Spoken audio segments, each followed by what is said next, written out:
What if the most audacious act of rebellion against the British Empire unfolded not in the pages of history, but in the shadows of a forgotten battlefield? A place where the echoes of cannon fire mingled with the desperate cries of soldiers who knew they were part of something far greater than themselves. Can you feel the pulse of rebellion? Each heartbeat a taunt, each breath a challenge to an empire built on the backs of the oppressed.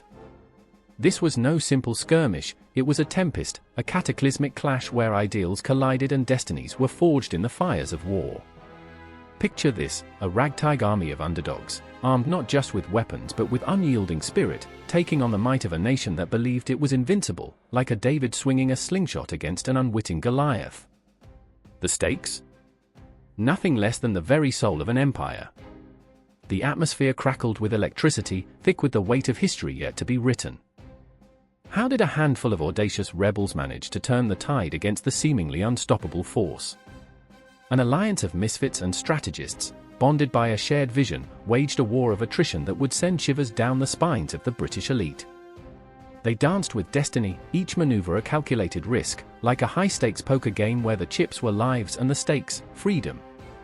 The laughter of the oppressed rang out like a death knell for their oppressors, each chuckle a reminder that tyranny could be toppled by sheer will.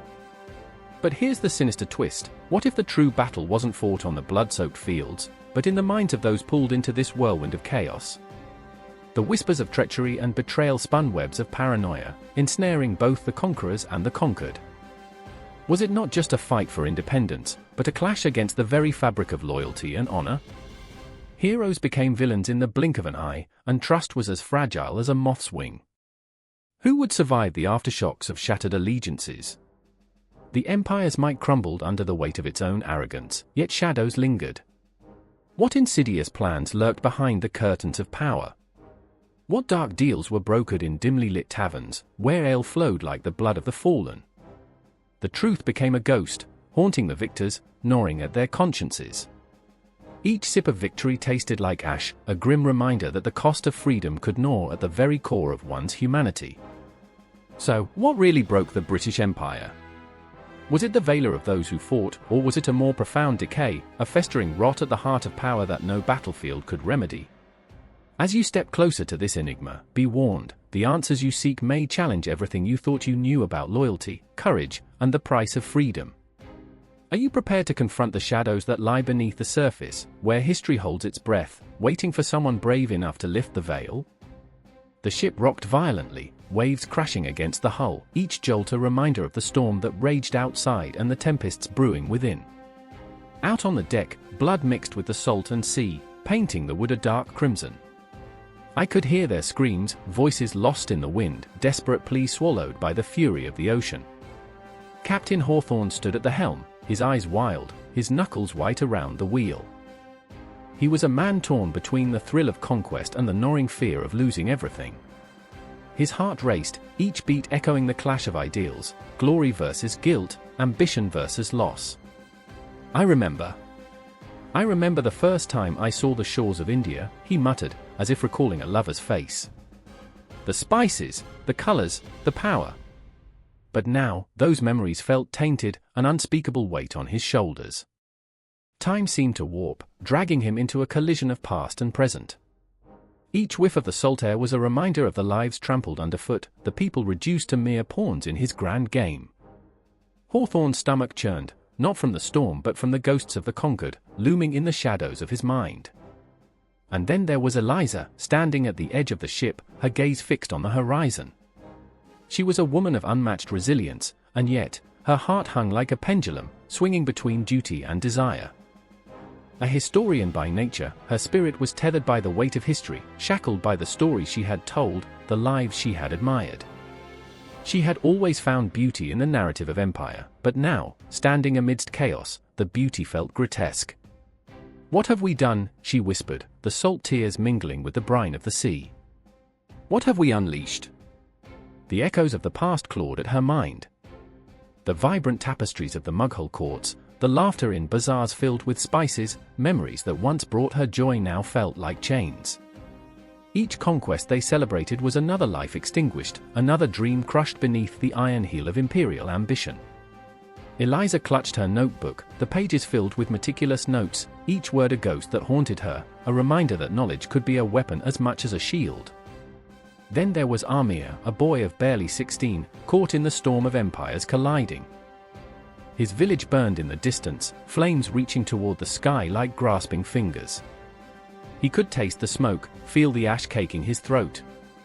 Amir had dreams of learning, of becoming a scholar, of transcending the boundaries of his existence. But now, he was just a shadow, a fragment of a life that had been snatched away. I remember the stories my mother used to tell, he thought, each memory a dagger twisting in his heart. But now, those stories are lost in the ashes. He watched as the British ships sailed into his world, their flags fluttering like predatory birds, ready to feast. The arrival of those ships had promised change, but all he saw was destruction. The laughter of children in the streets replaced by the thundering boots of soldiers. The vibrant hues of his homeland dulled, washed over by the blood of invasion. Eliza's eyes met Amir's across the churning waters, a moment of unity amidst chaos. They shared a fleeting connection, a silent understanding that transcended language. She saw the fire in his eyes, the longing for a brighter future, while he felt the weight of her sorrow, the burden of knowledge pressing down on them both. In that glance, a storm of conflicting emotions surged, hope, despair, rage, and an aching desire for justice. In the belly of the ship, beneath the raucous shouts and the creaking wood, a young sailor trembled. Tom was but a boy, barely old enough to wield a sword, yet thrust into the abyss of conflict. The tales of glory had seduced him, the promise of adventure drawing him into the fray. But with every battle cry, the reality of war gnawed at his resolve. I remember the faces of the men I fought, he thought, their eyes wide with fear, their bodies crumpling like paper dolls. What glory is there in this if it costs me my soul? Tom felt lost, a leaf in the wind, tossed and turned by forces beyond his control. Each day blurred into the next, the weight of blood on his hand sinking deeper into his conscience. The more he fought, the more he lost, his dreams of heroism shredded before his eyes, replaced by a haunting emptiness. As the ship sailed deeper into the storm, the emotional tempest within grew tenfold. The echoes of the past whispered to them, each character carrying their own burdens, their own ghosts. The ocean roared beneath them, a reminder that they were but fleeting moments in a history that would consume them all. Captain Hawthorne's face hardened as he barked orders, his heart still wrestling with the conflict of his own making. Eliza's mind raced, caught in a whirlwind of ethics and morality, while Amir's spirit burned with a desire to reclaim his stolen future. Tom stood on the precipice of manhood, grappling with the reality that being a hero was not what it seemed. The ship creaked ominously, the horizon darkened, and the storm swirled with a life of its own. It was a battle of wills, between the past and the future, between the oppressor and the oppressed, between dreams and nightmares. Each heartbeat echoed against the wood, each breath heavy with anticipation. They stood on the brink of something monumental, a confrontation that would change the course of their lives forever. And as the lightning split the sky, illuminating their faces for just a moment, the world held its breath, waiting for the collision of dreams, fears, and hopes. In that electric moment, everything hung in the balance, fragile, raw, and utterly alive. As the storm roared on, history itself seemed to pause, caught in the throes of anticipation, each character teetering on the edge of transformation. The rise of an empire was not just a tale of conquest, it was a haunting melody of human emotion, threading through the fabric of time like a heartbeat, unending, relentless, and impossibly beautiful. The clock struck midnight, each chime reverberating through the cold, heavy air like a death knell. In the heart of London, candles flickered, casting shadows that danced upon the grimy walls of a crumbling warehouse. A single figure, drenched in sweat and desperation, paced the floor. Isabel, blonde hair clinging to her forehead, eyes wide with fear, clutched her brother's tattered letter. Its words, ink bleeding into the paper, screamed of betrayal, of alliances formed and broken, of imperial greed. I remember the day he left, she whispered to herself, her voice breaking. I remember the promise he made, the dreams we wove like silk threads in the dark. The world outside roared with chaos, horses clattering against cobblestones, men shouting in the streets, a city on the brink of revolution. In the shadows loomed Thomas, a soldier caught in the web of duty and loyalty, his heart torn between the crown and the cries of the oppressed. "I am not the monster they make me," he muttered, clutching the hilt of his sword, its cold steel a reminder of the blood it had spilled. He was a pawn in a game he hardly understood, sent to quell the very flames of freedom he secretly yearned to ignite. His hands trembled, haunted by the faces of those he'd encountered, families torn apart, children crying for their fathers, mothers clinging to their hope like a lifeline. "I remember my sister's laughter, the warmth of home," he thought, the memories a comforting balm against the encroaching darkness. Yet, with each passing moment, he felt the weight of the world press harder on his chest, suffocating and relentless. And then there was Samuel, the idealist, standing outside the warehouse, heart racing, veins pulsing with passion. He was the voice of the people, a man who had tasted the bitter fruits of injustice. "They think they can silence us," he proclaimed, fists raised to the heavens, "but the night is alive." Fire danced in his eyes, a flicker of hope against the pervasive gloom.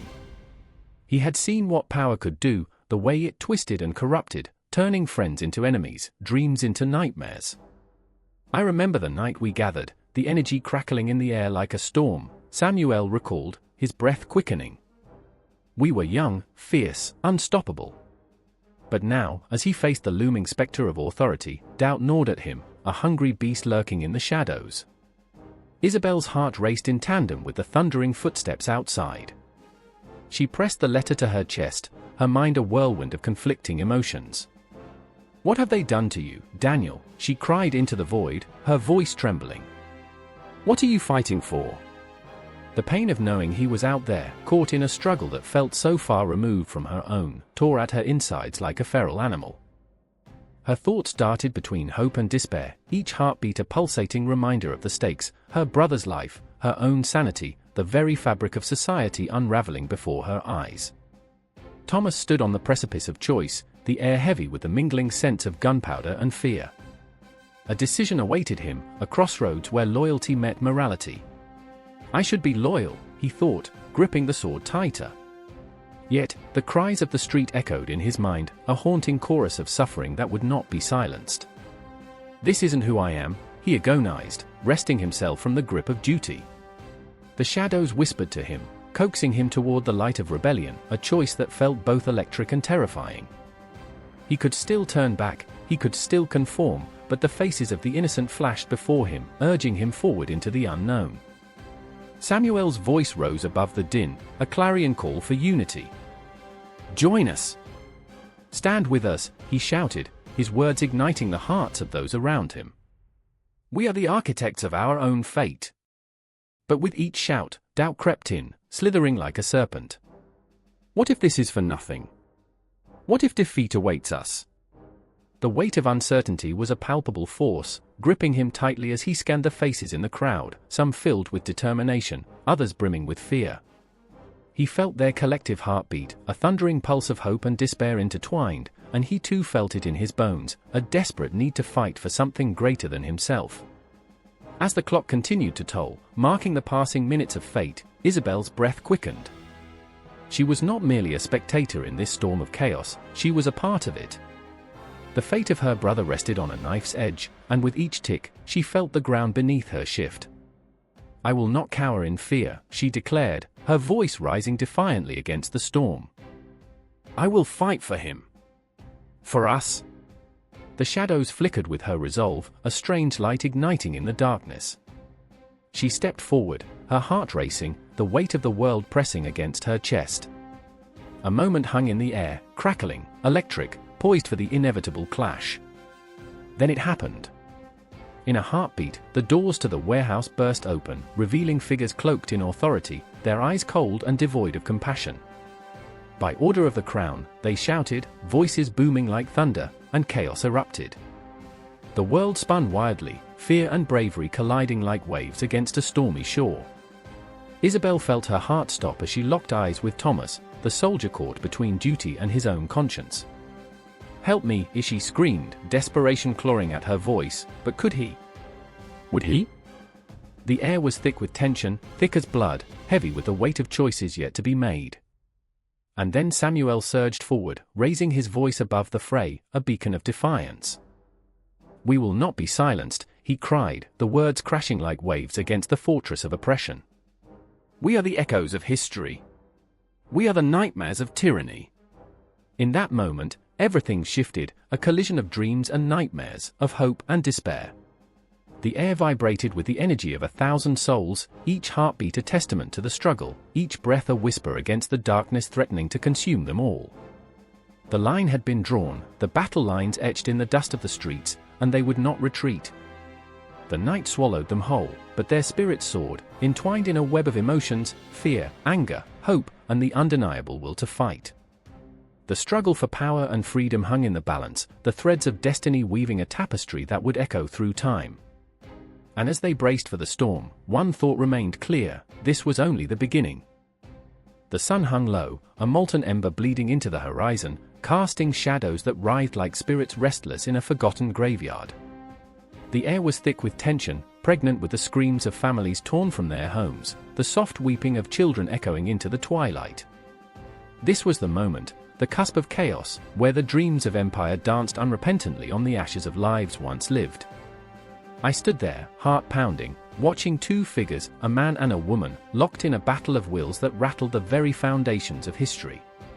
Sir Thomas Stamford Raffles, a name that conjured both admiration and loathing, a man whose ambition tasted like iron on the tongue. His brow furrowed, eyes blazing with feverish intensity. "We will build a new world here, a city that rivals London," he proclaimed, voice rising above the cacophony of anguish surrounding him. But it was a lie, wasn't it? A delusion wrapped in the urgency of conquest, a promise that could drown in the blood of the innocent. I remembered the villagers, their faces ash-grey, eyes wide with terror. I remember the way the world seemed to hold its breath, as if nature itself recoiled at the unfolding horror. And then there was Raffles's counterpart, Lady Annabel, a woman torn between her heart and her duty, her soul trapped in a gilded cage of societal expectations. She stood tall yet fragile, her hands trembling ever so slightly, clutching a frayed letter that whispered of home. "You don't understand, Thomas," she implored, voice raw as if the words were ripped from her very being. "They are not just a market, a resource. They are people." Yet, her words were swallowed by the hungry tides of ambition. She looked at the chaos, and I saw in her eyes the reflection of her own torment, a tempest of compassion battling the cold steel of her husband's vision. People? They are obstacles. The price of progress is blood. Raffles snapped, the words crashing down like a guillotine, severing hope from reality. I felt it, a shiver crawling up my spine, a reminder that history is often written in the ink of suffering. I remember the nights I spent dreaming of heroes, wondering if they were ever more than shades of grey. Did Raffles ever question the cost of his dreams? Did he ever flinch at the idea that progress might mean destruction? The air grew thicker, a palpable entity swirling around them, as if the very essence of the universe was watching, judging. In that moment, I felt the pulse of time, a clock ticking ominously, past, present, future intertwined in a macabre dance. Raffles and Annabel, two sides of the same coin, each believing in a narrative that could not coexist. Each heartbeat, each breath hung heavy with the weight of history, each moment an echo of the choices yet to come. The wind howled like a banshee, carrying with it the scent of gunpowder and betrayal. And then came the shadows, creeping forth from the edges of the encampment, figures emerging from the darkness, indigenous warriors, fierce and proud, eyes burning with a fire that spoke of ancestors long gone and a land that had been their cradle. I felt their fury, a living thing, a pulse that vibrated through the ground. They advanced like a storm, relentless, their voices rising in a chant that bore the anguish of centuries, the sorrow of displacement. It was not just a fight for territory, it was a battle for identity, for existence. I remembered the stories whispered in the night, tales of great chiefs and warriors whose blood flowed through the earth like rivers, nourishing the land that would never forget. "Annabel!" Raffles shouted, desperation clawing at his throat, his eyes widening in realization, but it was too late. The moment hung suspended, a breath held too long, a prayer whispered too softly. Somewhere deep within me, I felt the weight of history settle. This would not end well. Choices would be made, lives would be shattered. Blood would spill. "Can't you see?" she cried, voice cracking as she stepped forward, arms outstretched as if to embrace the fury, the hearts of those who stood defiant before them. "This is not a game. These are lives." But her words were lost, drowned in the roar of impending conflict, the cacophony of dreams clashing against reality. And in that horrifying crescendo, I remembered my own fears. The fear of being silenced, of dreams unfulfilled, of the weight of expectation pressing against my chest like a vice. I felt the fear of becoming a shadow, a ghost haunting the corridors of history, forever unseen, unheard. Raffles's unwavering determination was both inspiring and terrifying, a flame that could warm or consume. As the two armies faced each other, the silence before the storm was deafening. I watched as Annabelle, caught between love and loyalty, took a step back, her heart cracking open like a fragile shell. And I felt it, the rawness of her spirit, how she wanted to believe in the goodness of humanity, how she wanted to reach across the chasm of hate and find common ground. But standing beside Raffles, she was a storm cloud eclipsed by the sun, her light swallowed whole. Then came the first clash, a shout, a scream, the sound of metal upon metal, the earth trembling beneath the weight of despair. It was a moment that split time, fragile as glass, and I felt the world shatter around me. The lines between right and wrong blurred, washed away by the tide of conflict. Hearts raced, souls cried out, and the echoes of those cries lingered, haunting the very air we breathed. In that endless instant, I remembered the stories of every battle fought, every empire built on the backs of the broken, and how each key figure, flawed and complex, danced upon the stage of history, unaware of the shadows they cast. Raffles and Annabelle, their destinies entwined yet torn, stood on the precipice of a choice that would reverberate through time. And as the darkness descended, I felt the world shift beneath my feet, the very fabric of humanity fraying at the edges. I could not look away, I could not turn back. The heartbeats of the past drummed against my chest, and with every breath, I was pulled deeper into the abyss of their conflict, the complexities of their souls. And somewhere in that chaos, the question lingered, what price would we pay for our dreams? The sun hung low in the sky, a molten orb bleeding into the horizon, as the clattering of hooves echoed ominously against the cobblestone streets. Shadows twisted like serpents, wrapping their cold fingers around the alleys, whispering secrets of greed and hunger. I could feel it in my bones, something dark and relentless, a hunger that had gnawed at the hearts of men for centuries. The market square was choked with a cacophony of voices, each one a desperate cry for survival. I saw Mara, her eyes wide with terror, her hands trembling as she clutched an empty sack to her chest. She was a mother, a warrior, a flickering flame in a world intent on snuffing her out. I watched her as she scanned the crowd, searching for scraps of hope amid the chaos. The weight of her desperation pressed against my chest like a vice. I remember the days when we thought we were invincible, she whispered to no one, her voice a ghost of its former self. But now? Now we are just shadows, waiting for the dawn that never comes. I wanted to reach out, to tell her that she wasn't alone, but the fear in her eyes held me captive. Across the square stood Victor, a man with ambitions carved from stone and dreams stained with blood. He was a merchant, or perhaps a thief cloaked in the guise of respectability, and yet there was a glimmer of sorrow behind his steely facade. His wealth had grown like a malignant tumor, feeding off the lifeblood of the land, yet it had not filled the gaping hole left in his heart. He was a man at war with himself, at war with the unquenchable thirst for more. I remember the taste of victory, he mused, holding a glimmering coin between his fingers as if it were a talisman against his nightmares. But what is victory when it comes at the cost of another's despair? He turned his gaze to the horizon, where ships loomed like hungry wolves, ready to devour whatever they encountered.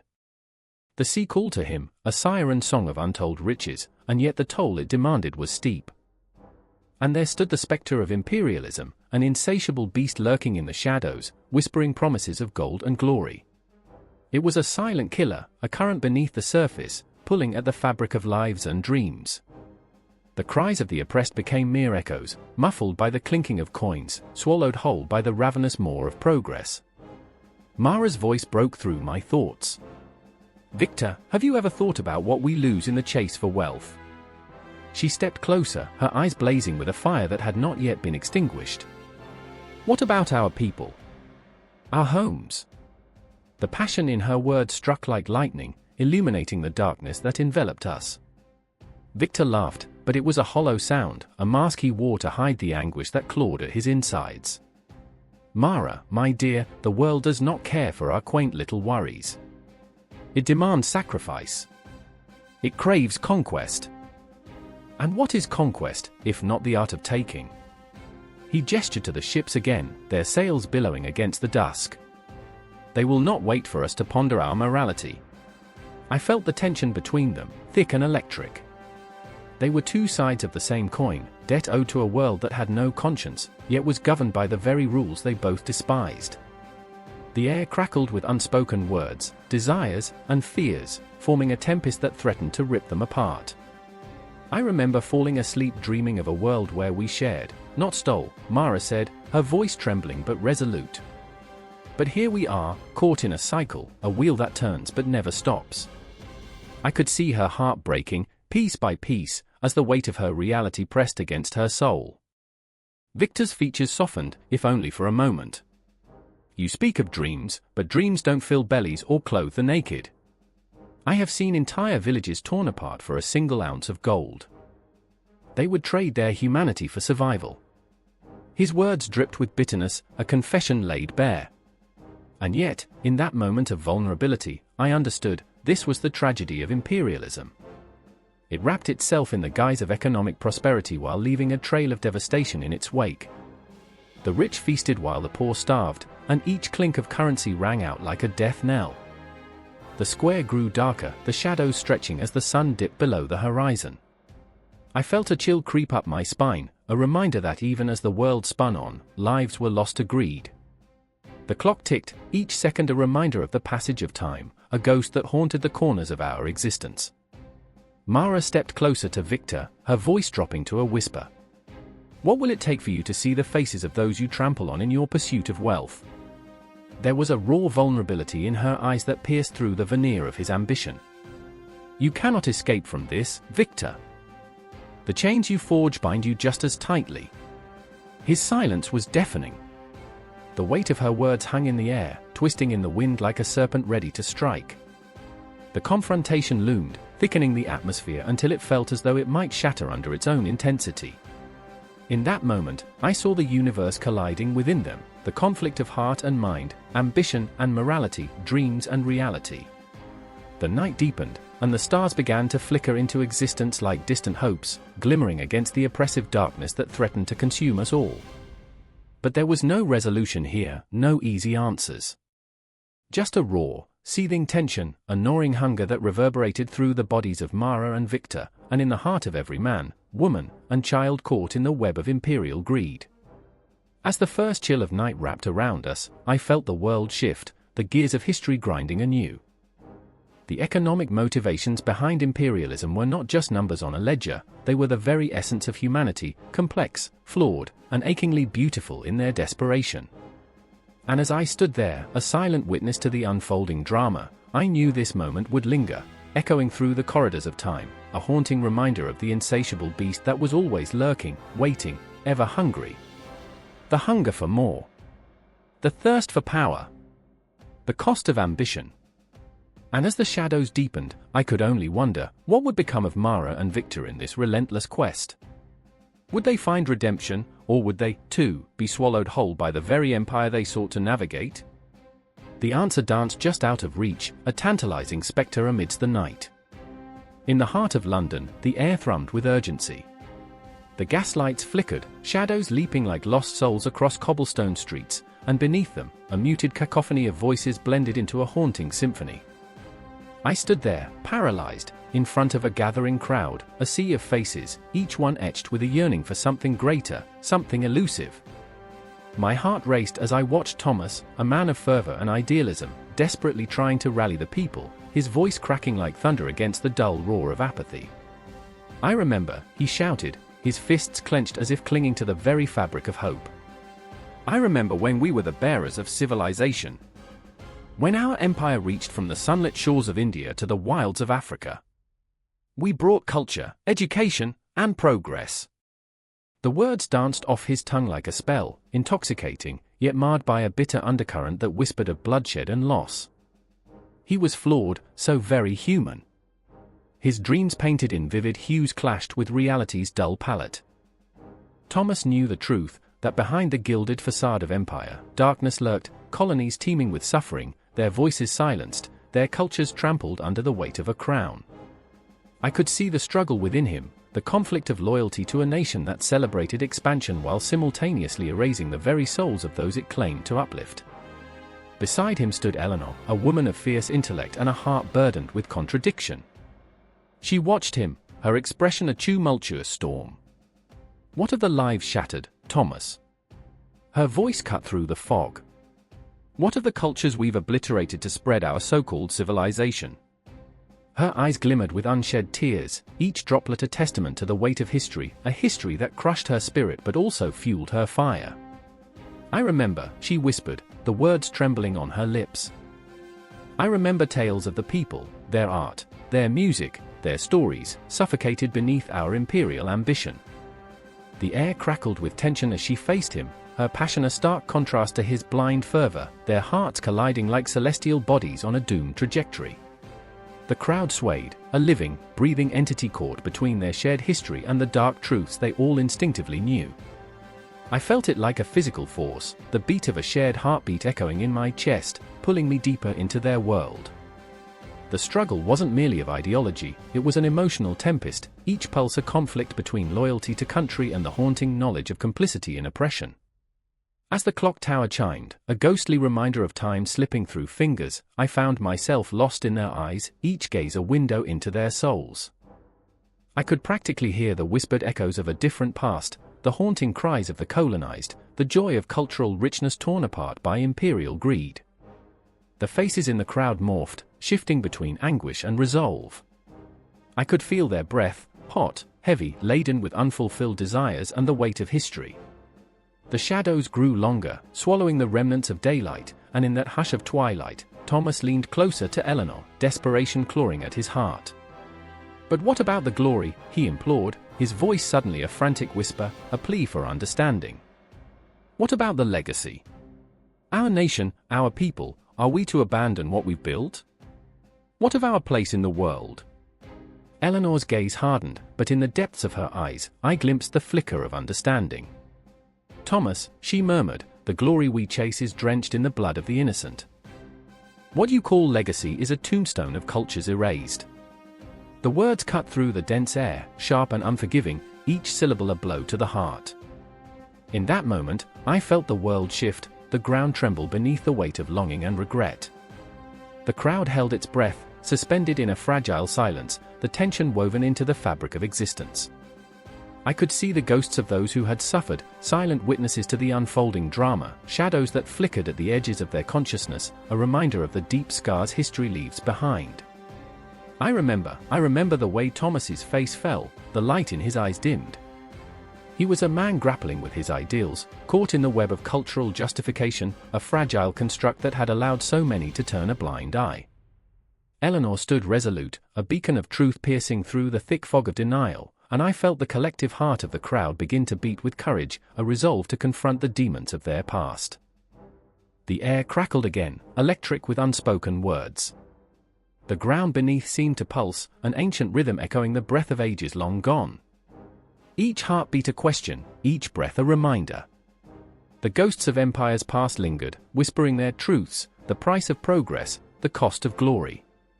And as the shadows deepened, the confrontation loomed, inevitable as nightfall. The air thick with tension, promises unfulfilled, truths unspoken. I felt the weight of their emotions pressing down, a heavy cloak that wrapped around me, binding me to their plight. I could almost hear the rumble of the future, the clash of ideals, the echo of promises made and broken. Against the backdrop of London's flickering lights, amidst the cacophony of human emotion, I stood witness to a struggle that was not just theirs but echoed through the annals of time. I grasped the enormity of their conflicts, the raw, throbbing pulse of humanity striving against the shackles of its own making. As Thomas turned to Eleanor, hope and despair mingling in his gaze, I knew this moment would not resolve neatly. It would haunt them, pervade their dreams, linger in the air like smoke from a long-extinguished fire. The confrontation was only the beginning, a catalyst that would ignite a flame of awareness, a longing for a truth too long buried beneath layers of cultural justification. I remember the urgency in the air, the unquenchable thirst for understanding that lingered as the world around them spun onward, oblivious to the tempest brewing in the hearts of those who dared to question, who dared to feel. In that pulsating moment, I grasped the haunting beauty of struggle, the raw, unyielding desire for truth that would echo long after the final word was spoken. The air crackled with dread, like the moment before a storm, and in the heart of the settlement, where the earth swallowed the cries of the restless, men and women stood frozen, their faces gaunt with the weight of uncertainty. A single, distant scream shattered the stillness, rising above the low murmur of anxious voices, an echo of something primal, something wild. I remember the way the sun hung low that day, a cruel orb casting long shadows, as if the world itself was caught in a collective breath, waiting for something unbearable to unfold. Malachi stood at the edge of the clearing, the heat radiating off the parched ground, sweat trickling down his brow. He could feel the pulse of conflict thrumming in his veins, a mixture of fear and an insatiable thirst for vengeance. His heart raced, each beat a reminder of what he had lost. A younger brother, just 16, spirited away into the night by shadows cloaked in the banners of the crown. Malachi's hands curled into fists, the dirt beneath his nails a bitter reminder of stolen innocence. "I will find you," he murmured, the promise a fragile thread stretched taut against the reality of despair. On the other side of the square, Elara clutched her sister's arm, her grip like iron. In her eyes, a tempest brewed, fear and resolve warring for dominance. She had lived in the fringes of this colonial experiment, where dreams of prosperity clashed violently with the raw, bleeding truth of displacement. "We must leave," she hissed, urgency lacing her voice. "We cannot stay here." But her sister, with wild curls and defiance, pushed back. "And where would we go? This land is ours." The fire in her sister's heart ignited a flicker of hope in Elara, the delicate balance between loyalty and self-preservation teetering on the brink. The sun dipped lower, casting an apocalyptic glow over the settlement. A horn blew, low and mournful, reverberating through the air like a death knell. It was the signal, the moment they had all feared was upon them. The tension was palpable, a living, breathing entity that wrapped around them, tightening its grip. Malachi's breath quickened. He could hear the boots of soldiers marching towards them, a dark tide ready to drown everything in its path. "They come for us," he whispered, and a chill ran through the gathered crowd. I remember the way the trees swayed, whispering secrets to one another, their leaves trembling in anticipation. Elara felt the ground shift beneath her feet. It was as if the very earth were repulsed by the encroaching soldiers. Each step they took felt like a heartbeat, slow, deliberate, and inexorable. The soldiers were not just men, they were the embodiment of a colonial wrath, a force that promised to erase all that stood in their way. "Stand firm!" Malachi shouted, his voice rising above the cacophony. "We will not bow to fear." But doubt flickered in the eyes of his neighbors, the shadows of uncertainty thickening their resolve. A mother cradled her baby, the child's soft cooing a haunting contrast to the impending chaos. Would she have to choose between her child and her home? Would Malachi's brother become just another name inscribed on a forgotten stone? The soldiers rounded the corner, armor glinting in the dying light, faces masked by the arrogance of power. A towering figure stepped forward, a captain, ice-cold and calculating, surveying the settlement as if it were a mere conquest on a map. "You've been given a choice," he bellowed, voice echoing like thunder. "Submit to the crown, or face the consequences." The crowd stirred, apprehension clawing at them. Malachi felt the weight of the world on his shoulders. "Do not submit," he cried, desperation coursing through him like wildfire. And in that moment of defiance, Elara felt a surge of courage. She pushed forward, standing beside him, her voice rising, a beacon amidst the storm. "This land is our home. We will not yield." Their unity was a fragile thing, held together by fear, hope, and the desperate desire to reclaim what was theirs. The soldiers advanced, weapons drawn, the air thickening with tension. "You think your defiance will save you," the captain sneered. "You are but a flicker against the storm."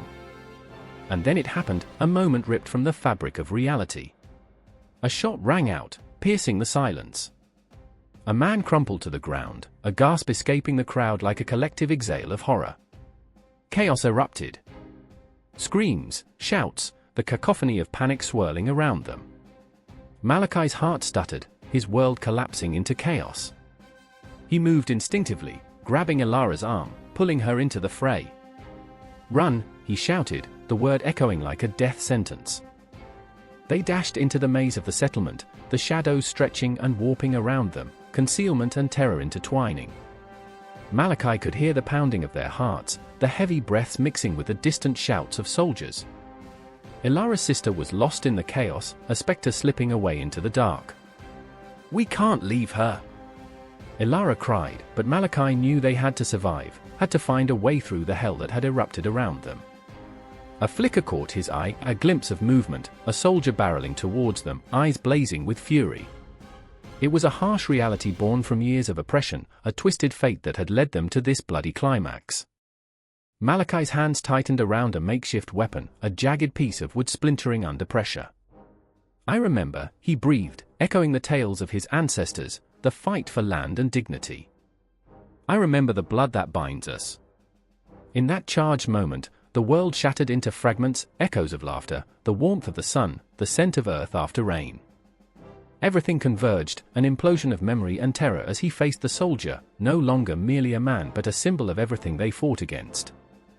Ilara felt the weight of time pressing down on her, a clock ticking in the background as the universe held its breath. The stars above glimmered like distant promises, but the ground beneath their feet was soaked with the fear of the present. She was torn between the urge to fight and the instinct to flee. "We must stand together, Malachi," she screamed, her voice raw, a lifeline thrown in the storm. "Together," he echoed, and in that word, they found the spark of hope. They would either break or burn together. The moment stretched, an eternity caught between breaths, each heartbeat a reminder of the fragile thread of their existence. And as the confrontation loomed, the shadows deepened, whispering secrets of betrayal and resilience. Their story was far from over. The night promised to swallow them whole, but in that moment of despair, they were alive, fighting against the dark, a testament to the spirit that refused to be extinguished. The world spun on the axis of fear and hope, and they stood, defiant, arms raised against the impending storm. The night was suffocating, the kind of dark that wraps around you like a wet shroud, the air stale with the scent of fear and unspoken words. A distant shout echoed through the streets, a cry for justice or perhaps the last gasp of hope, swallowed whole by the shadows. I stood there, heart pounding in my chest, my hands trembling. The streets of Boston were alive with simmering discontent, a boiling cauldron of suppressed rage. I could almost taste the salt of sweat and tears mingling in the air, an unholy mixture of desperation and defiance. "I remember," Lucy whispered, her voice breaking through the chaos, her eyes wide with something akin to terror. "I remember the ships, dark silhouettes slicing through the city's heart, bringing us more taxes, more burdens, while we barely scraped by." She was a firebrand, her spirit unbroken by the weight of the world pressing down on her shoulders, yet I could see the flicker of doubt, a shadow lingering in her gaze. Another voice cut through the night, raw and jagged. "Do they think we'll kneel?" Thomas, a man of quiet resolve, stood beside her, his fists clenched until his knuckles turned white. "Do they think we'll take one more shilling without a fight? The tea, the stamps, it's all a mockery of our lives." The weight of his frustration hung in the air like a leaden cloak, smothering all who dared to breathe it in. The lantern swayed overhead, casting eerie shadows that danced like phantoms on the cobblestones. I watched as uncertainty flickered in Lucy's eyes like a candle about to be snuffed out. "What if they come for us? What if they take everything?" Her voice trembled, the question a ghost haunting the edges of her resolve. "Then we will be ready," Thomas said, though the tremor in his voice betrayed his own doubt. The truth was, we were all terrified, each heartbeat echoed with the fear of loss, of betrayal, of being crushed under the heel of a distant king who saw us as nothing more than a line on his ledger. The night wore on, the sound of cannon fire reverberating through the streets, blending with the cries of men and women who felt the weight of chains they could not see. "I remember," I thought, my mind wandering back to the days when we believed in something greater, when we thought this land was a promise rather than a prison. My heart ached with the ghost of hope, each memory a stab of betrayal twisting deep within. The shadows morphed into figures, soldiers, their faces obscured but their intentions clear. They prowled like wolves, hunting for the scent of insurrection. The air thickened with tension, a volatile mix of dread and anticipation that pulled us tighter into its grasp. "What do we do?" Lucy's whisper was barely audible, but it struck me like a thunderclap, awakening the beast within. "Do we wait? Do we fight?" "I don't know," I confessed, feeling the weight of my own uncertainty. "But I know we can't stay silent." The words, once so easy to speak, felt heavy now, laden with the realization that silence was an acquiescence, a surrender to tyranny. The clocks in the distance chimed, their sound a mocking reminder that time was slipping away. Each tick echoed like a countdown, urging us toward an inevitable confrontation. I could feel it, an electric pulse running through the air, a harbinger of change, of violence, of something that would alter the course of our lives forever. As if summoned by our unrest, a figure emerged from the shadows, a man cloaked in mystery, his face obscured but his voice unmistakably sharp. "You think your cries will change anything?" he sneered, a cold laugh dancing on his lips. "You're but insects beneath a boot." Thomas lunged forward, rage igniting in his chest. "We are not insects. We are men and women, and we will not suffer in silence." The words, bold and defiant, rang through the night, igniting a spark within Lucy. I remember the stories of rebellion," she shouted, her own voice rising to meet Thomas's. "I remember the courage of those who stood tall against tyranny long before us. We are not alone." The darkness shuddered at her words, the atmosphere thick with tension. In that moment, I felt the weight of the world shift. The seeds of dissatisfaction had taken root, and they would not be easily uprooted. Around us, more figures began to stir, faces emerging from the shadows, drawn by the fire of our defiance. Voices began to swell, and the whispers grew into a chorus of anger and hope. "We will not be silenced. No more taxes. Freedom." Every heartbeat thrummed with raw intensity, pulsing through the crowd like a tidal wave, drawing us closer to the precipice of revolution. I could feel it, the energy crackling in the air, the promise of something monumental, raw, and terrifying. But with that promise came an undeniable fear. Memories flooded my mind, recollections of those who had fought before us, who had paid the ultimate price. I remembered their faces, their passion, and their dreams snuffed out like candles in a storm. But here, in the heart of this darkness, we were alive. Alive with anger, alive with purpose. The question hung in the air, heavy and unyielding: would we stand together, or would we crumble beneath the weight of our fears? The shadows grew long, the night stretching before us like an uncharted abyss. The time for hesitation was over, it was time to take a stand. As the crowd surged forward, fueled by a collective heartbeat, I felt the darkness beckoning, an empty void, promising both destruction and salvation. I understood, then, that this was only the beginning. The seeds of dissatisfaction had been planted, and they would grow, wild and untamed, ready to burst forth into an era of reckoning. And as we stepped into the unknown, I could only hope that we would emerge on the other side, not just as survivors, but as something greater, something unyielding. In that charged moment, swelling with raw emotion, we became more than individuals, we became a force, a storm ready to break, a fire that could not be extinguished. And as the night deepened around us, we knew one thing for certain: we were not alone. The battle had begun, but it was a battle fought not just for survival, but for the very essence of our humanity. The air is thick with the scent of smoke and blood, a grim reminder of the revolution that has been brewing under the surface for years, years of silent suffering, of whispered hopes, and of dreams stifled by the iron grip of oppression. I stand at the edge of the crowd, heart racing, as cries of defiance pierce the night like arrows. They resonate deep within me, stirring a longing that had long been buried in the shadows of despair. It feels as if the earth itself is trembling beneath our feet, vibrating with the collective heartbeat of a nation awakening. I see Amina, her face illuminated by the flickering firelight. She is fierce, a warrior of words, with a spirit that burns hotter than the flames, casting long shadows on the crumbling walls around us. She clutches a tattered flag, its colors faded but its symbolism ablaze. "This is our time," she screams, voice rising like a phoenix from the ashes. But I see the doubt in her eyes, the way they flicker, betraying the fear she holds, the fear of losing everything she loves. We both know that hope is a double-edged sword, glorious and cruel. Then there's Tariq, standing beside her. A thinker, not a fighter, with a brow furrowed in contemplation. He's drowning in a sea of conflict, a tempest of thought swirling around his mind. He wants to believe in the dreams of freedom that Amina exalts, but his heart is tethered to an unyielding reality. He remembers the sound of his father's last breath, the weight of his mother's tears, a world crumbling, a family shattered. "What if it all falls apart?" he whispers, his voice barely above the roar of the crowd. "What if we're just chasing ghosts?" The words hang heavy between us, a chilling reminder of the stakes we play for. As the night wears on, the tension crackles in the air. Each shout, each cheer is a promise and a peril, a prayer for liberation tinged with the threat of loss. I can feel the pulse of the crowd, a living entity that thrums with the essence of hope and despair intertwined. It's intoxicating, terrifying. The moment is electric, a coiled spring waiting to unleash its fury.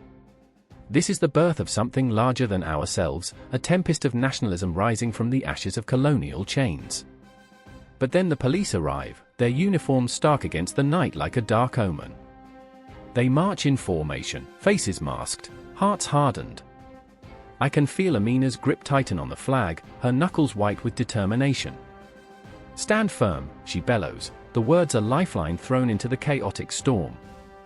But I see the tremor in her hand, the flicker of uncertainty that dances in her eyes. The weight of history presses down on us all, a relentless reminder of the cost of bravery. "Don't let them break us," I murmur, but my own heart quakes with doubt. What if this is the end? What if this moment, the crescendo of our dreams, shatters into a million pieces? I remember my grandmother's stories of resistance, of fire and fury, of unity forged in the crucible of pain. But those stories are also about sacrifice, and as the police advance, I can feel the blood drain from my face, the icy grip of fear constricting my chest. The first clash comes suddenly, an explosion of sound and fury. The crowd surges forward, fueled by adrenaline and desperation. Amina's voice rises above the chaos, rallying us like a siren, but I catch a glimpse of Tariq, frozen, caught between action and inaction. "Tariq!" I shout, but the din swallows my voice whole. He looks at me, his eyes wide and wild, as if he is witnessing a storm he cannot understand. In that moment, a memory flickers, a simpler time, laughter echoing through sunlit streets, the aroma of spices wafting through the air, untainted by the bitterness of fear. But now, those days feel like distant stars, lost in the ever-expanding cosmos of turmoil. How did we arrive at this precipice, standing on the edge of a chasm where the past collides with the uncertain future? The police strike, and the chaos erupts like a volcano, fiery, relentless. Amina thrusts the flag high, her voice a clarion call amidst the screams. "We are alive. We are here." My heart thunders in sync with her words, an echo of countless souls yearning for justice. "We will not bow." The sound surges through the crowd, a tidal wave of defiance. But I glance at Tariq, his face pale, struggling against the tide of emotions that threaten to drown him. Somewhere, a clock ticks away the moments, each second a reminder that time does not wait for the hesitant. I can feel the ghosts of our ancestors, those who dared to dream, to fight, to yearn for freedom, whispering in the wind. They were here, once, standing in the very spots we now occupy, facing their own storms of despair and hope. What would they tell us if they could speak? Would they urge us forward, or warn us of the price we might pay? The confrontation escalates, a frenzy of bodies colliding, shouts mingling with tears. Amina pushes forward, her spirit unyielding even as chaos swirls around us. I want to follow her, to be part of this moment that feels like the heartbeat of a new era. But Tariq grabs my arm, pleading with his eyes. "Please, don't. We can't lose you," he breathes, desperation lacing his tone. But how can we stand still when the world is on fire? Just as I think we're lost in the fray, Amina turns, her fierce gaze piercing through the whirlwind. This is our story. Not theirs, she yells, and I feel her vitality galvanizing the crowd, igniting a spark that could ignite a revolution. But with every rallying cry, the specter of fear looms larger, a shadow that will not be shaken off. And then, a moment, a sharp crack, like thunder splitting the sky. A shot rings out, and time shatters, the world splinters into chaos. I see Amina fall, her flag fluttering like a wounded bird, and my heart stops. Everything freezes. The moments stretch into eternity, and all that remains is the echo of her voice, the dream of a nation rising, teetering on the brink of existence. As I rush to her side, the crowd fades into a blur. The ghostly whisper of history envelops us, merging with the cries of a nation yearning for life. The confrontation is no longer just a clash of bodies but a poignant harmony of dreams intertwined with loss, where love and fear collide in a haunting embrace. What will become of our battle? What will emerge from the flames? The answers elude us like shadows in the dark, yet we press on, driven by the pull of something far greater than ourselves, a pulse of nationalism beating through our veins, relentless and true. The siren screamed, a cacophony that ripped through the night, the kind of sound that makes your heart thrum with dread. It echoed in the hollow spaces of a city poised on the brink of calamity. Buildings towered like jagged teeth against the smoke-stained sky, their windows darkened, reflecting the chaos swirling below. I stood there, paralyzed, clutching my phone, its screen flickering with warnings of incoming drones. The news cycle had warned us, but warnings melt into background noise, don't they? Until that first thud, that bone-rattling explosion that sends you sprawling into the unforgiving pavement. I remember the ground shaking, the sharp taste of fear biting at the back of my throat. And then I saw him. Marcus, a soldier turned reluctant architect of war, his eyes wide with a mixture of terror and determination. He had once held dreams of peace, of rebuilding. But now his hands were stained with the kind of technology that could ignite destruction faster than a heartbeat. I could see the conflict raging inside him, the battle not fought on any battlefield, but within his soul. The drones were his handiwork, an invention that promised protection but delivered only despair. He looked at me, and for a moment, I saw the boy he once was, untainted by the weight of the world. "It's happening," he gasped, as if speaking the words would somehow reverse the machinery of fate. I think of Sarah, too, a medic on the front line, bandaging wounds inflicted by the very technology that was supposed to spare lives. The antiseptic smell of the clinic, the whir of machines, the beeping monitors, was a cruel parody of safety. Her hands trembled as she patched the soldiers, each stitch a reminder of their mortality, each breath a prayer for survival. "Why are we doing this?" she whispered once, her voice cracking like glass. "Why does our advancement taste like blood?" Her eyes held the kind of sorrow that spoke of sleepless nights and dreams haunted by the ghosts of men she couldn't save. The whirling blades of the drones painted shadows on the streets, shadows that danced like phantoms, reminding me of the countless lives snuffed out in the name of progress. I remember the first time I witnessed technology in warfare, the way it transformed the battlegrounds into sterile landscapes, devoid of humanity, yet brimming with calculated destruction. It was supposed to be the great equalizer, but what it equalized was suffering. Every beep, every whir, was a countdown, a reminder of our impending doom. Clocks ticking down the seconds until someone else's world crumbled, until Marcus's creations unleashed chaos upon innocent lives. I felt the air shift, a cold wind cutting through the heat of the moment, a prelude to the storm raging outside. We were trapped in a web of our own making, ensnared by the very tools we had designed to protect us. I could hear the distant explosions like an orchestra of despair, each note plucking at the strings of my heart. "You have to choose, Marcus," I implored, my voice a fragile thread weaving through the chaos. "You can't keep living in this nightmare." But he shook his head, a marionette caught in the grip of unseen strings. "I don't know how to stop," he confessed, his words heavy with the weight of regret. "The machines are already in motion. What difference would it make?"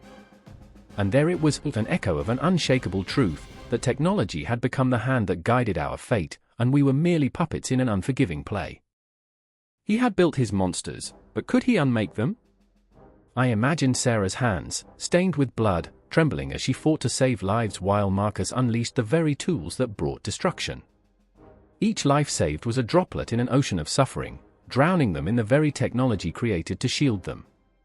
The night was thick with tension, each heartbeat resonating with an urgency that pressed against my chest.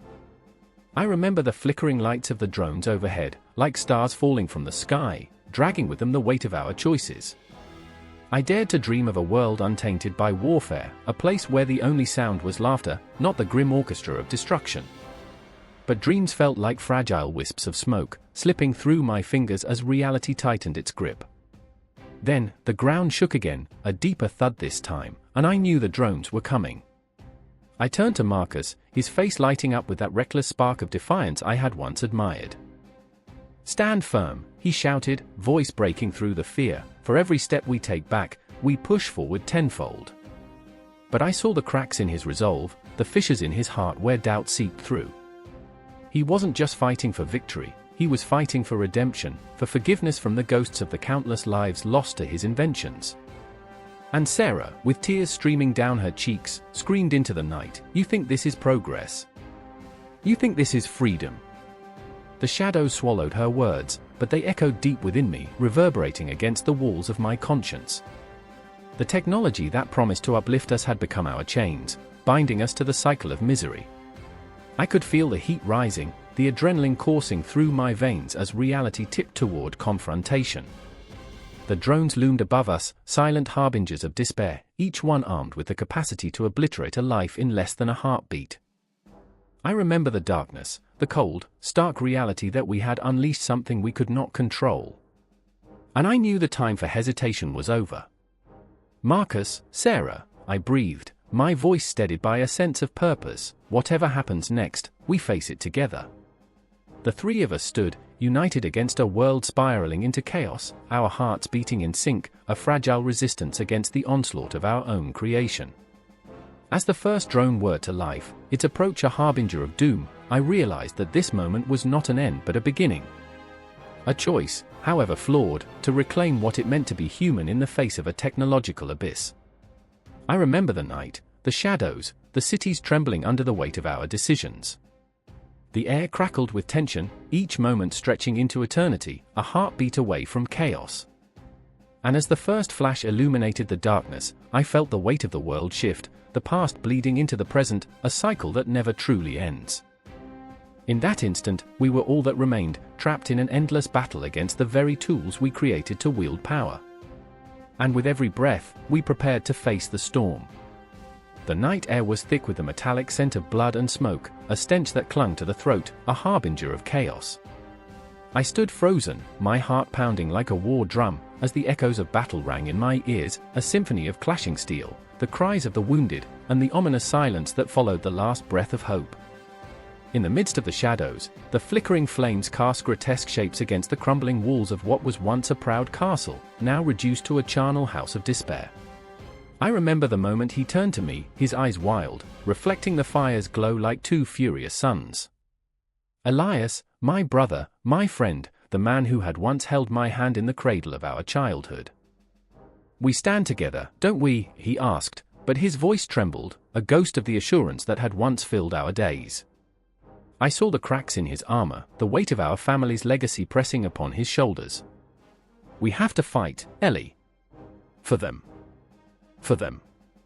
Those two words hung in the air like a noose, tightening around my heart as I recalled the faces of the innocent who had already been consumed by this insatiable war. I remember toddling children laughing in the fields, the sweet scent of wildflowers mingling with fresh bread. And now? Now their laughter was silenced, swallowed by the shadows as the specter of death loomed large. I glanced toward the horizon, where the first hints of dawn began to bleed into the night, a cruel reminder that light would come, but it wouldn't cleanse the blood that stained our hands. "Elias, what if we're wrong? What if—" "No," he shouted, his voice raw, ripping through the darkness. "We must believe. If we falter now, everything will fall apart." The desperation in his tone, the fear clawing at his throat, echoed my own doubts. Would belief be enough to shield us from the horrors yet to come? Ahead, the enemy's banners waved ominously in the distance, dark colors against the gray sky, a snake coiled and ready to strike. I felt the chill crawl down my spine, the sound of hoofbeats drumming against the ground like the heartbeat of the earth itself. Each thud resonated within my chest, a reminder that time was slipping, racing toward a reckoning we could not escape. "Remember the last battle?" I whispered, my voice barely a breath, but it carried the weight of memories, the day when our father had fallen, the light extinguished far too soon. It was a wound that had never healed, festering in the hollow of our souls, a darkness that threatened to consume us. "I remember," Elias said, anger flaring in his eyes, but it was laced with pain. "I remember every moment of our father's funeral. The way the sun felt like a cruel joke against the agony of our loss. His fists clenched, knuckles white as the specters of our past bore down on us. With every pulse of my heart, I felt the ghosts of those battles past shimmering in the air, specters of valor and folly entwined in the fabric of our fate. The siege of Blackstone, when our allies turned and left us to the wolves, abandoning our pleas for aid. The ambush at Elder Grove, where we lost our bravest men, their laughter silenced forever, leaving a haunting echo in the hollow of our memories. Do you think they remember us?" I asked, tears pricking my eyes. "The ones we fought for." But deep down, I knew, time had a way of stealing memories, like autumn leaves swept away by the cold wind. "Ellie, they will remember us," he said, but even he faltered, uncertainty creeping into his voice. "They must. We cannot let their sacrifices be in vain." The sky darkened again, looming clouds threatening to spill their fury upon us as if the heavens themselves were waging war. The air vibrated with tension, electric and wild, every heartbeat a countdown to the storm that would break. A single moment stretched, a breath held captive between us, and I could see it in his eyes, the flicker of fear masked by resolve, a struggle that ignited a fire deep within me. "I won't let you fight this alone," I said, my voice gaining strength even as despair threatened to choke me. I felt the weight of an unspoken promise, a bond forged in blood and tears as we moved as one toward an uncertain future. I was terrified, yes, but in that terror lay an understanding, a key to survival. With a jolt, the enemy surged forward, a tide of darkness crashing against our fragile beacon of hope. The cacophony of war erupted, screams intertwining with the clash of swords, a tempest of chaos threatening to pull us under. I fought, not just for my brother, but for every soul lost to this madness, for every laughter silenced, every light extinguished. As the first blade met flesh, a visceral horror spiraled through me, a reminder of the fragility of life, how quickly joy could turn to sorrow. I felt the warmth of blood splatter against my cheek, a macabre kiss that sent shivers racing down my spine. I didn't want to kill, yet the primal instinct surged, an ugly necessity that clawed at my humanity. "Ellie! Watch out!" Elias's voice cut through the haze, pulling me back, but it was too late. A figure lunged at me, shadowy and fierce, the madness in his eyes reflecting all the chaos around us. I sidestepped, my heart racing, but the blade grazed my arm, a flash of pain, sharp and immediate, igniting a fire within me. "Together?" Elias shouted, his voice fierce and commanding, and in that moment, I found my footing. Together! We were bound by blood, by memories, by the insatiable urge to claw our way through this waking nightmare. I remember the chaos, the cacophony, the feeling of being alive amidst the frenzy, a heartbeat against the eternal night, a pulse amidst the shadows. I remember the desperate prayers I whispered to the stars, hoping for a miracle, but knowing deep down that it would only be our resolve that would carry us through the storm. We fought, side by side, against the tide of darkness that threatened to swallow us whole, our past battles woven into the fabric of this night, each swing of our blades a tribute to the ghosts that haunted us. As we plunged deeper into the fray, I felt the weight of the world shifting, the inevitability of fate bearing down upon us, and I understood, this battle would either forge our destiny or seal our doom.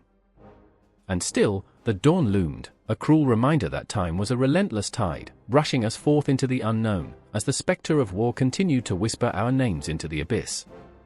The clock struck midnight. The air crackled like a live wire, charged with a tension that could snap at any moment.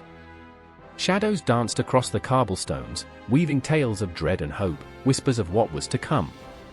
A single candle flickered in the window of a crumbling tavern, illuminating the faces of those huddled within. Each breath they took felt like a plea, a desperate prayer to the gods that had turned their backs on them. Outside, the night was a heavy cloak, wrapping the world in silence, but inside, it was another story. I remember the moment I stood at the entrance, my heart a war drum beating wildly against my ribcage. The laughter that echoed from within felt like a cruel joke, a mask on the grim reality just beyond the door. I could see Anya through the window, her eyes sparkling despite the gloom, her laughter a haunting melody that pulled me in like a moth to a flame. She had always been a light in the darkness, but tonight, even her brightness seemed tainted by the shadows creeping closer around us. "Stay close," I whispered to myself, though there was no one to hear. The chill in the air had settled deep in my bones, a premonition that clawed at my insides. I stepped inside. "Riven, you look like you've seen a ghost," Anya said, her smile faltering as she caught sight of my pallid face. I forced a grin, but the weight of the world pushed my lips down. "Better a ghost than what's out there," I replied, gesturing vaguely to the grim street beyond. That's when I noticed Callum, his presence as solid as the oak table he leaned against. He was a warrior, once full of bravado, but lately, his spirit had dimmed like the candle flickering before us. I could see the shadows under his eyes, I could feel his fear mingling with mine. "What was it this time?" I asked, my voice barely above a whisper. "The patrols are tightening," he said. "I heard them speaking of a war." "Our war." The words hung in the air, heavy as iron chains. I could sense the dread in the room thickening, a palpable force pressing down on us. Anya's hand reached for mine, her fingers trembling slightly. "You think they'll come for us?" she asked, her voice breaking like glass. There was a tremor in her presence, a flicker of vulnerability that made my heart ache. I wanted to reassure her, to shield her from the truth that gnawed at my insides. But how could I? The truth had become a ghost, haunting our every word. I remember when we thought we were safe," I said, forcing the memory to the forefront. A distant summer day when laughter echoed across the fields, when the sun warmed our backs, and the world felt infinite. But that was a lifetime ago, before the shadows crept into our hearts. Callum swore under his breath, his frustration palpable. "We can't keep running. We need to prepare. We need to fight." The words ignited a fire in the pit of my stomach, a mix of dread and defiance. I had watched him grow from a boy into a man, but now, his desperation was a raw wound, exposing the fragility we all felt. "Fight!" I echoed, disbelief lacing my tone. "What do we have?" "A dagger and dreams." Anya's grip tightened around my hand. "We have each other," she said, her voice unwavering. It struck me then, the power of her words, the quiet strength that lay within her. I could feel the weight of her belief, of the hope she clung to like it was a lifeline. But hope is a cruel mistress, isn't it? It can lift you high, only to drop you into the depths of despair. I could see the cracks forming, the walls we built to protect ourselves crumbling with every haunting whisper of the night.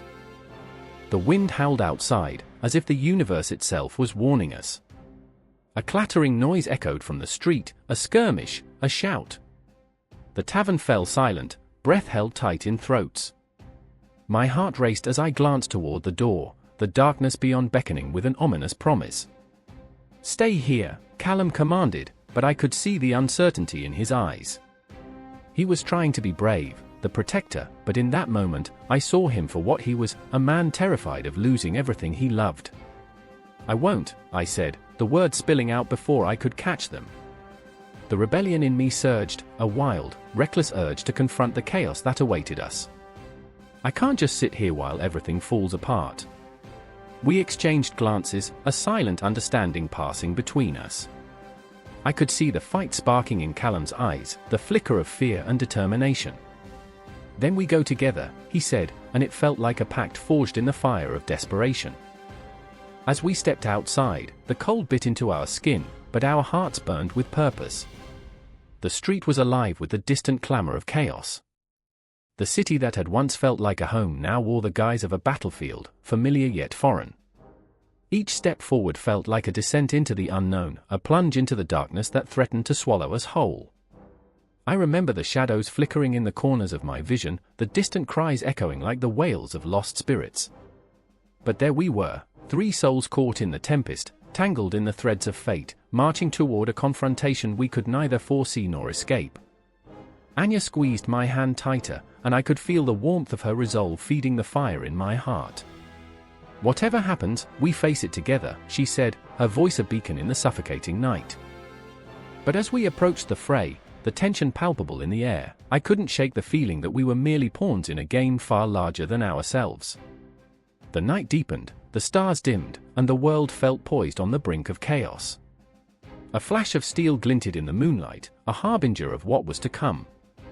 The battle that loomed ahead would shatter our illusions, strip us bare, and reveal the raw, unyielding truth of who we truly were.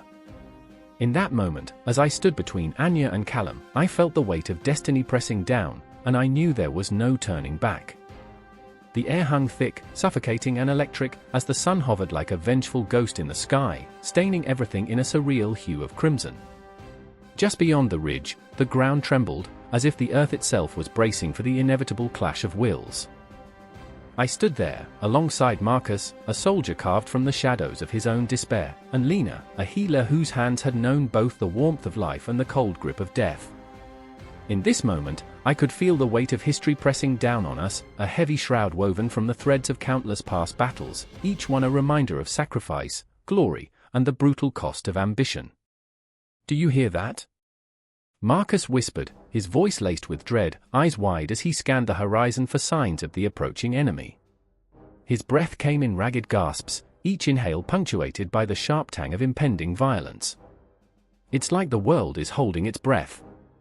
I remember standing there, heart pounding in my chest like a war drum. The air buzzed with tension, charged as if it were a living entity. You could taste the fear, bitter and metallic, clinging to the back of my throat. The valley below, once a serene tapestry of green, now transformed into a battleground, a fractured land yearning for blood. It was here, at this cursed intersection of fate, where 2 armies would collide, and lives would unravel. "Marcus, this place," I trailed off, the words slipping from my lips as I gestured toward the crumbling remnants of an ancient fortress that loomed behind us, its stone walls scarred by time and conflict. "It has seen too much." Lena, her face pale yet resolute, turned to me, her gaze piercing through the chaos. "Every stone holds a story," she murmured, her voice barely above a whisper, "and every story has a cost." She reached for a small vial, its contents shimmering ominously in the fading light. "If it comes to it, I'll do what I must. We can't afford to lose." The irony twisted in my gut, a healer preparing for death while I stood paralyzed by the weight of my own inaction. I could feel the anxiety coiling within me like a serpent, tightening with every passing moment. We were mere pawns in a game played by those far removed from the consequences of their decisions, and yet, here we were, clinging desperately to our humanity, searching for meaning amidst the madness. With a sudden jolt, the silence shattered as the war horn sounded, a cacophony that tore through the air like a blade. My heart raced in tandem with the distant thunder of hooves, the war machines rumbling like an approaching storm. I grasped Marcus's arm, feeling the tremor in his muscles, a reflection of my own turmoil. "We can't turn back now," I said, though uncertainty gnawed at my insides. He nodded, though his eyes betrayed his fear. I could see him wrestling with his demons, the weight of his past battles etched in the lines of his face. What ghosts haunted him? What nightmares whispered in the dark? "Fight or die," he muttered, more to himself than to me, a mantra that reverberated through the chaos. I remembered the stories, the legends that spoke of bravery and honor, of heroes rising from the ashes of despair. But in that moment, all I felt was the crushing burden of our mortality. The location we had chosen wasn't just a strategic point on the map, it was a crucible that would reshape us, break us, or perhaps forge something new from the embers of our souls. The landscape shifted around us, shadows lengthening as the sun dipped lower, casting long fingers of darkness that crept toward our hearts. I caught a glimpse of the enemy's banners unfurling, vibrant colors stark against the mounting dread. They fluttered defiantly in the wind, a cruel reminder of the lives that were about to be torn apart. Remember what you fight for. Lena's voice cut through the noise, a lifeline in the turmoil of our thoughts. Family, freedom, the future, but even as she spoke, I could see the flicker of doubt in her eyes. We were fighting for a fractured promise, a dream that seemed to flutter away like smoke through our fingers. Is it worth it? I asked, the question slipping from my lips before I could stop it. This place, this fight, is it worth the blood we'll shed? Marcus's gaze hardened, a flicker of something igniting deep within him. It has to be. The conviction in his voice was palpable, yet I could see the cracks beneath his resolve, the hesitation dancing like shadows in the corners of his mind.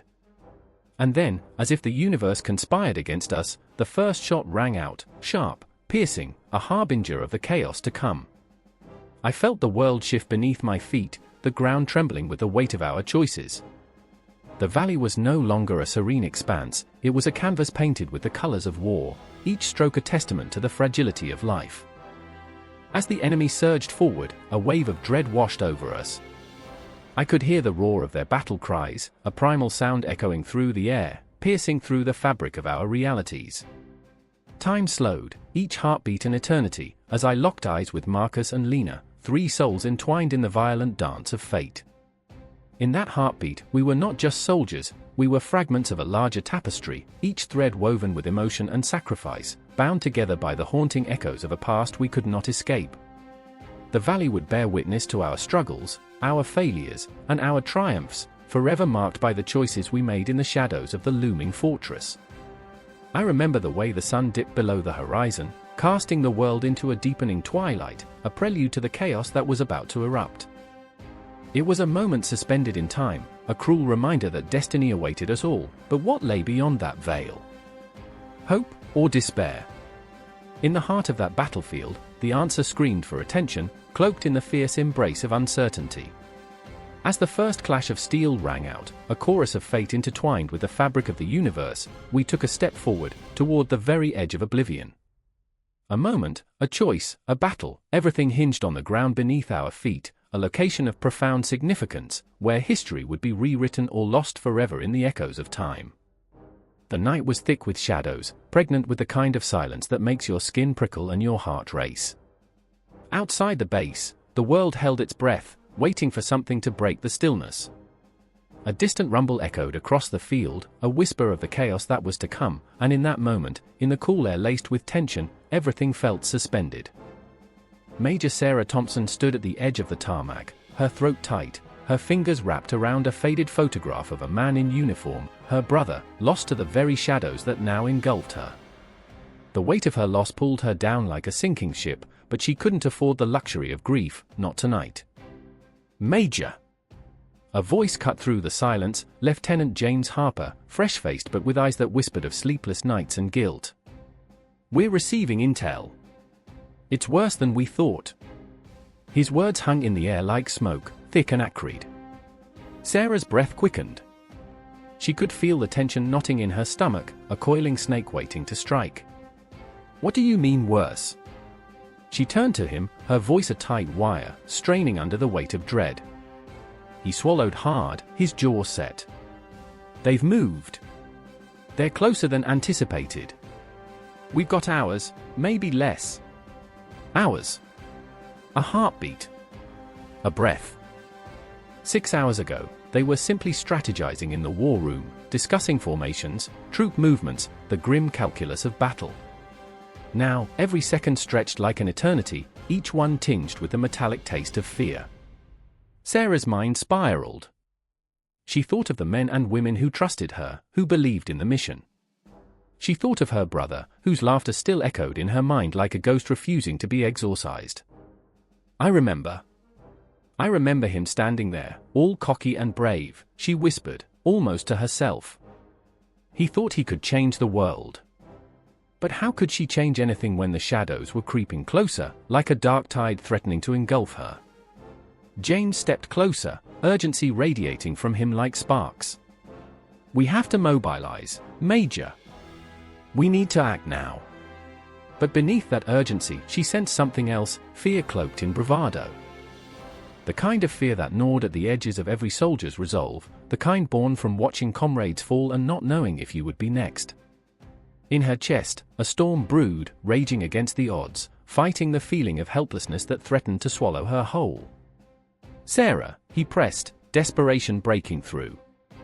"I can't lose anyone else. Not now." The vulnerability in his voice sliced through her heart, a reminder of every sleepless night spent worrying over those who followed her, those who fought for a cause that felt more and more like a mirage.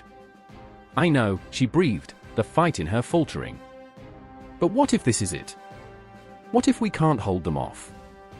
For a heartbeat, they stood there, two souls entwined in the throes of doubt, weighed down by the knowledge that they were marching toward an abyss. The echoes of distant artillery boomed like the death knells of forgotten heroes, reminding them that every choice they made was a step toward an uncertain future, a haunting melody that played on repeat in the gallery of their minds. Suddenly, the calm was shattered. An alarm blared, piercing the night with its shrill cries. The world around them ignited into chaos. Soldiers rushed past, faces hardened with resolve and fear, boots pounding the tarmac as if to drown out the drum of their own mortality. "Move! Move!" Voices shouted, each command echoing like a prayer against the encroaching darkness. In that frenzy, Sarah felt her heart pounding in rhythm with the chaos, a war drum calling her to the front lines, a siren luring her into the fray. She could feel the weight of her uniform, the familiar fabric that felt like armor and a shroud all at once. She fought against the flood of memories that threatened to consume her, her brother's laughter, the hope in his eyes, the dreams they once shared under the stars. "Sarah!" James's voice broke through. "We need your orders." A split second. A decision. Her mind raced, and she felt the pulse of the universe, the alignment of stars, the weight of 1,000 fates resting on her shoulders. "Formations. Secure the perimeter. We hold this line." Her voice cut through the chaos, venomous and fierce, laced with something primal. She was alive, a warrior, a guardian. The troops fell into place, a stream of humanity bound by purpose, each face a reflection of the hope and fear swirling in her own heart. She watched as they moved with a synchronized grace, each step a heartbeat closer to the storm. And yet, she could feel the ghosts around her, the memories of those lost, those who had fought bravely and fallen. As the first shots rang out, the world exploded into color and sound, a cacophony of war. Time stretched, fragmented moments colliding, a soldier's shout, a roar of engines, the sharp crack of gunfire. Each pulse of chaos reverberated through her veins, a torrent of adrenaline and fear. She pushed forward, the weight of command surging through her, a wave of defiance against the encroaching darkness. And in that chaos, she caught James's eye, a fleeting moment where everything stood still. There was fear and determination etched on his face, a mirrored reflection of the tempest she felt within. They were fighters, bound by their scars, united in a purpose greater than themselves. Together, she mouthed, a promise unspoken, and he nodded, a silent vow to stand against the shadows. But the night was far from over, the battle far from won. As the echoes of conflict raged around them, Sarah felt the crushing weight of her choices, the fear that clawed at her heart. In this vortex of violence, she grasped the fleeting moments, each heartbeat, each breath, knowing that in the chaos, they were alive, fighting against the ghosts of their pasts and the darkness that threatened to consume them. The storm raged on, and she was at its center, a warrior forged in the fires of despair, ready to confront whatever lay ahead, a harbinger of hope in the looming abyss. A gunshot rang out, slicing through the suffocating fog that clung to the streets of London like a shroud. In an instant, the world shattered into chaos. Panic erupted, hearts raced, and the air thickened with the bitter scent of gunpowder. I was there, crouched behind the remnants of a crumbling wall, my breath quick and shallow, the icy hand of fear gripping my throat. It wasn't just a battle, it was the culmination of dreams, nightmares, and the desperate cries of those who had fought and fallen in the name of freedom. I remember the faces. Samuel, eyes wide with the ferocity of a lion and the heartache of 1,000 lifetimes. He was more than a soldier, he was a brother, a dreamer whose laughter once filled the air as we plotted the overthrow of an empire that sought to crush our very souls. I remember his hands, calloused but gentle, reaching for me in that moment of terror. "We can't back down now." Not after everything. His voice trembled, resolute yet tinged with the cold sting of despair, echoing in my mind like a siren song. Then there was Eliza, fierce and unyielding, with a spirit forged in the fires of rebellion. She was the heart of our coalition, a beacon of hope amid the murky shadows of oppression. I could see her silhouette, darting from alley to alley, her hair a wild cascade of defiance against the backdrop of a city that sought to silence her. "They think we're nothing," she had whispered once, her eyes ablaze with conviction. "But we are everything." And now, as I watched her throw herself into the fray, I felt the weight of those words settle like lead in my chest. A second shot pierced the air. This time, it was closer. I turned just in time to see Samuel stagger, a crimson bloom spreading rapidly across his chest like the morning sun rising over a bleak horizon. Time froze.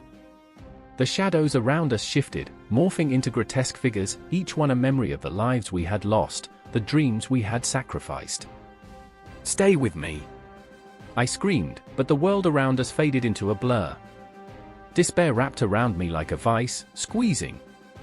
I remembered the whispers in the night spent huddled over maps, tracing routes of rebellion, plotting strikes against the iron grip of the British Empire. They had taken so much from us, our homes, our families, our futures, but they would not take our spirits. Not now. Not ever. Eliza's voice broke through the fog. "We have to move." Her eyes darted, scanning for enemies and opportunities alike.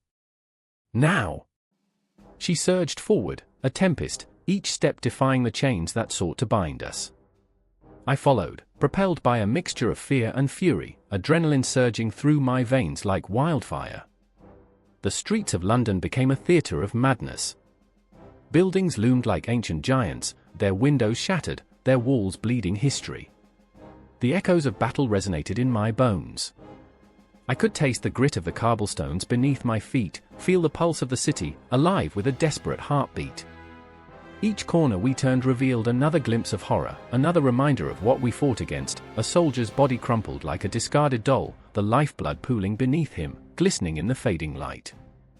A scream tore through the air, raw and primal. It was the sound of a soul being snatched away. I turned, dread coiling around my heart as I spotted a child, no more than 7, eyes wide with terror, lost in a world gone mad. I grabbed Eliza's arm, desperation clawing at my throat. "What do we do?"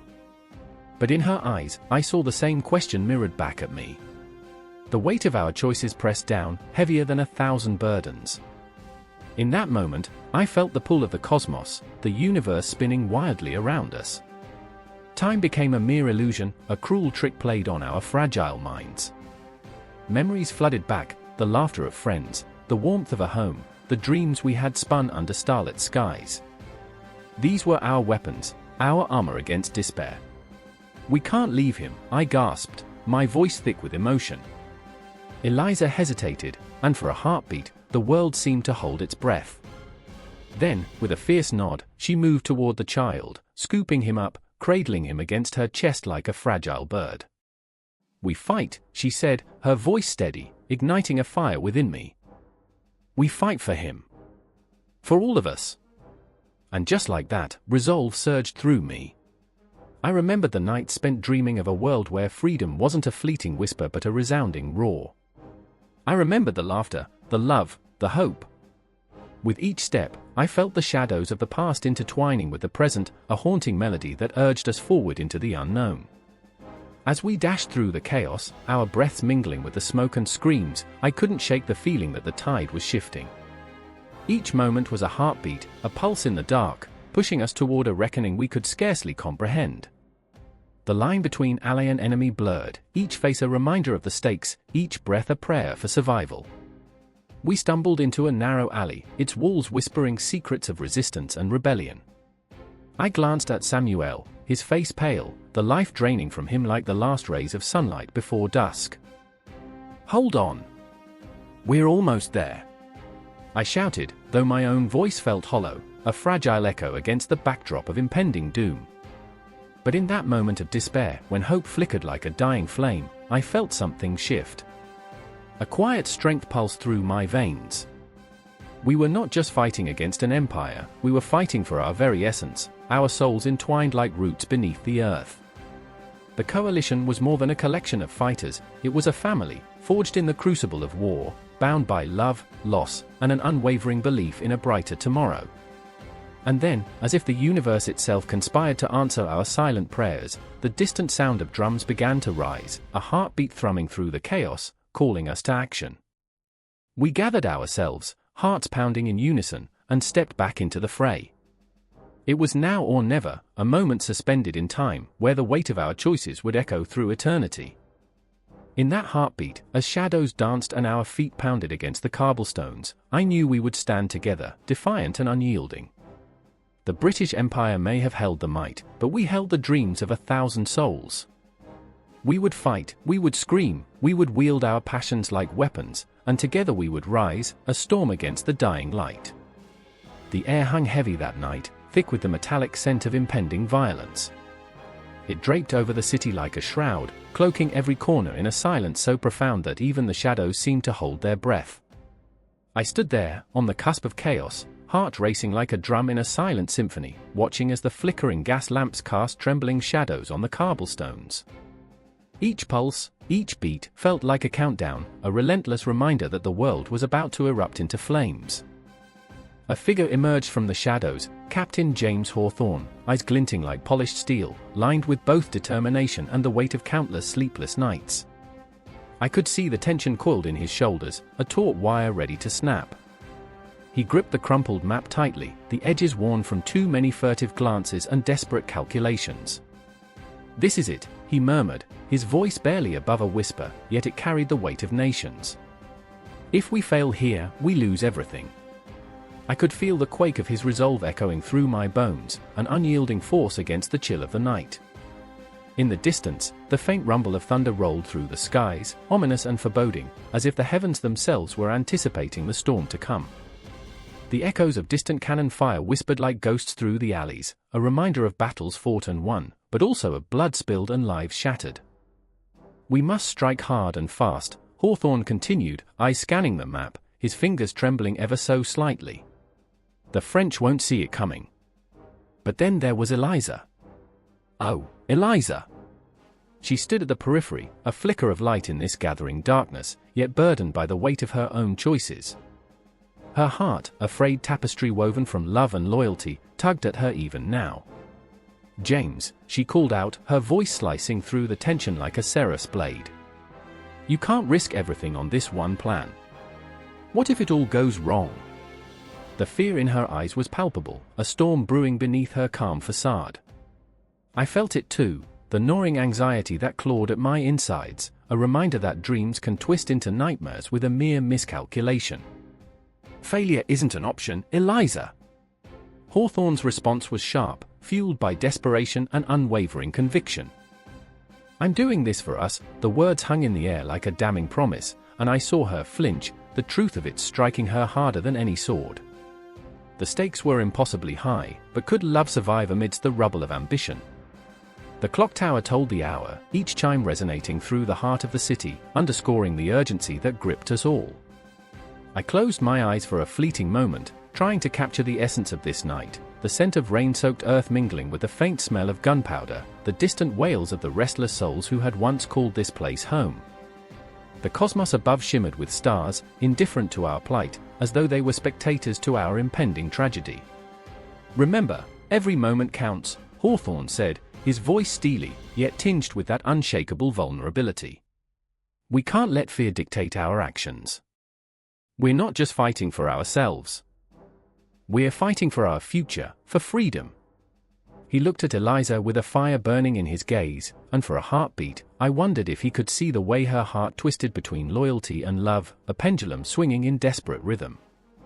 But she stood firm, defiance brewing within her. "What future, James? If your ambitions lead us to destruction." There was a tremor in her words that echoed the fragility of their bond. She was both a sword and a shield, and the weight of her words felt like a tempest ready to break. With the map unfurled before him, Hawthorne's gaze hardened, and the intensity of his ambition was a palpable force, an electric current that surged through the air. "I know the cost. I know what's at stake." He slammed a fist against the table, and the sound reverberated like a battle cry. "But we have to take the fight to them. We will hit them where it hurts, and we will do it in the cover of night, when their guards are low." I could feel the tension coiling tighter, each word igniting a battle within. The plan was as daring as it was reckless, every calculated risk teetering on the edge of calamity. The stakes were not just lives, they were futures intertwined, dreams threatened by the specter of failure. Eliza's eyes shone with unshed tears, but there was fire behind them, a flicker of resolve ignited by despair. "Then I will stand with you, James. But I will not watch you destroy yourself in pursuit of glory." In that moment, their gazes locked, and I swear I could see the universe spin around them. Love, ambition, fear, intertwined like roots beneath the surface, invisible but foundational. This was not just about battle tactics, it was about the very essence of who they were, who they could become. The clock chimed again, shaking me from my reverie. Time was slipping away, and with it, the chances of survival. The breath of fate hung thick in the air, and I could sense the threads of history weaving themselves into a tapestry of chaos that would echo through the ages. "Prepare the men," Hawthorne commanded, the resolve hardening in his voice. And as he turned to face the shadows ahead, I felt a shiver run down my spine, a disturbance in the fabric of the night. The plan was laid bare, fraught with danger, and yet I couldn't shake the feeling that it was more than a calculation of military might, it was a dance with destiny, the kind that would leave scars on the soul long after the dust settled. I took a breath, gathering my courage, for I understood that they were not just marching into battle, they were stepping into a reckoning with their own hearts. The world would hold its breath as the night descended, and the clock would continue to tick, counting down to the moment when everything would change forever. "Let the stars bear witness," I whispered to the night, feeling the pulse of anticipation thrumming in the air. The stage was set, and all that remained was to see if love could withstand the weight of ambition, if dreams could survive the throes of war. And as the shadows deepened, I was left with an unsettling certainty: the battle had only just begun. The clock struck midnight, its chime reverberating through the hollow streets like an echo of impending doom. Shadows danced, flickering under the pale light of the moon, and in that moment, a tempest brewed in the hearts of three souls, each cornered by their own demons, yearning for the elusive comfort of unity. Across the cobblestones, a whisper slithered through the air, carrying the weight of history, a burden that had long since crushed the spirit of the city. I remember the biting chill as Elara stood, her breath visible in the night. She was a storm contained within fragile skin, eyes burning with a defiance that could set fire to the very world she sought to change. Her fists clenched, nails digging into the flesh of her palms, the pulse of anger thrumming beneath her skin. "We have to act now," she hissed, urgency lacing her tone like a thread of steel. Beside her, Jonah leaned against the brick wall, the shadows swallowing him whole, yet his heart thudded with a rhythm that betrayed his stillness.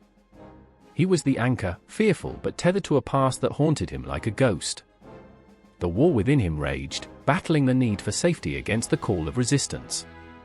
"What if we fail?" he murmured, the question a fragile whisper that hung heavy in the air, suffocating.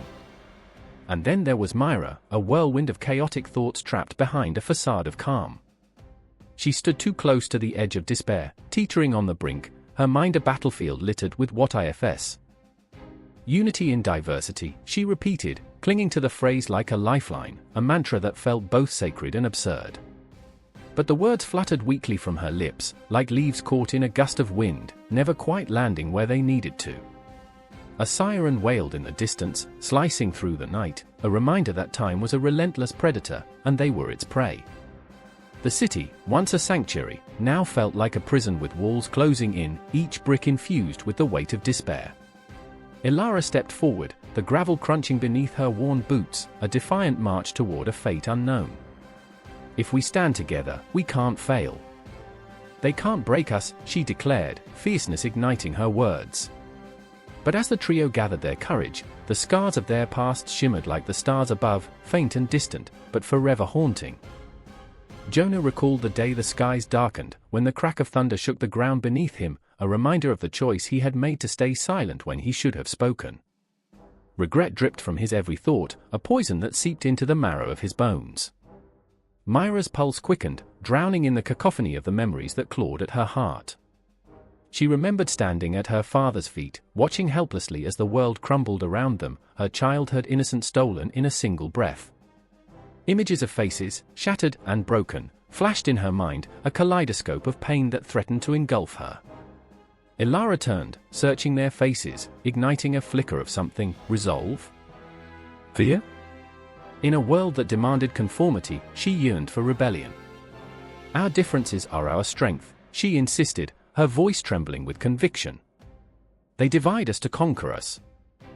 But together, we are unstoppable. Each word dripped with desperation, and with each heartbeat, the tension spiraled, encasing them in a web of hope and dread. The air crackled with an unspoken understanding, a shared burden that tethered them to one another. They were a tapestry woven from the threads of loss, joy, and an unyielding desire for change. The shadows whispered secrets to one another, hinting at what lay ahead, a confrontation that would either unite or destroy them. A figure emerged from the darkness, cloaked in the mystery of night. The silhouette was familiar yet foreign, bearing the weight of decisions forged in fire. It was Cray, a former ally turned ghost, a spectre in their movement. Once, he had fought alongside them, but the flames of betrayal had burned that bridge to ash. "You think you can change anything?" he scoffed, his voice a chilling echo that sent shivers down Myra's spine.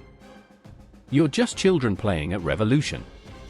Ilara's spirit ignited further, stoking the fire within. "We're not children," she shot back, her words sharp as arrows. "We're the future." But the doubt lingered like smoke, a reminder that the world was not as simple as their dreams painted it. Jonah's heart raced, torn between the desire to shield them from the harsh truth and the burning need to confront it. What if we lose everything, he dared to voice, and in that moment, the reality of their fragile alliance hung suspended in the air, brittle as glass. Myra felt the weight of the silence that followed, a dark cloak settling upon them. It wrapped around her throat, restricting her breath. The clock continued to tick, seconds counting down to an inevitable clash, a dance with destiny laden with fear and hope. "We don't have the luxury of time," she whispered, a haunting reminder that the past would not wait for them to gather their courage. With a shared glance, they nodded, a silent agreement igniting between them. Each heartbeat echoed with the resolve to confront the shadows that loomed over them, a battle against the darkness both within and without. The city sprawled before them, a labyrinth of dreams and nightmares, ready to unveil the secrets hidden in its depths. As they stepped forward, the air thick with tension, unity became their anthem, an unbreakable chain binding them together against the tide of chaos. In the heart of the storm, they would find their strength, their voices rising like the phoenix from the ashes of despair. They would forge ahead, not as individuals but as a force of nature, an unstoppable wave crashing against the shore of oblivion. This was their moment, raw and electric, where the whispers of destiny mingled with the cries of the oppressed. The city awaited their fight, a breathless anticipation hanging in the air, urging them on. Time was their enemy, but hope was their ally, and together, they would carve their place in history, etching their names into the fabric of a world desperate for change. And as the shadows deepened, so did their resolve, a heartbeat that pulsed with life even in the darkest of nights, a promise that would not be broken. With every step, they embraced their fears, their heartbreaks, and their dreams, weaving them into a tapestry of unity that would defy the odds. Together as one, they would face whatever lay ahead. The air crackles with tension as the sun dips below the horizon, casting a shroud of darkness over the battlefield. Shadows stretch long, distorting reality, twisting faces into grotesque masks of despair and determination. I stand amidst the chaos, feeling the weight of countless hearts beating in a desperate rhythm, a cacophony of fear and resolve. Soldiers scurry like ants, their voices rising in a frantic crescendo, but all I hear is the deafening silence of my own thoughts. The earth is soaked in memories, each drop of blood a story left untold, and I can't help but remember. I remember the first time I held a sword, the weight of it heavy in my hands, promising power but only delivering loss. On one side, there's General Marcus. A titan of a man, his broad shoulders silhouetted against the twilight. His eyes are steel, hard and unyielding, yet within them flickers a haunting vulnerability.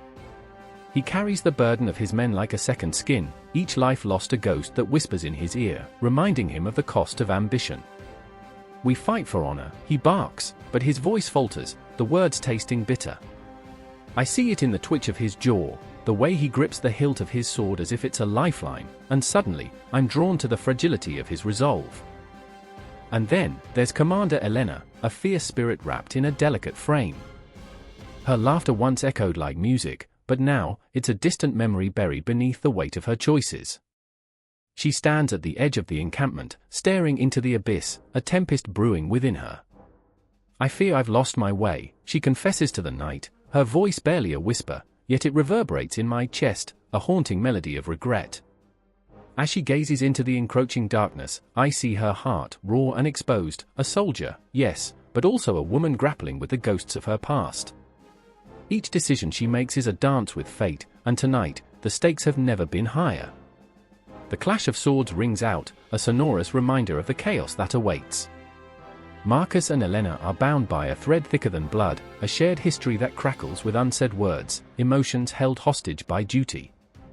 I remember their laughter, the way the sun would light up their faces as they planned strategies over cups of ancient wine, but now those moments feel like a cruel joke.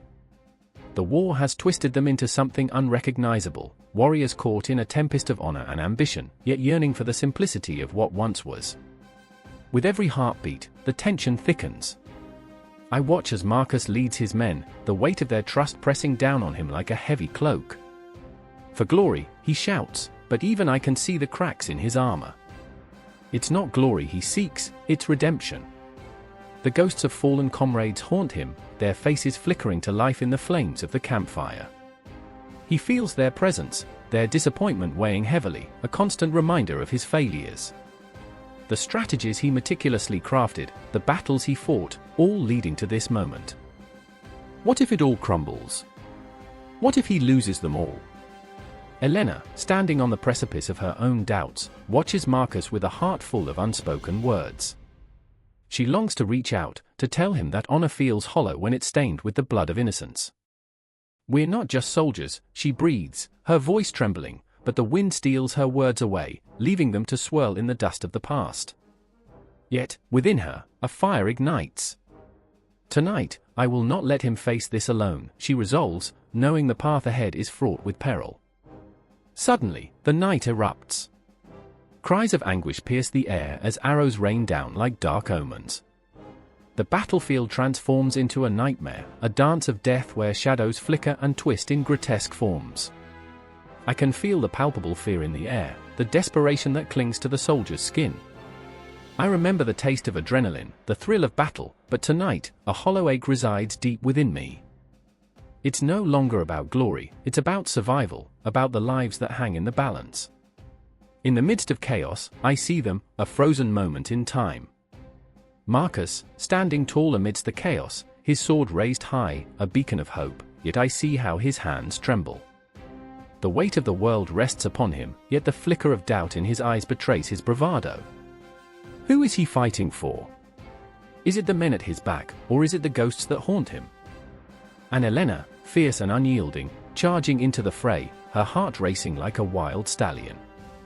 She doesn't fight for glory, she fights for the souls lost in the dark. I can feel the fire within her, illuminating the shadows, yet I know she is haunted by the choices that led her here. Will she be enough? Will their combined strength be enough to turn the tide? The battle rages on, an unrelenting storm of steel and blood, of anguish and courage. Each swing of a sword becomes a heartbeat, each cry a reminder of what's at stake. I see the fear in their eyes, the determination etched on their faces, and I'm pulled into their struggle, feeling the weight of their conflicting emotions, the yearning for something greater. And then, in a moment that stretches across time, the two leaders find one another, their eyes locking amidst the chaos. There's a silent understanding, a recognition of shared burdens. In that split second, I feel their anguish intertwine with hope, their fates suspended like constellations in the night sky. They know the path ahead is treacherous, that salvation is a thin line separating triumph from tragedy. As the battle rages, I feel their emotions crashing like waves against the shore, fear, loss, love, and relentless determination. This is not just a fight, it's a reckoning. A clash of ideals, of dreams that shimmer on the horizon like distant stars. And as the night deepens, I cling to the hope that amidst the chaos, amidst the heartbreak, there is still a flicker of light waiting to break through the darkness, a pulse that will echo through eternity. With every heartbeat, the storm rages on, the ghosts of the past whispering tales of glory and grief. The battlefield becomes a tapestry woven with the threads of their stories, and I stand witness to this moment, captivated by the raw intensity of their struggle. The night is heavy with emotion, a promise that this is just the beginning, a prelude to the confrontation that looms like a specter on the horizon. Their stories will not end here, they are merely the beginning of a far greater tale, a saga that will echo through time, unforgotten, unyielding. The air hung thick, a silence so profound it clawed at the edges of sanity. I could hear the pounding of my heart, a drumbeat of dread echoing in my ears as the sun slipped behind the horizon, casting the world in an ominous twilight. I stood in the shadows, trembling not from the cold, but from a fear I couldn't fully grasp, a dread fueled by the unseen. The ground beneath me felt alive, as if it had swallowed the screams of those who had fought and fallen before. I remember the whispers, the fleeting thoughts of glory and honor that had brought us here, only to be choked out by the bitter aroma of blood and sweat. Across the barren field, silhouettes danced in the gathering dusk. 3 figures emerged, each carrying their own burdens, their pasts carved into their faces, their futures uncertain. I remember Elena, fierce and unyielding, her fiery spirit igniting hope in even the darkest hearts. The way her hand clenched around her sword spoke of a determination that came from loss. She was fighting not just for glory but for those she had loved and lost. Would this battle reclaim the pieces of herself she had surrendered? I could see it in her eyes, the flickering flame of survival mingled with the shadows of despair. Then there was Marcus, a gentle soul, whose laughter once filled the air like music. But now, it was a hollow sound, a ghost echoing through the trenches of his mind. I remember how he'd joke about the absurdity of war, how he'd compare our muck-covered boots to the pristine floors of noble palaces. But laughter had faded, replaced by the weight of regret. Each step he took felt like a countdown to an inevitable end, a reminder of the fragility of dreams. What if it's all for nothing, he had whispered to me just days before, and the question hung there, festering like an untreated wound. And then there was me, a reluctant participant in this macabre theater. I remember the night spent haunted by the visions of what lay ahead, a clumsy mix of bravado and doubt. I had always romanticized the tales of heroes, yet standing here, under the vastness of a sky that seemed to collapse in on itself, I felt like a child playing dress-up, wielding a sword that felt foreign in my hands. Blood and glory glittered in the stories I had devoured, but now, the taste was bitter, like ash in my mouth. The first scream shattered the silence, a wretched sound that sliced through the air and sent shockwaves down my spine. It was a signal, a lurching reality crashing into our fragile hopes. A clash of steel rang out, sharp and brutal, drowning out everything else. I remember the way the sound vibrated through my bones, a chilling reminder that what lay ahead would not be a dance, but a debacle of despair. Elena surged forward, her sword raised, eyes ablaze with fury and clarity. She was a tempest, each swing carving out a path through the chaos, her fierce spirit lighting up the darkness that enveloped us. For them, she cried, and the words ignited a flicker of rebellion in my chest. But as I followed her, the weight of what we were doing pressed down on me like a boulder. Was this truly for them, or a desperate grasp for validation in a world gone mad? Marcus had fallen back, confusion etching lines across his face as the brutality unfolded around him. I saw him hesitate, his hands shaking, refusing to heed the call to arms. "They're just men," he shouted, the words a desperate plea drowning in the cacophony of violence. But the tide of war waited for no one. It was unforgiving, relentless, a monster consuming everything in its path. I remember the moment his resolve crumbled, the glimmer of humanity extinguished by the ferocity of survival. Would he find a way to reclaim it, or would he become just another shadow in this blighted landscape? The air was thick with the metallic scent of blood, mingling with the acrid smoke rising from burning debris. Each heartbeat felt like a countdown, and with every clash of swords, I could feel the weight of history pressing down upon us. We were not just fighting for ourselves, we were fighting for every story that had been written in blood, for every promise whispered under starlit skies that now seemed impossibly far away. In that moment, the world shrank to just us three, our hearts pounding in a rhythm that mimicked the chaos around us, frantic, desperate, alive. I reached for Marcus, desperate to bring him back from the abyss threatening to swallow him whole. "We're still here," I cried, but my voice was lost in the tempest. I reached for Elena, the fire in her eyes illuminating the darkness, reminding me that even in the bleakest of moments, hope could flicker like a candle refusing to be snuffed out. But the reality of our choices loomed, and I could feel the pull of despair edging closer. I remember the moment clarity struck like lightning, a realization that we were not warriors, but mere vessels for the pain and loss that had long plagued our souls. Every swing of the sword felt like an echo of our internal battles, every clash a reminder that we were all fighting our own wars, even as we battled side by side. The chaos around us roared like a tempest, but amid the fury, a chilling silence fell, a stillness that felt more ominous than the screams. Shadows loomed, and I could sense it, the end was near, the final confrontation looming on the horizon. It beckoned like a siren's call, promising both resolution and despair. As I stood in that surreal moment, I could feel the world holding its breath, teetering on the brink of something unspeakable. And just like that, the air shifted, a collective inhale before the plunge, where everything we thought we knew shattered like glass.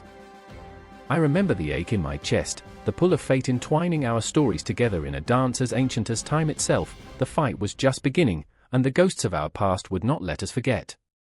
Would we emerge from the shadows, or would we become just another whisper lost to the winds of history? In that moment, all we could do was brace ourselves for the storm. The air was thick with smoke and the acrid scent of burnt earth.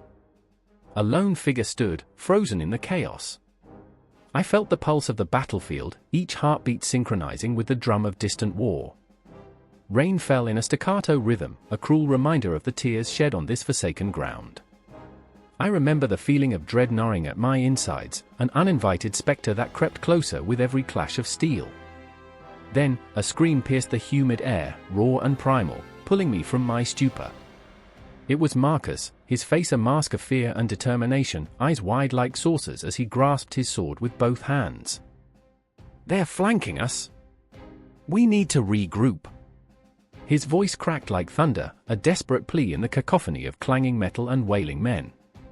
I remember the way he looked, drenched in mud and rain, a warrior besieged by the weight of his choices.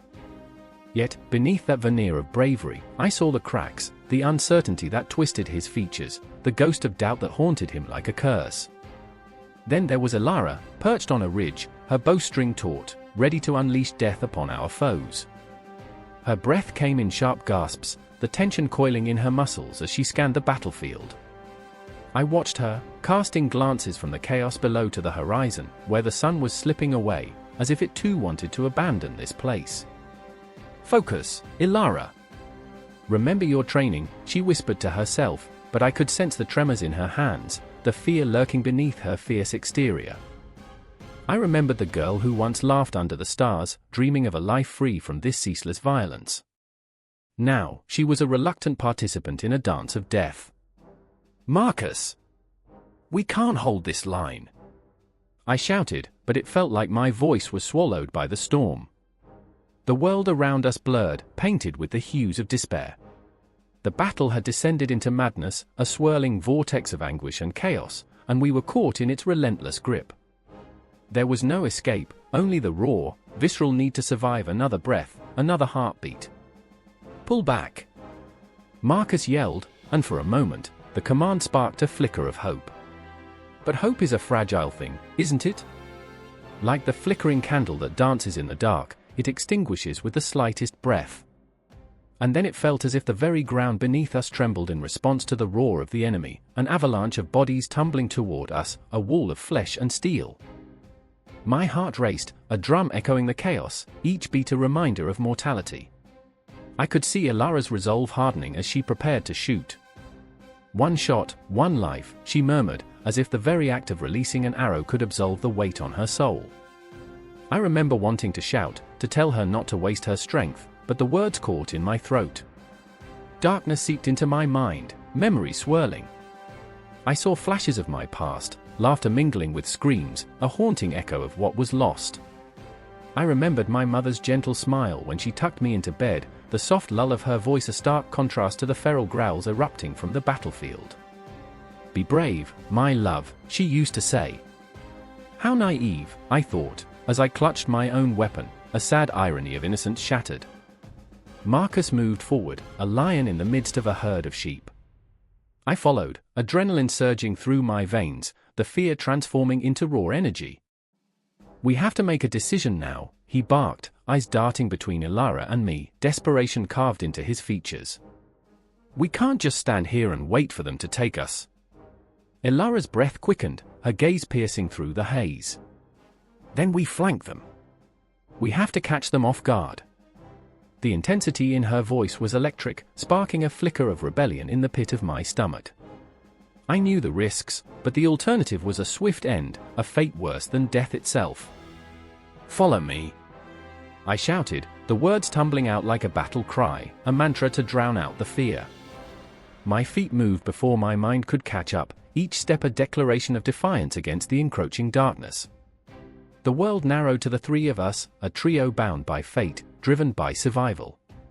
The enemy loomed closer, their shadows stretching, menacing and hungry. Chaos erupted as we darted toward the flank, the earth shaking beneath our feet, the sounds of war a deafening symphony. I could feel the weight of Ilara's gaze, the pressure of her hopes resting on my shoulders. My heart pounded, each beat syncing with the rhythm of our feet pounding against the mud. I remember the way Marcus charged ahead, a blur of steel and valor, a living embodiment of courage amidst the storm. For him, this was more than survival, it was a chance to reclaim his sense of self, a desperate grasp at purpose. I could taste the bitter tang of despair on my tongue, but I refused to let it consume me. We pressed forward, and time twisted, unraveling in a haze of adrenaline and fear. I felt alive in the chaos, the world shifting as if it were a dance, each movement deliberate, each heartbeat a step closer to destiny or doom. The enemy surged, and I could see the glint of steel reflecting the fading light. I sensed the shift in the air, a turning point, a moment that would etch itself into our very souls. Choices were made, decisions forged in the crucible of conflict, and the echo of those choices would resonate long after the last cry fell silent. In that fleeting instant, as arrows flew and swords clashed, as life and death intertwined in an eternal waltz, I understood the weight of our decisions. The battlefield, a canvas painted with desperation and hope, bared witness to our fight, not just against the enemy but against the shadows lurking within ourselves. And I knew, deep within the marrow of my bones, that this moment would haunt us, bind us, and haunt us again. The battlefield was no longer just a place of war, it had become a mirror reflecting our truths, our fears, the very essence of what it meant to be alive in the shadow of death. And still, the storm raged on, a relentless tide that showed no mercy. The clock struck 3, a hollow chime echoing through the abandoned warehouse, a heartbeat of treachery that dripped with the weight of unspoken fear. Shadows slithered across cracked concrete, painting the walls with stories best left untold. I remember the taste of iron on my tongue, the heavy thud of footsteps hammering against my chest like a war drum. My heart raced, a wild stallion that broke free, urging me to run, to hide, to escape the clutches of the darkened night. But betrayal hung in the air, an icy fog that numbed my instincts. Gretchen stood by the rusted window, her silhouette sharp against the pale moonlight, a ghost of the woman I once knew. Her breath came in shallow gasps, and I could see the tremors rippling through her body. We had once been allies, bound by the same cause, but tonight, the weight of our shared secrets twisted like a knife in my gut. The shadows cast their judgment as we waited, each moment stretching into eternity, a taut string ready to snap. "Do you trust me?" she whispered, lips barely moving, but the tremor in her voice spoke volumes. I wanted to scream, because trust was a luxury we could no longer afford. Outside, sirens wailed in the distance, a haunting reminder of the world collapsing around us. The city was alive with a desperate energy, lives hanging by the thinnest strands of fate. I thought of the children playing in the streets, blissfully unaware of the chaos lurking in the darkness, and my heart clenched. "What if we're too late?" I murmured, the words tasting bitter. I had played my part in this twisted game of espionage, but now the stakes felt insurmountable, the pieces of the puzzle scattered among the debris of our choices. Suddenly, a loud crash shattered the tension, sending our hearts racing.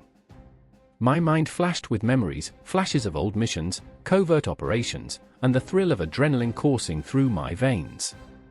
I remember the night spent poring over maps, lines drawn in red ink, the thrill of that first contact, the taste of victory. But tonight, it felt different.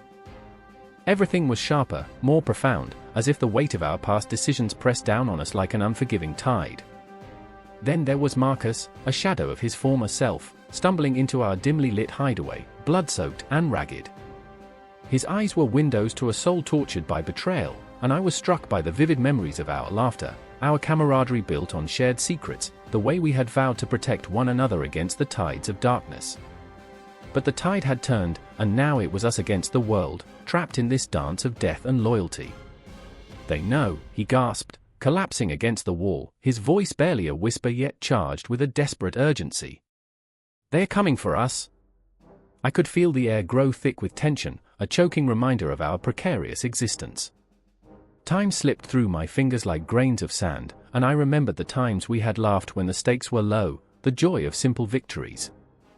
But now, the laughter felt like a distant echo, replaced by the heavy silence that hung in the air, punctuated only by Marcus's labored breaths. It was a silence that screamed of our failures, of the choices that led us here, to this moment of reckoning. "Gretchen," I pleaded, my voice trembling with fear, "what do we do?" My heart raced as I watched her face harden, determination transforming the fear in her eyes into a steely resolve. She was the embodiment of resilience, and even in the face of despair, she stood tall, a warrior in the night. "We fight," she declared, a battle cry that resonated deep within me. "We don't let them take us." Those words ignited a flicker of hope in my chest, but the shadows whispered doubts, reminding me of the cost of loyalty, of the blood that stained our hands. In that moment, as the sirens grew louder, the weight of our decisions hung heavy in the air. Choices made, friends lost, the path of intelligence and espionage was fraught with heartbreak, and we had become unwilling players in this cruel game. I remembered the faces of those who had fallen, ghosts haunting our every step. Each heartbeat echoed their names, their sacrifices woven into the very fabric of our souls. We moved as shadows, slipping through the cracks of the city, hearts pounding in unison, a living tapestry of fear and defiance. The world outside was a cacophony of chaos, but together we were a single heartbeat, fragile yet unyielding. But betrayal loomed, a specter that refused to fade. I could feel the tendrils of doubt creeping back in, wrapping around my mind like a vice. What if trust was always an illusion? What if the ones we called allies were simply masked enemies? I clung to Gretchen's resolve, her fierce spirit a lifeline in the swirling darkness. But as we sprinted through the labyrinthine alleyways, the weight of uncertainty pressed against my chest, a haunting reminder that in the world of intelligence and espionage, nothing was ever truly as it seemed. The night thickened, shadows curling like smoke in the corners of our minds, whispering secrets best forgotten. Each step forward felt like a descent into a chasm of despair, the echoes of our past decisions resonating in the depths of my soul. I could almost hear the ticking of a clock, each second counting down to a reckoning we could not escape. The world outside was a battlefield, and we were mere pawns in a game of power, the stakes higher than we could ever comprehend. Yet somewhere in the turmoil, amidst the whispers of betrayal and the shadows of doubt, a flicker of hope remained. Perhaps we could rewrite our fate, carve out a new path in the darkness. Together, we would confront the ghosts of our past, the betrayals that haunted us, and emerge not just as survivors, but as warriors, unbreakable, fierce, and defiant against the encroaching night. The chill of uncertainty wrapped around us, but deeper still was the fire of determination, a force that could not be snuffed out. And as we plunged into the unknown, the city's heartbeat synchronized with our own, a fierce reminder that we were alive, and fighting against the tide. The sound of gunfire echoed like the cries of lost souls, reverberating through the jagged mountains of a forgotten land. Smoke curled into the air, twining like ghostly fingers reaching for redemption. I crouched behind a crumbling stone wall, heart hammering against my ribs, the scent of gunpowder and sweat mingling in the charged atmosphere. Each crack of a bullet felt like a shattering glass, a reminder that every breath could be my last. I remember the way the sun hung low in the sky, a blood-orange orb casting long, dark shadows across the battlefield, and how it felt like time had stopped. Clutching my rifle, I glanced at Thomas, his face a mask of fear and fury, eyes wild with desperation. The boy I had known since childhood, the one who had chased after butterflies and dreamed of becoming more than just a soldier, was now a man caught in the volatile grip of conflict. "We'll hold the line," he muttered, voice trembling against the chaos.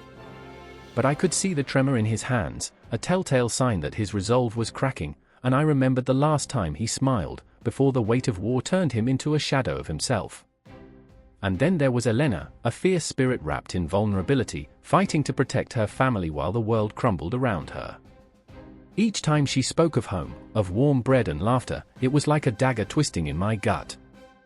Her gaze was unfocused, wandering over the desolation, a silent plea for salvation. "We can't let them take it," she whispered fiercely, but the ghosts of the past loomed heavy over her words. I saw it in her eyes, the memories of laughter now drowned by the harrowing silence of loss. The geography, this cursed land of jagged cliffs and barren fields, had become a living entity, breathing despair into our lives. The hill we guarded was unforgiving, a treacherous slope that picked off the weak and weary, a place where the earth itself seemed to conspire against us. Somewhere in those hills lay the remnants of another battle, echoes of valor and folly, and I wondered how many souls had been swallowed whole by the very ground we stood upon. I remembered the stories that elders told by the fire, of armies swallowed by the fog, of soldiers turned to ghosts beneath the weight of their own ambition. I could hear the crumbling rocks shifting under the weight of our despair. Each step felt like an affront to the memory of the fallen. I took a deep breath, tasting the copper of blood and the bitterness of fate. Geography was our merciless judge, dictating the rhythm of our existence, and here we were, puppets dancing on its strings, every move a gamble against the odds. "Where are they?" Thomas shouted into the void, the despair in his voice slicing through the tension. The silence that followed was suffocating, a heavy cloak draping over our shoulders, binding us in shared fear. I could feel my pulse quickening, each beat echoing in the void like the tolling of a death knell. Then, suddenly, movement, figures darting between the boulders, shadows flitting like phantoms across the uneven terrain. Thomas aimed, adrenaline coursing through him like fire. I could see the resolve return to his face, stark determination igniting behind his eyes. "We fight," he yelled. "We fight for our home." And I wanted to believe him, wanted to hold on to that flicker of hope, but the shadows whispered otherwise, a cacophony of doubt slithering into my mind. Elena's hand grasped my arm, a lifeline amidst the chaos. "We can't let fear dictate our actions," she said, her voice steady yet fragile, like the last leaf clinging to a tree in winter. I looked into her eyes, the stormy depths of uncertainty reflecting my own turmoil. I wanted to tell her that fear was a beast, a ravening wolf gnawing at the edges of our souls, but instead I nodded, gripping my weapon tighter, ready to follow her into the fray. The first shots rang out, a symphony of destruction that shattered the eerie stillness. The ground erupted around us, dirt and rock flying like confetti at a grotesque celebration. I felt the heat of gunfire on my skin, the shouts and cries colliding in a horrific orchestra, and time twisted, bending around the chaos as I plunged into the maelstrom. I remembered the way we used to laugh, how the world felt infinite back then. But here, time crawled, each second stretching into eternity, and I was left grappling with the specters of what could have been. Then, the earth shifted beneath us, and I saw it, the vast open space that had been our battlefield, sprawling out into the horizon, littered with the remnants of dreams. I could almost see the ghosts of those who had fought before us, their faces etched into the mountains, a haunting reminder of the price of land that bore witness to our bloodshed. It was as if the very geography was alive, a watcher of our sin, and I could feel its weight pressing down on us, suffocating our spirits. In that moment, I caught a glimpse of Thomas, his figure silhouetted against the setting sun, and I thought of how quickly life could slip away. My heart raced as I yelled, "Get down!" The ground trembled again, an explosion sending air rushing around us like a tidal wave, and I felt the impact in my bones. The world became a blur of screams and shouts, and I saw him fall, a swift, cruel motion that felt more like a dream than reality. "Elena!" I screamed, but my voice was lost in the chaos, swallowed by the very shadows that danced at the edge of sanity. And as I ran, desperation clawing at my throat, I realized that geography was not just a battlefield, it was a crucible, forging us into something unrecognizable. I remember the way the darkness coiled around me, the mist of smoke blurring the edges of hope. I remember the haunting silence that followed, a silence that screamed of loss, of dreams buried beneath the weight of stone and sorrow, where the terrain itself seemed to weep for the fallen. As I stumbled through the wreckage, the ghosts of the past lingered, whispering secrets that would never be understood, binding us to this cursed geography. And in that moment, as I searched for Thomas and Elena, I felt the land shift beneath my feet, an ever-changing tapestry woven with grief and fury, a reminder that in this relentless dance of combat, we were but fragile puppets tethered to the strings of fate, and the only certainty was the haunting echo of what was lost. The air crackles with tension, a silent scream waiting to erupt. Shadows dance across the cobbled streets, flickering under the glow of torches, as if the very ground beneath our feet knows the chaos that looms. I stand there, heart pounding, breath shallow, a witness to the storm about to unfold. A chill wraps around me, whispering secrets of what's to come, and I can't shake the feeling that every heartbeat might be my last. I remember the first time I saw Eleanor. The way her eyes flickered with defiance in the face of despair, like a candle stubbornly refusing to go out in a tempest. She stood in that moment, poised with her sword, trembling yet unyielding, a fierce protector of the town and its people. The echoes of our last battle still haunt her, the memories of friends lost, dreams shattered, and the ones who fell like leaves in autumn's cruel grasp. Now, as she prepares to charge into another fight, the burden sits heavy on her shoulders, pulling her down into a darkness that threatens to swallow her whole. "Stay close," she whispers, but the urgency in her voice is almost a plea. I can see the ghosts of her past flicker behind her steely resolve, those innocent faces, their laughter turned to silence amidst the chaos. I want to reach out, to reassure her, but the weight of my own fears holds me captive. What can I offer when I feel so helpless? Behind us stands Marcus, a towering figure of muscle and bravado, yet inside, he's a tempest of insecurity. He clutches his sword tightly, knuckles white, eyes darting restlessly. "I won't let you down," he mutters, more to himself than to us, but I hear the tremor beneath the bravado. He's a warrior, yes, but the real battle rages within him, a desperate need for redemption after the last battle. He lost someone that day. Someone he loved. The ghost of her smile haunts him still, a reminder of what he failed to protect. I remember the fear that clawed at my insides as I stood on the edge of that battlefield, the air thick with the scent of blood and smoke. It was a cacophony of chaos, screams woven into the fabric of the night. And now, as we prepare for this new confrontation, I feel that familiar surge of dread, an electric current pulsing through me. "Ready your hearts!" Eleanor's voice shatters the oppressive silence as the enemy approaches, their armor glinting ominously in the dim light. Each clang of metal seems to echo in my chest, the sound of impending doom. I glance at Marcus, whose eyes have narrowed, determination etched into every line of his face. And the bitter truth settles in my gut, this moment could tear us apart or forge an unbreakable bond. Time stretches, each second an eternity. Memories flash before my eyes, unearthed from the depths of my mind. The laughter in the tavern, the warmth of friendship, the sweet taste of stolen moments, everything feels so fragile now, like shards of glass on the brink of shattering. The enemy's battle cry pierces the air, raw and primal, a primal dance of violence that calls to something deep within us. And then it begins, a rush of adrenaline, a wild surge of instinct. We charge forward, the world around me blurring into a frenetic whirl. I can hear Eleanor's fierce battle cries merging with my own ragged breaths, a symphony of survival amidst the chaos. The clash of swords rings out, sharp and brutal, each impact reverberating through my bones. I dive, rolling to the side and barely missing a strike aimed at my head. My instincts scream at me to keep moving, to survive, as I feel a presence behind me, and Marcus, wading through the throng like a giant, swinging his sword with the ferocity of a lion. He's fighting for her, for every soul lost, for the chance to rewrite his past. I can see it in his eyes, each swing is a promise, a vow that this time, he will not falter.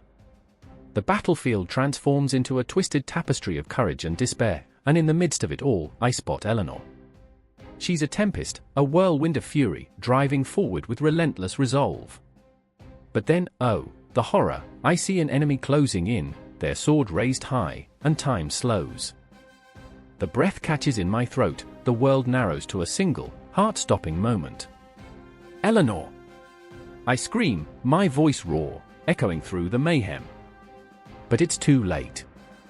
She senses it, and for a heartbeat, our eyes lock, a silent understanding, a promise of everything we were and everything we might lose. I can't bear it, the thought of her falling, of the light in her eyes extinguished forever, sends a shockwave through me. With every ounce of strength, I hurl myself forward, propelled by fear and desperation. I see the glint of steel, feel the world shift beneath my feet, and then everything blurs, the sound of combat fading into a muted roar. I reach her just in time, and as I deflect the blow, the impact reverberates through me. Her startled gaze meets mine, confusion mingling with gratitude as I push her back, shielding her from the storm. Time resumes, the world crashing back into chaotic focus. I can't think about the pain, adrenaline fuels my movements, a desperate dance of survival. We fight side by side, and in those fleeting moments, a bond strengthens between us, forged in the fires of battle. I remember the weight of loss, the sting of betrayal, and yet, amidst the chaos, something burns within me, a relentless hope, a flicker of light piercing the darkness. But shadows loom around us, whispers of doubt creeping back in. The enemy presses forward, relentless, a tide threatening to engulf us. Just when I think we might break, Marcus roars, a primal sound that rises above the chaos, a rallying cry. In that moment, he becomes more than a warrior, he becomes a beacon, the embodiment of our shared struggle. Eleanor's eyes sparkle with fierce determination, and together we push back against the tide, the air electric with purpose. But the battle is far from over. Each clash, each scream pulls us deeper into the heart of the storm. We are more than just fighters now, we are a tempest, an unyielding force against the shadows that seek to claim us. And as the sun dips below the horizon, painting the world in shades of crimson, I know this is only the beginning. The shadows loom larger, the stakes grow higher, and with every heartbeat, we inch closer to a confrontation that could shatter us or bind us forever. The ground shook beneath Mina's feet as the world crumbled around her. A shriek, piercing the air like a knife, cut through the chaos of shattering glass and splintering wood. She clutched her son, Amir, fiercely, as if the sheer force of her grip could protect him from the horrors unfolding. Her heart raced, every thud of her pulse echoed a desperate prayer in her mind. This morning, they had sat together over breakfast, fingers sticky from honey, laughter bubbling like the tea steeping on the stove. Now, she could only think of how fragile that warmth felt against the icy grip of reality. "Mommy, why is it so loud?" His voice trembled, a fragile thread in the tempest. "Shush," she hushed him, though her own voice cracked, fraying under the weight of fear. The sky above them was painted in shades of grey, filled with smoke that slithered like serpents, coiling around memories of safety. She scanned the street, searching for any sign of normalcy, but the remnants of their neighborhood lay scattered like forgotten dreams. A woman ran past them, her clothes torn and face streaked with ash, a ghost of who she once was. "Help! Someone, please!" But the sound of her desperation was swallowed by another explosion, shaking the ground like a furious beast. Muna felt the tremor in her bones, a visceral reminder of the world teetering on the brink of madness.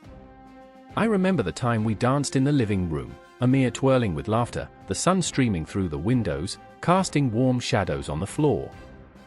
How could it have come to this? How could everything they loved be reduced to rubble, to screams echoing like an endless nightmare? Across town, Jamal stood frozen in the doorway of his crumbling shop, staring at the chaos unfurling before him, a cruel theater of destruction. His hands trembled, still stained with the colors of the fruit he had sold mere hours ago. His heart ached for the laughter of children that used to fill his store, the warmth of neighbors sharing stories, the simple joys that felt like lifetimes ago. The world had shifted overnight, transforming friends into foes, neighbors into shadows. He could feel the weight of despair clinging to his shoulders like a heavy shroud. "What do I do?" he whispered to the empty street, knowing full well that no answer would come. I remember the taste of fresh bread, the way my mother's hands kneaded dough with love, infusing life into every loaf. Now, all he could think of was what was left, an echo of a past filled with laughter and warmth, now gutted and hollow. Jamal's gaze flickered toward the horizon, where the sun dipped behind clouds thick with smoke, as if trying to shield its light from the horrors below. His heart raced, he knew he must act. But fear gripped him, held him in place like a statue. Should he stay and protect what was left of his world, or flee into the unknown, leaving behind the ghosts of memories? And then he saw her. Muna, clutching Amir, their faces drawn like the canvases of artists who had forgotten how to paint joy. Something sparked within him, a flicker of hope igniting in the depths of despair. Muna, he shouted, the name spilling from his lips like a prayer. Jamal. She turned, her eyes wide, searching for recognition amidst the chaos. Their eyes locked, an unspoken understanding weaving between them, binding them in this moment of shared terror. Help me, she breathed, desperation swirling like smoke. He rushed to her side, the sounds of war dimming in the background, replaced by the thump of his heart, beating a rhythm of determination. We need to get to the shelter, he urged, his voice steadier than he felt. Muna nodded, but her gaze remained haunted. What if we don't make it? Then we fight, he replied, feeling the fire of defiance ignite within him. We fight for every breath, for every heartbeat. The ground shifted again beneath their feet, and Amir winced, his small body trembling against his mother. Mommy? I'm scared. I know, baby, she whispered, brushing a thumb across his cheek, her love a fragile shield against the encroaching darkness. But we're together, and that's all that matters. They took off, hearts pounding in unison, threading through the chaos that had swallowed their world whole. Each step felt heavy, like wading through nightmares, but the connection between them, flawed, battered, and raw, held them together. Every shadow whispered stories of lives shattered, of dreams extinguished in the blink of an eye. The remnants of a once vibrant community lay in ruins, debris scattered like lost hopes, and yet, there was a flicker of resilience. I remember the voices of my neighbors, the way they shared laughter over cups of tea, the way we came together in difficult times. The warmth of a shared meal, the comfort of unity, it lingered, even in the face of despair. As they pressed on, the air thick with the acrid scent of fear, a clock ticked in Muna's mind, counting down the moments until they would confront the worst. The shelter loomed ahead, a refuge that felt miles away, but she clung to the thought with every ounce of strength she had. Jamal glanced at her, eyes fierce and determined, his spirit a beacon amidst the shadows. We won't let this break us, he vowed, but even as he spoke, the weight of uncertainty loomed heavy. They reached the entrance, breathless and battered, but the world outside continued to howl with fury, a scream that echoed through the very fabric of their existence. Each heartbeat was a reminder of their humanity, a thread weaving their stories together in the tapestry of survival. There were no answers, only the relentless march of time, the shifting shadows of war creeping ever closer. In that moment, they were more than just survivors, they were a testament to the power of connection, the raw emotion binding them together in the face of unimaginable loss. As they stepped into the shelter, the cacophony faded into a haunting silence, but the war raged on. And through it all, they knew, this was only the beginning. The echoes of their hopes, fears, and dreams would persist, lingering like ghosts in the silence, haunting the very essence of what it meant to be alive amidst the ruins. There's a moment, just before dawn breaks, when the world holds its breath. The air hangs heavy, saturated with tension. I stand there, heart pounding, in a place where silence screams louder than the echoes of gunfire. It's not the first time I've heard it, but today feels different, a weight pressing on my chest, a familiar dread that shrouds the sun. I remember the faces of my children, wide-eyed in the dark, their dreams crowded by shadows creeping in from the edges of our crumbling town. A single shot rings out, sharp as glass, slicing through that pregnant pause. I can't tell if it's a gunshot or a scream, the sound reverberates in my bones. My palms, clammy and trembling, brush against the rough wall of our home, the plaster cracked like our resolve. I think of Mariam, my sister, whose laughter once danced through these halls like sunlight. Now, she's only a memory, a spectre haunting these empty rooms. I hear her voice, a whisper lost in the chaos, urging me to be brave. But bravery feels like a cruel joke when the specter of violence looms over every decision. "Stay close, my little ones," I murmur, glancing at my son, Amir, his tiny fingers entwined with his sister Layla's. They're too young to understand what's brewing outside, yet they wear the weight of our world on their shoulders. Their innocence is a fragile thing, and I fear for it, a flickering candle in a tempest, swaying dangerously in the winds of conflict. Mariam had always believed in the power of family, weaving our lives together with threads of hope and laughter. But hope hangs by a thread here. I remember her words, "We are the veins of this city," she would say, eyes bright with determination. Now, those veins are clogged with fear, and the lifeblood of our dreams drains away with every shockwave that rattles the ground beneath us. I feel the suffocating grip of despair, an invisible hand squeezing the air from my lungs. Outside, the sky is bruised with the promise of another day. A familiar sound, a distant siren, wailing like a lost soul. I want to scream, to shatter the silence, but I hold it in, a tidal wave of grief crashing against the walls of my heart. I think of the mothers who have lost their children, their cries echoing like haunting melodies, a dirge that never fades. I want to wrap my arms around them, to share our scars, our stories, to remind them that they are not alone in this abyss. Amir pulls at my sleeve, eyes wide, searching for reassurance. In that moment, I see the boy Mariam used to cradle in her arms, a tender guardian against the darkness. "Mama, will it stop?" His voice trembles, slicing through the thick shroud of fear. I close my eyes, a futile attempt to conjure the strength I once had. "Yes, my love. It will stop," I whisper, but even I don't believe it. The conflict has seeped into our bones, twisting our very essence. I remember the days when we gathered for meals, laughter spilling over like an endless river. Now, we scavenge for scraps, fighting for crumbs of normalcy in a fractured world. Sometimes, I catch a glimpse of my reflection in the cracked mirror, and the woman staring back at me is a stranger. The ghost of who I was floats just beyond reach, taunting me with memories of better times. I am a warrior in the battlefield of motherhood, armed only with love and a fierce determination to shield my children from harm. The sun creeps higher, casting a sallow light through the grime-streaked windows. I can't keep pretending everything will be all right. Each day feels like a win, a fragile victory over the shadows creeping closer. But I know the truth, everyday survival is not enough. I want more for my children than cold meals and quiet tears. I hear the whispers of my mother, her words woven into my very being. "We are stronger than the storms that rage around us," she used to say. And yet, I feel the strength waning, the roots of our family shaking beneath the quaking earth. As the day unfolds, I find myself pacing, restless energy coursing through me. I want to take action, but every step feels fraught with danger.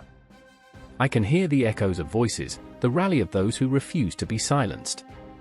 The women, the mothers, the sisters, they rise with a fire that ignites the very air. They gather in the town square, their voices melding into one, a chorus of resilience that pierces the heavy fog of despair. I want to join them, to stand shoulder to shoulder with my sisters in arms, but fear grips me, a vice, stealing my breath.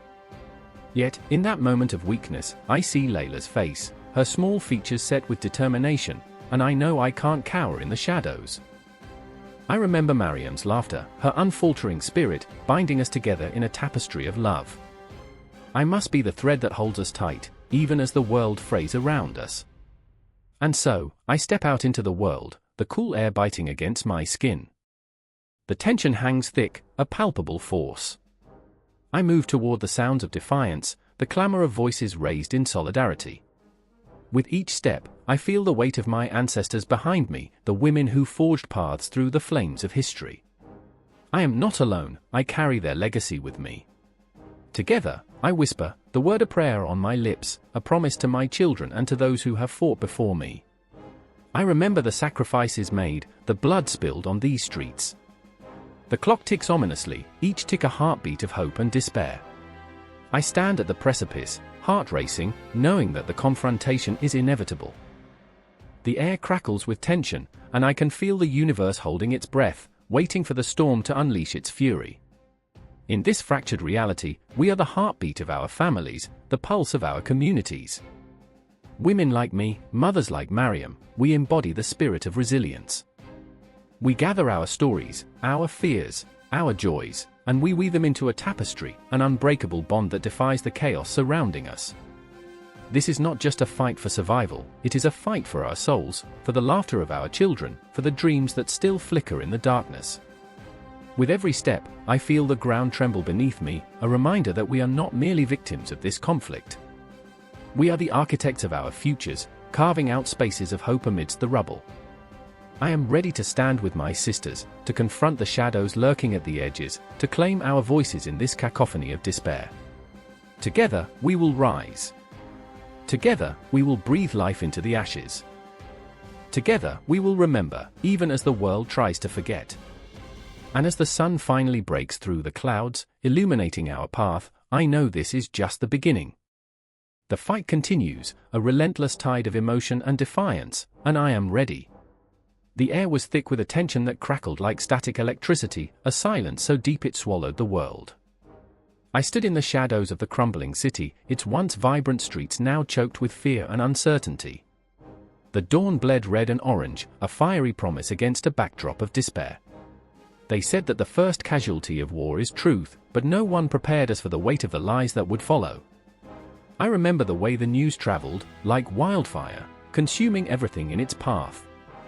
Myra was there, crouched low behind the ruins, her breath shallow and quick. Every thud of her heart echoed in her ears, drowning out the almost rhythmic sound of distant artillery. She had always been the brave one, the one who laughed in the face of danger. But now, as she clutched her camera, a lifeline, a weapon in its own right, her hands trembled. "This is history," she whispered, and I could hear a raw desperation lacing her voice, that familiar tremor threatening to break her resolve. I need to capture it, every moment. Then there was Jonah. Oh, Jonah, with his coat that was worn at the elbows and a heart that was even more threadbare. He stood not far from Myra, his eyes flickering between the twisted steel and the clouds of smoke that hung like ghosts in the air. He held his phone like a talisman, desperate to share what he saw with the world beyond the chaos. "They need to know," he insisted, but I could see the cracks in his facade. "They need to see what we're fighting for." I remember how the world had changed in the blink of an eye. Days turned into nights filled with sirens and nightmares, the kind that ripped through the fabric of reality.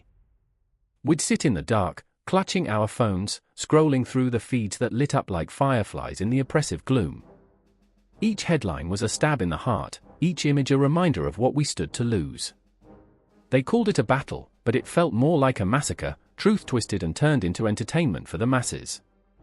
Outside, the sun struggled to break through the clouds, casting an eerie glow on the rubble-strewn streets. The media buzzed with energy, a cacophony of voices rising and falling like the very tide of the ocean. I remember the anchors, their polished smiles seated behind desks, delivering carnage with a side of drama. They turned tragedy into spectacle, framed it in sound bites as if the pain could be condensed into mere moments of carefully curated outrage. "Breaking news," they shouted, and I laughed bitterly, because what was broken could never be fixed by mere words. Myra's camera clicked furiously, each shutter sound a heartbeat in this war-torn symphony. "We have to show them," she insisted again, her voice now strained, cracking under the weight of her mission. "They need to understand that this is not just a story. This is our lives." But with each image she captured, every shot felt like a tether pulling her deeper into a void. Jonah, meanwhile, was captivated by the frenzy. He thumbed through his phone, live-streaming snippets of chaos, his face a mask of determination. I watched as the comments poured in, a flood of reactions, some supportive, some mocking. "You're a hero," one declared. "You're just sensationalizing the pain," he countered another. The digital battlefield was no less fierce than the one outside, and I could see Jonah starting to crumble beneath the weight of it all. The screams, the destruction, he was capturing the very essence of despair, but the likes, the shares, it was all a numbing balm over the wounds festering within his soul. I remember the whispers of the crowd, the way they clutched their devices as though they were lifebuoys in a storm. They fought for connection, a frantic search for understanding in this twisted reality where media replaced humanity. Some cheered for heroes, while others threw stones. Words like traitor and coward echoed through the air, ricocheting off the walls of the city that had become a cage. As the sun dipped lower, shadows danced across the debris, twisting and contorting like the very truths we were trying to grasp. Myra and Jonah stood at the precipice of a confrontation neither was ready for, the stakes soaring higher with every breath. They were symbols of hope and despair, two sides of the same coin, the press and the public, each desperately pulling the other in opposite directions. "Do you really think they care?" I finally asked, cutting through the noise that enveloped us. The question hung in the air, heavy and unresolved.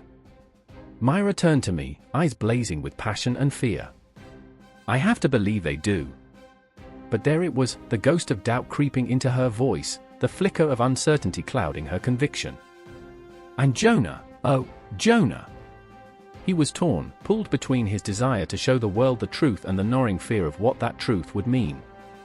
"It's too late for them to care," he murmured, staring into the distance where the smoke curled like fingers reaching for something just out of reach. Suddenly, a boom shattered the fragile stillness, a blast that felt like the very earth was screaming. Adrenaline surged through us, and in that split second, media coverage, public perception, and the very essence of humanity collided with a force that rattled the bones. The battle raged on, and we were caught in its relentless tide. I remember the questions that echoed in my mind, the desperate quest for clarity amidst the chaos. How do you tell a story that is still being written? How do you capture the human experience when every frame feels like a fleeting moment, an ephemeral whisper against the backdrop of war? I could feel the air thickening with anticipation, the tension building like a coiled spring ready to snap, and we were just waiting for the moment when everything would change. Outside, the city trembled under the weight of it all, and somewhere, deep within the cacophony of voices, I realized the truth. We were all part of this story, entwined in an endless cycle of heartbreak and resilience, each frame and headline only the beginning of something far greater. And with every passing second, time slipped away, leaving us clinging to the precipice of what lay ahead, unknowing and unyielding. The air crackled with an electric tension, a palpable pulse that thrummed through the cold, darkened streets. Shadows danced along the walls of crumbling buildings, flickering like ghostly memories in the flickering light of a single street lamp. A siren wailed in the distance, its mournful cry echoing through the empty city, a warning, a lament, a reminder of the chaos that lay just beyond the borders of their fragile existence.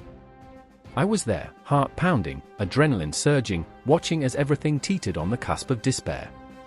In the center of it all stood Clara, her eyes wide and glistening, reflecting the dim glow of the streetlight as if it could offer her some beacon of hope. Her breath came in ragged gasps, and for a moment, I feared that the weight of the world would crush her fragile spirit. I felt her pain in the marrow of my bones, the paralyzing fear that clawed at her throat, threatening to strangle her will. "We have to keep going," she whispered, a plea laced with desperation, as if the very act of speaking could summon strength from the depths of her soul. Beside her, Marcus clenched his fists, knuckles white against the night. The storm swirling within him mirrored the tempest raging outside their fragile sanctuary. He was a fortress battered by the elements, but even the strongest walls could crumble. "What if this is it?" he spat, voice low but laced with an intensity that vibrated through the air. His uncertainty hung like a heavy fog, and I sensed the churning conflict inside him. I knew that beneath his bravado lay a heart suffocated by doubt, a man grappling with the weight of his own inadequacies. I remember the first time I saw Clara smile. It was a fleeting moment, a shard of light piercing through the encroaching darkness, illuminating her face in a way that made everything feel possible. But that was before the world had twisted, before the laughter faded to echoes of despair. Now, her eyes were haunted, filled with ghosts of dreams long lost. She was fighting to maintain her grip on hope while the shadows loomed ever larger. "Clara, we can't afford to give in now," Marcus said, voice cracking, revealing the edges of his own vulnerability. "If we lose our morale, what's left? We're already ghosts haunting these ruins." The words hung in the air, a chilling reminder of the stakes they faced. I felt the weight of it, each syllable heavy with meaning, resonating in the hollow spaces of my own heart. They were not just words, they were a lifeline, a fragile tether holding them to the flickering flame of motivation that threatened to extinguish. I remember the silence that followed, thick and suffocating, punctuated only by the distant rumble of thunder threatening to unleash its fury. In that moment, the world narrowed to the three of us, Clara, Marcus, and me, each wrestling with our own demons, each searching for the resolve to continue. Outside, the storm roared, a savage dance of nature that mirrored the chaos tearing at our insides. Remember the stories we used to tell? Clara's voice broke through the darkness, soft yet potent. We used to dream of heroes and battles, of triumph against all odds. She was grasping at fragments of a past where courage felt like a tangible thing, something you could wield like a sword. What happened to that?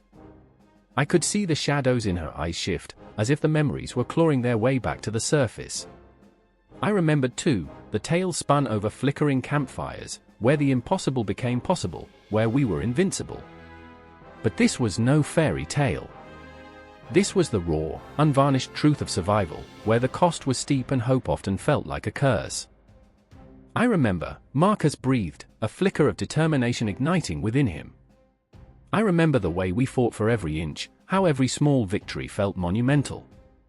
There was a fire in his words, and I could feel its heat against the chill of despair.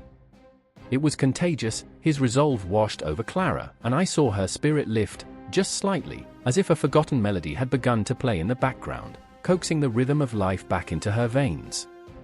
But the ghosts were still there, whispering doubts, haunting like the shadows swirling around us. What if it's all for nothing?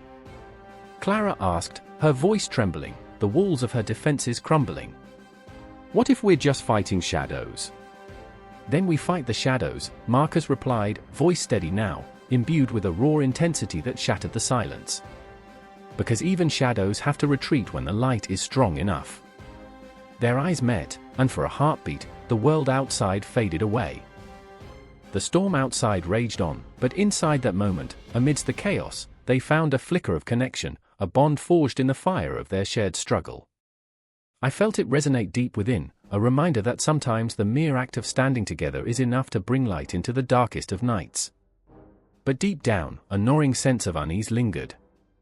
Would their resolve be enough? Time moved with a cruel indifference, each tick of the clock a reminder that they were running out of it. The weight of their choices loomed over them like a dark cloud, yet still they stood, poised on the brink of something magnificent or devastating. I felt the tension throb through the air, thickening like smoke, and I knew that the confrontation was looming. The city held its breath, as if anticipating the clash of spirits, the battle of wills. Would Clara's glimmer of hope overcome the shadows that sought to consume her? Would Marcus's fierce determination light the way through the encroaching darkness? The moment swelled, a heartbeat suspended in time, and the world outside continued its relentless march toward the inevitable. But in that fleeting silence, I understood one thing: in the war for the human spirit, victory was not born solely from strength but from the fragile, unyielding flame of hope that could flicker, sputter, and yet, somehow, still burn. The sky tore open, the clouds bruised and roiling, as if the heavens themselves were caught in the grip of despair. A distant rumble echoed, not the gentle whisper of thunder, but a growl, deep and menacing, that clawed at the gut. It was the sound of an army gathering, a storm of men, weapons, and chaos, hungry for blood. I stood there, heart hammering in my chest, every half-breath punctuated by the drumming of my pulse, drowning out the world. Today would change everything. I saw Margot first. Her hair was plastered to her forehead, drenched with sweat and fear, wild eyes darting like a trapped bird. She clutched her sword, knuckles white, the blade a mere reflection of her trembling resolve. "We've lost so much already," she whispered, a shudder coursing through her body. "If we fail today," the words hung in the air, thick with unsaid fears. She didn't need to finish. I remember the faces of those we'd buried, friends, family, lives snuffed out like flickering candles. And then there was Elias, standing rigid, jaw clenched like iron, his gaze locked on the horizon. He was a storm contained, a volcano on the edge of eruption. "We can't lose," he said, voice low but fierce, as if he could wrestle destiny itself into submission. His brother lay cold in a grave we had dug in haste, a promise of vengeance etched onto his skin. Our small band was all he had left. If we let them win, the thought hung, a noose tightening around our necks. I felt it, a chill wrapping around my spine. Shadows danced under the weight of the gathering storm, and in that moment, I understood the battlefield was more than just land. It was a graveyard of dreams, a monument to ambition. Each heartbeat screamed for clarity, for purpose, as the sun dipped low, swallowed by the darkening clouds. I remember the day I first picked up my sword, the way it felt foreign in my hands, a promise of power tinged with fear. I had envisioned glory, but glory was just a mask for death, of dreams, of friends, of love. Margot had laughed at my clumsiness then, a teasing lightness in her voice that had faded with each battle we faced. Now, she was the warrior I had only dared to imagine being, a beacon amid the encroaching darkness. "Do you hear that?" she asked suddenly, eyes wide, as if she could pluck the sounds from the air. The world stilled, the wind holding its breath, and there it was, a distant chant, a monstrous chorus that echoed through the valley. The enemy was coming, a tide of darkness sweeping toward us, determined to drown whatever flickered in our souls. The ground trembled beneath our feet as the first wave of soldiers crested the hill, a mass of steel and fury, banners snapping like the flapping of angry wings. I could see the glint of armor, the cold shine of weapons, and the faces twisted with rage and purpose. Fear crashed over me, a wave that threatened to pull me under. I thought of home, of laughter, of warmth, fading like a dream at dawn. Elias took a step forward, his eyes ignited with something fierce and unyielding. "Stand your ground," he commanded, though I could see the tremor in his hands. The weight of the world rested on his shoulders, a burden we all shared. And in that moment, I felt the pull of our histories, the ghosts of the fallen rising up within us. They whispered warnings, sweet promises, their breaths tangling with the wind. Together, Margot said, voice a fragile thread that wove us back into one piece. "We fight for each other. We fight for them." And I remembered, memories flooding back in a torrent. The first time I had seen her fight, a whirlwind of ferocity that had captivated my heart. The way she had shielded a child from an oncoming blow during a raid, eyes fierce and unyielding. She had bared her soul in those moments, and now, standing among the gathering shadows, I understood the truth: fear was merely a shadow, love was the light we carried. Then they were upon us, a crashing wave of sound and fury. I felt the air leave my lungs, the world narrowing to the clash of steel and cries of the dying. The chaos consumed us, hearts racing in the frenetic dance of battle. I swung my sword, the cold metal biting into flesh, a visceral response to the primal terror that clawed at my throat. Elias fought like a man possessed, every swing filled with the weight of loss, each strike echoing with the ghost of his brother. I could see him, lost in his dance of vengeance, the way he moved with a certainty that spoke of a terrible clarity he could not afford to lose again. Margot, too, was a force, her movements elegant and fierce, a tempest that whirled through the chaos, cutting down foes with a precision born from raw emotion. But the tide was relentless, bodies piled like forgotten dreams, and each time I turned, I saw the shadows creep closer, the faces of those I had loved twisted in silent screams. I felt the darkness pulling at me, whispering promises of despair, and for a moment, it was all I could do to breathe, to push against the tide. And then I saw her, Margot, fighting with a ferocity that was almost majestic, but in a heartbeat, it shifted. A figure emerged from the shadows behind her, a glint of steel that froze time. My heart raced, and I screamed, but the sound was lost in the cacophony. The world narrowed to that single moment, every heartbeat a drum of impending doom. I lunged, desperation igniting my veins, but time slowed, stretching into eternity. I reached out, but the distance felt impossibly vast. My scream echoed in my chest, drowning in the din of battle. And just like that, everything fell into place. The battle raged on, a relentless tide of fury, but it was no longer just a fight for survival, it was personal. My soul intertwined with theirs, and in that moment, I knew we were not just fighting for land or honor. We were fighting for each other, flawed, broken, yet fiercely alive. The atmosphere crackled with rage and sorrow as I plunged into the depths of my fury, ready to fight for love, for redemption, for every heartbeat that had ever mattered. The ghosts of our past became our armor, and together we would face whatever darkness awaited us. The wall shuddered, a sickening thud rattling the very marrow of the earth. I could hear her scream, a raw, wretched sound that clawed at the air, twisting like a knife. It echoed through the alley, mingling with the distant explosion that sent debris spiraling into the murky sky, a reminder that there was no sanctuary left, not even in the shadows. I pressed my back against the cold, unforgiving brick, heart hammering in my chest, breath short with fear. It was chaos, absolute, unrelenting chaos. Elena. The name struck against my mind like a drumbeat, pounding with urgency. I remembered her laughter, like wind chimes on a lazy afternoon, so fragile yet so vibrant. Now, that laughter was drowned out by the cacophony of war. The tension coiled tighter, twisting around my stomach, squeezing until I could hardly breathe. I peeked around the corner, eyes darting to the flickers of flames licking the night sky, my pulse racing with each heartbeat, each second ticking like a time bomb, counting down to something I couldn't bear to witness. Somewhere nearby, Marco crouched low, his face smeared with grime and sweat, his eyes wide and frantic. "We can't just sit here," he rasped, voice jagged, barely a whisper against the roar of destruction. He was not a soldier, he was a poet, a dreamer, yet here he was, the world forcing him into this monstrous play. I saw the fear etched into the lines of his brow, the dark shadows beneath his eyes, each one a testament to sleepless nights spent worrying about those he loved. "Marco, we have to wait for the right moment," I hissed, desperation creeping into my voice.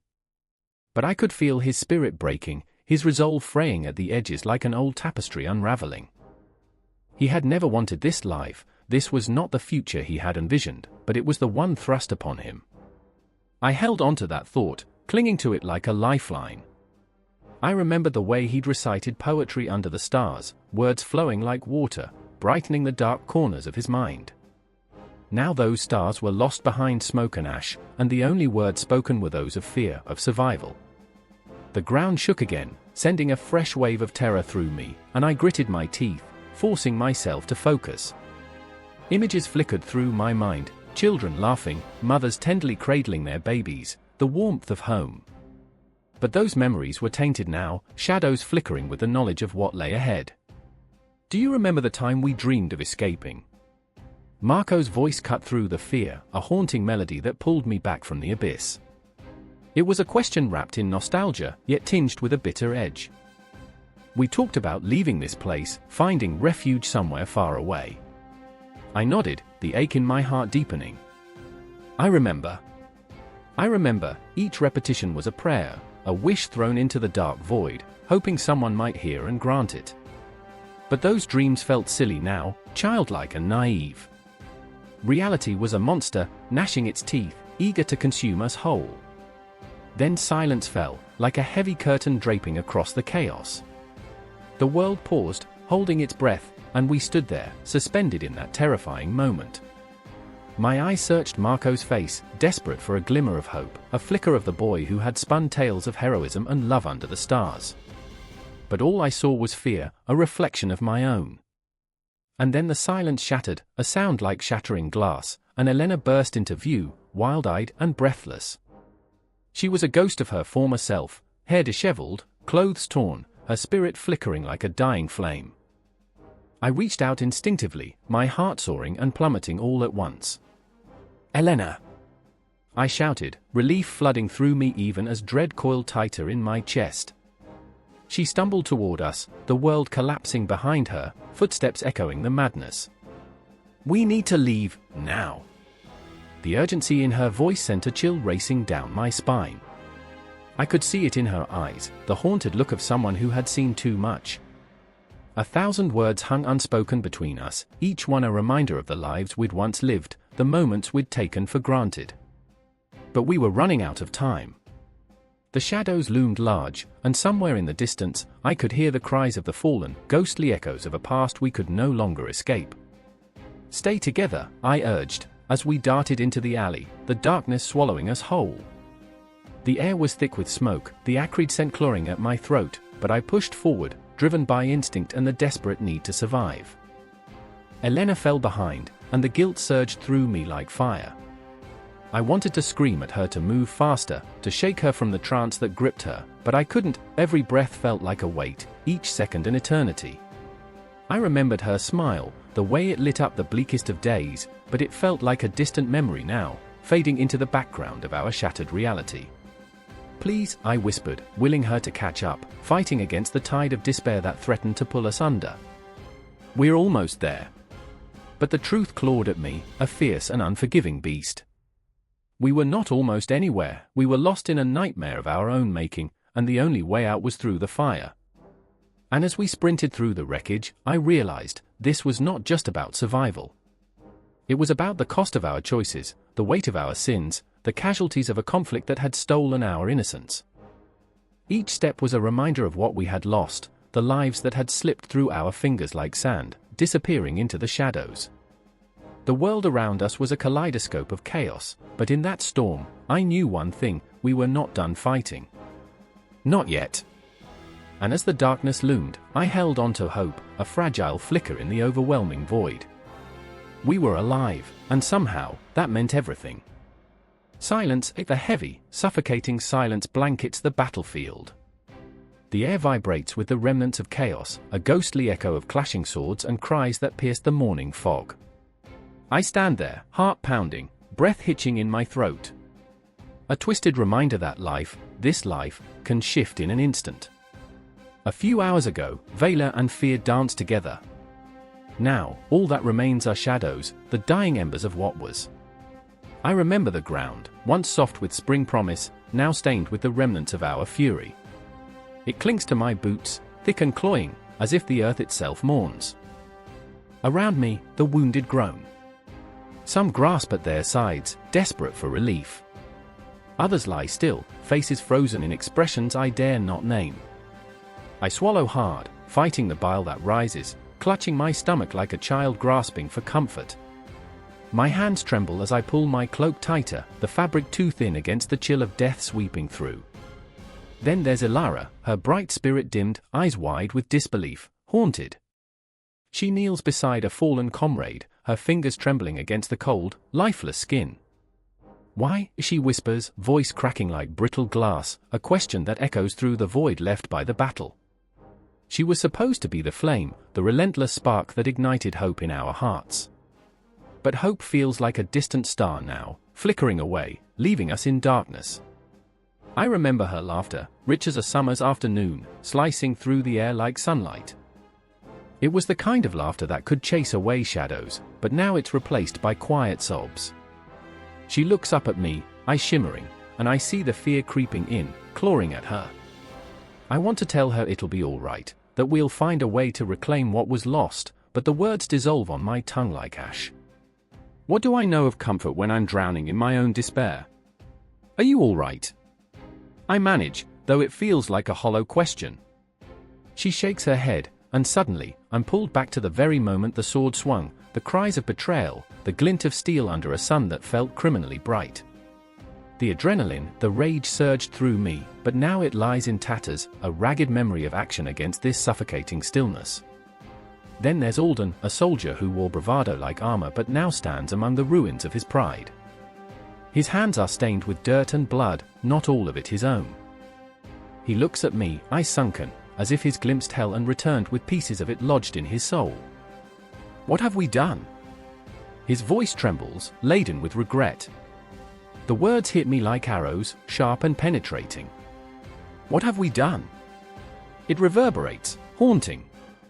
I remember the fire in his eyes during the fight, the conviction that drove him forward, but now he's a specter of that warrior, crumbling beneath the weight of unclean hands. A soldier's burden is a heavy one, but a friend's betrayal cuts deeper. I've seen him laugh, seen him dance with joy under the moonlight, and now that same moon hangs low and cruel, a reminder that time is a thief, merciless and indifferent. Each life we took, each breath we stole, I begin, but my voice trails off, lost amidst the haunting cries of the wounded. The air thickens with the stench of iron and earth, a suffocating reminder that we've traded honor for survival, and the price is steep.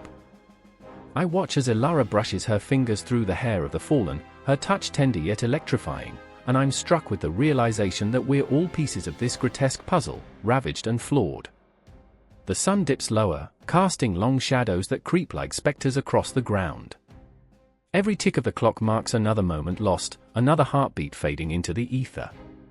I remember the stories told of battles won and lost, of heroes who returned with glory, but here we are, broken, unraveled. The war was supposed to be noble, a quest for honor, yet it's nothing but a web of deceit, each strand a reminder of what we once were. Ilara stands, determination flickering in her eyes. "We can't let this end us," she declares, though the tremor in her voice betrays her. "We must remember. We must honor them." A righteous fire ignites within her, but it's a flickering flame, barely holding against the winds of despair. Alden nods, his shoulders straightening, but I see the shadows lurking in his gaze. "We owe them that much," he adds, but I can see the doubt flickering behind his bravado. "Honor? What good is honor when we've bathed in blood?" I snap, the words spilling forth like a torrent, raw and unrestrained. "What do we gain from this?" The question hangs heavy in the air, a noose tightening around our collective throat. I can feel the ghosts of the fallen whispering through the silence, their stories unfinished, their dreams dashed like fragile glass. In that moment, I realize, it's not just the dead we must face, but the living, the fragments of ourselves we've lost in the fray. I remember the dreams I held close, now slipping through my fingers like grains of sand. The laughter, the hope, the love. All swallowed by the shadows, leaving behind a hollow echo. The wind picks up, carrying with it the scent of impending rain, an omen of the tears yet to fall. We stand amidst the wreckage, each of us holding our own burdens, our own guilt.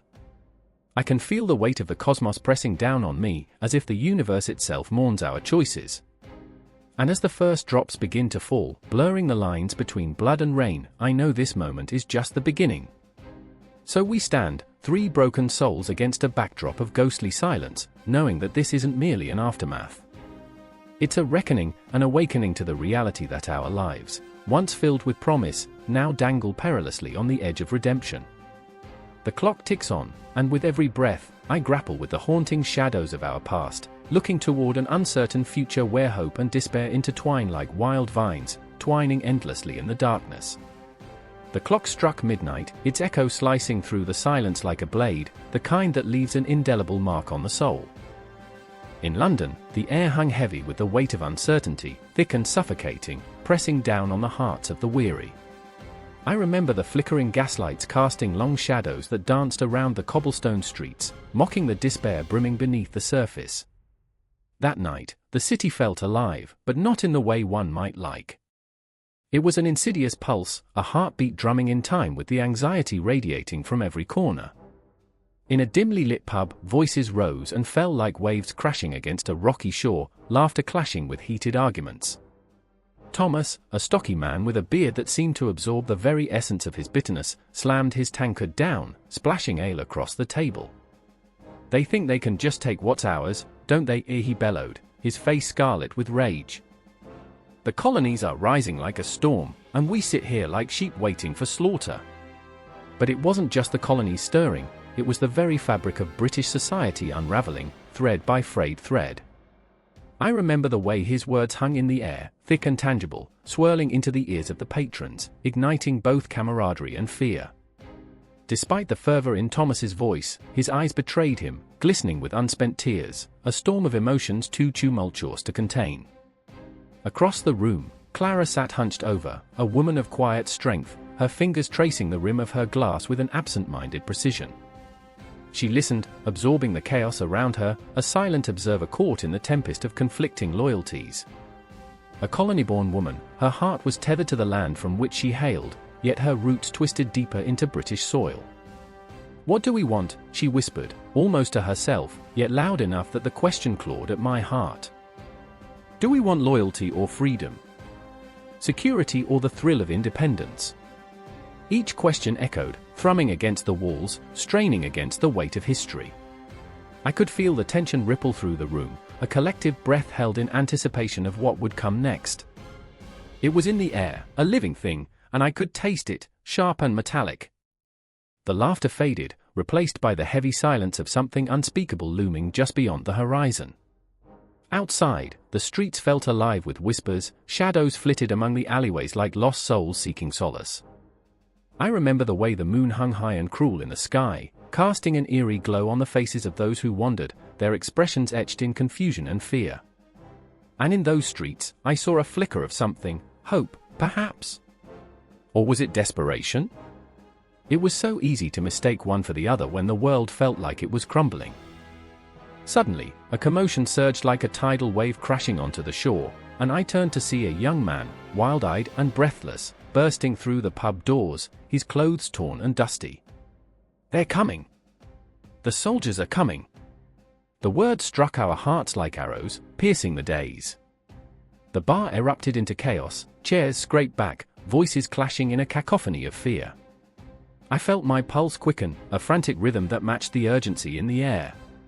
Clara stood, her eyes locked onto the stranger, fear and resolve battling within her. "We can't hide forever," she said, her voice steady, yet laced with an edge of turmoil. "We must choose. Stand and fight for what we believe, or let them walk all over us." The weight of her words hung like a noose, tightening around my throat. I felt the room sway, the gravity of her decision resonating within us all. Thomas, still gripping his tankard, glared at her, his face a mask of conflict. "What do you know of fighting?" he spat, his voice dripping with scorn. "You've never seen the blade of a sword." But I saw the tremor in his hands, the way he crushed the glass, splinters of fear hidden beneath the armor of bravado. He was a man desperate for validation, clinging to the belief that rage could drown out sorrow. Yet beneath it all lay a deeper fear, a fear of losing it all, of watching the world they knew slip through their fingers like grains of sand. I remember the way Clara's hands trembled as she spoke, her strength faltering against the tide of uncertainty. "We've lost so much already. What are we fighting for if we let fear dictate our path?" The storm of emotions crashed around us, rising like a phoenix from its ashes, and in that moment, the pub became a microcosm of an empire teetering on the edge of chaos. Outside, the shadows grew longer, wrapping around the buildings like a shroud, whispering secrets of what lay ahead. I felt a chill creeping down my spine, each heartbeat echoing the unspeakable truth: we were standing on the precipice of history, and no one was certain what would come next. And then, a single gunshot rang out, echoing through the night like a death knell, and all at once, the world tilted. I remember Clara's face, frozen in disbelief, the moment of realization dawning too late. The room fell silent, a graveyard of shattered hopes and dreams. The air crackled with an intensity that felt electric, a charge that promised either destruction or rebirth. But in that moment, I knew we were trapped in a cycle, a loop of fear and bravery, of love and betrayal. The chaos would continue, the tensions would mount, and the shadows would stretch further, whispering secrets of an uncertain fate. As I stood amidst the fragments of shattered glass and broken souls, I felt the pulse of history racing beneath my feet, a tide that would not relent. The confrontation was only beginning, an endless cycle of anguish and awakening, and I could do nothing but bear witness. The clock tower chimed with a hollow echo, its tone a portent of the chaos to come. It was just past midnight, the air thick with unspoken fears, and Clara shivered despite her heavy cloak. She stood at the edge of the cobblestone square, the shadows of the old city looming like ancient sentinels, watching as the flames of rebellion flickered in the distance. Her heart raced, the rhythm a drumbeat of dread and resolve. She could taste the smoke on her tongue, a bitter reminder of the fires that had consumed so many dreams and futures. I remember the first time I felt it, the power beneath the surface, the tremors of change, she whispered to herself, though the night offered no answers. In the distance, she saw the silhouettes of men moving with urgency, their shadows dancing wildly as if they were being pulled into the very heart of the storm. And there, amidst the turmoil, stood Thomas, a man caught in the crossfire of loyalty and heartbreak. His eyes, usually so bright, were dimmed by the weight of his choices. "Clara!" His voice sliced through the night, raw and desperate. She turned, her breath hitching as she faced the man she had loved through endless winters and fleeting summers. "You shouldn't be here." But she was anchored by something greater than fear, something primal that surged through her veins like wildfire. "I have to be here," she replied, fighting the tremor in her voice. "You don't understand, they need us." The city was alive with whispers of rebellion, a restless beast awakening from years of slumber. In every heart, a spark ignited, threatening to consume the very foundations of the British authority that had ruled them with an iron fist for so long. But Thomas had been a soldier, a man trained to uphold the crown, and as he looked into her eyes, she saw the struggle, the conflict that tore at him. "Clara, if you stand with them, you become a target. You'll be hunted." The fear etched into his brow twisted like a knife in her gut. "You'll lose everything." "Everything," she spat, her voice cracking, raw as the wounds they carried. "I've already lost everything. My family. My home. What's left to lose?" The vulnerability in her words hung between them like a noose, tight and suffocating. "It doesn't have to end this way. We can escape." He stepped closer, desperation clawing at his throat. "Leave this behind. Run?" The word tasted like ashes on her tongue. Run from what? The yoke of oppression? The shackles we've worn for too long. She could feel the weight of every injustice crashing over her like waves, threatening to pull her under. "I will not be silenced, and I will not hide." In that moment, Clara was not just fighting for herself, she was fighting for the dreams of every soul who had dared to hope for change. They could no longer cower in the shadows, waiting for a savior who would never come. The air crackled with the promise of something electric, something dangerous. "Clara!" The voice reached out again, but she could barely hear him over the rising tide of anger and despair that surged through the crowd. The square vibrated with anticipation, every heartbeat a drum calling for revolution. "You don't know what they're capable of." "I know what we're capable of." Her words roared with a fierce flame, igniting the crowd around them. She felt the heat of the fire behind her, the righteous fury that spilled into the streets, a tidal wave of voices demanding justice. They were no longer shadows, they were warriors, ready to reclaim what had been stolen from them. As the first stone flew, Clara felt exhilarated, a dizzying rush coursing through her as it struck the statue of a long-dead king, his face twisted in eternal arrogance. The shattering of glass echoed like a song of freedom, the melody of revolt ringing loud and clear. She could see Thomas, torn between his duty and the fire that flickered in his eyes. "Join us," she cried, her arms outstretched, moments away from reaching the precipice of possibility. "Join those who will not kneel." The energy surged, pooling between them, trembling with the weight of choices unmade. But doubt flickered like an unwelcome shadow across his face, and Clara felt her heart lurch. Was he still a soldier, or had he become something more? A fleeting thought crossed her mind, a memory of laughter, of warmth shared in the glow of the hearth. She remembered their dreams, the whispered hopes of a world unshackled, a world now within reach, yet perilously far away. Clara's gaze shifted to the chaos around her. She saw a child, eyes wide and terrified, clinging to the leg of a man who had once been a pillar of the community. "We're doing this for them," she shouted, her voice rising above the din. "We cannot let fear rule us any longer." The air grew thick with the scent of smoke and the acrid tang of fear. The cries of the crowd swelled, a cacophony of rage and longing, echoing through the narrow streets, climbing the centuries-old walls. And in that moment, Clara understood. This was not merely a fight against tyranny, it was a battle for the very soul of their city, their existence, their future. "Clara, please!" Thomas's voice cracked, the plea shattering the moment. But she was resolute, a force of nature, and she knew she couldn't go back, couldn't fade into the shadows like a ghost in the night. This was her time, and she would not be denied. As the first clash of steel rang out, Clara's heart pounded wildly, an echo of the world collapsing around her. The flames of rebellion roared, and she felt alive, terrifyingly so. The night held its breath, the stars watching as the fragile balance of power began to shift. As Thomas hesitated, caught in the vortex of his own torment, she made her choice. "Stand with me, or watch me fight alone," she said, the weight of her words heavy with consequences. The air crackled with anticipation, every heart a universe of dreams and fears, waiting to collide. And so, in the heart of turmoil, amidst the cries of warriors and the scent of smoke, the tide of change surged forward, dragging Clara and Thomas, and the very fabric of British authority, into the abyss of the unknown, where the echoes of the past would collide with the fury of the present. The battle had only just begun, and there was no turning back. The air hung thick, a suffocating shroud of smoke and despair, as the cries of the wounded melded with the wails of the mourning.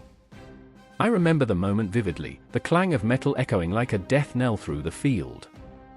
Bodies lay strewn across the earth, drenched in blood, each lifeless form a somber testament to the madness of ambition. The sun dipped low, casting long shadows that seemed to whisper secrets of loss and ruin. Jasper stood at the edge of the chaos, his heart hammering against his ribs, a drumbeat of dread. He felt the weight of the world pressing down on him, a suffocating embrace that threatened to crush his spirit. "I remember," he muttered, his voice barely a whisper, "when I thought war was glorious." The naivety of that belief felt like a distant memory, a child's dream shattered by the harshness of reality. Now, all that remained was the bitter taste of ash and regret. His eyes darted across the battlefield, searching for a familiar face, a flicker of hope amid the despair. There! Ren, her silhouette outlined against the crimson sky, her once vibrant spirit now dulled by the horrors she had witnessed. She knelt beside a fallen soldier, her hands trembling as she tried to staunch the flow of blood, her own tears mingling with the earth. "Ren," he called, desperation anchoring his feet to the ground. "Ren!" But she didn't turn. How could she? She was caught in a tempest of her own making, the haunting echoes of her dreams colliding with the stark reality of her choices.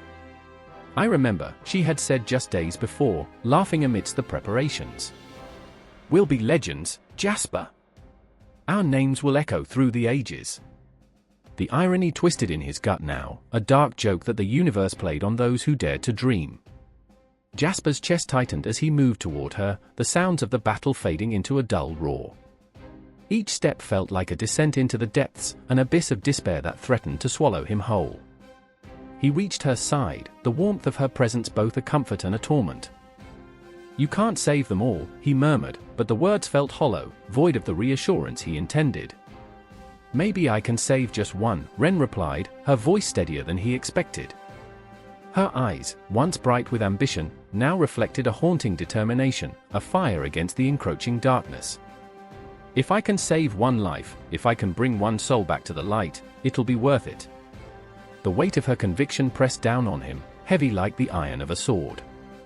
But the truth was, each life they tried to save, each drop of blood they spilled, mattered in ways they couldn't begin to comprehend. The battle was not just a clash of steel and flesh, it was a storm that would ripple through their lives, reshaping their world and the very fabric of their society. "I remember," he said, voice thick with emotion. "The tavern, the laughter. We thought we were fighting for freedom, for our homes. Now, homes lay shattered, families torn apart, futures extinguished like candles in the wind. And what is freedom worth?" he thought bitterly, "when the ground beneath our feet turns to dust?" The ground was soaked with the remnants of dreams, a grotesque tapestry woven from shattered ambition and unfulfilled promises. Jasper's thoughts spiraled, tainted with the realization that this battle was merely a prologue, a harbinger of the economic devastation that would follow. "The markets will collapse," he gasped, a chilling clarity settling over him. "The merchants will suffer, families will starve. We're not just fighting for today, we're sealing our fate for generations." Ren's hand stilled, her breath catching in her throat. "What do you mean?" she asked, a tremor of fear threading through her words. "The gold we sought, the wealth we thought we would gain, it's all an illusion," he said, voice trembling. "Every sword drawn, every life taken, it's a debt we'll never repay. The people will rise against their lords, against us. We'll be ghosts in our own land." A distant roar of anger surged through the battlefield, the roar of men and women who once believed in the cause but now felt the bitter sting of betrayal. Ren's face paled as she grasped the gravity of their reality. "Then what are we fighting for?" "Survival," Jasper breathed, the weight of the word hanging heavy between them. "But survival at what cost?" "We're caught in a cycle, Ren. Each life we take only serves to fuel the fires of revenge, to deepen the wounds of our people." Suddenly, an explosion shattered their fragile moment, throwing them to the ground. The air ignited with panic, and chaos ensued. Screams rang out, a symphony of despair that clawed at their hearts. Jasper pulled Ren close, the warmth of her body grounding him amidst the storm.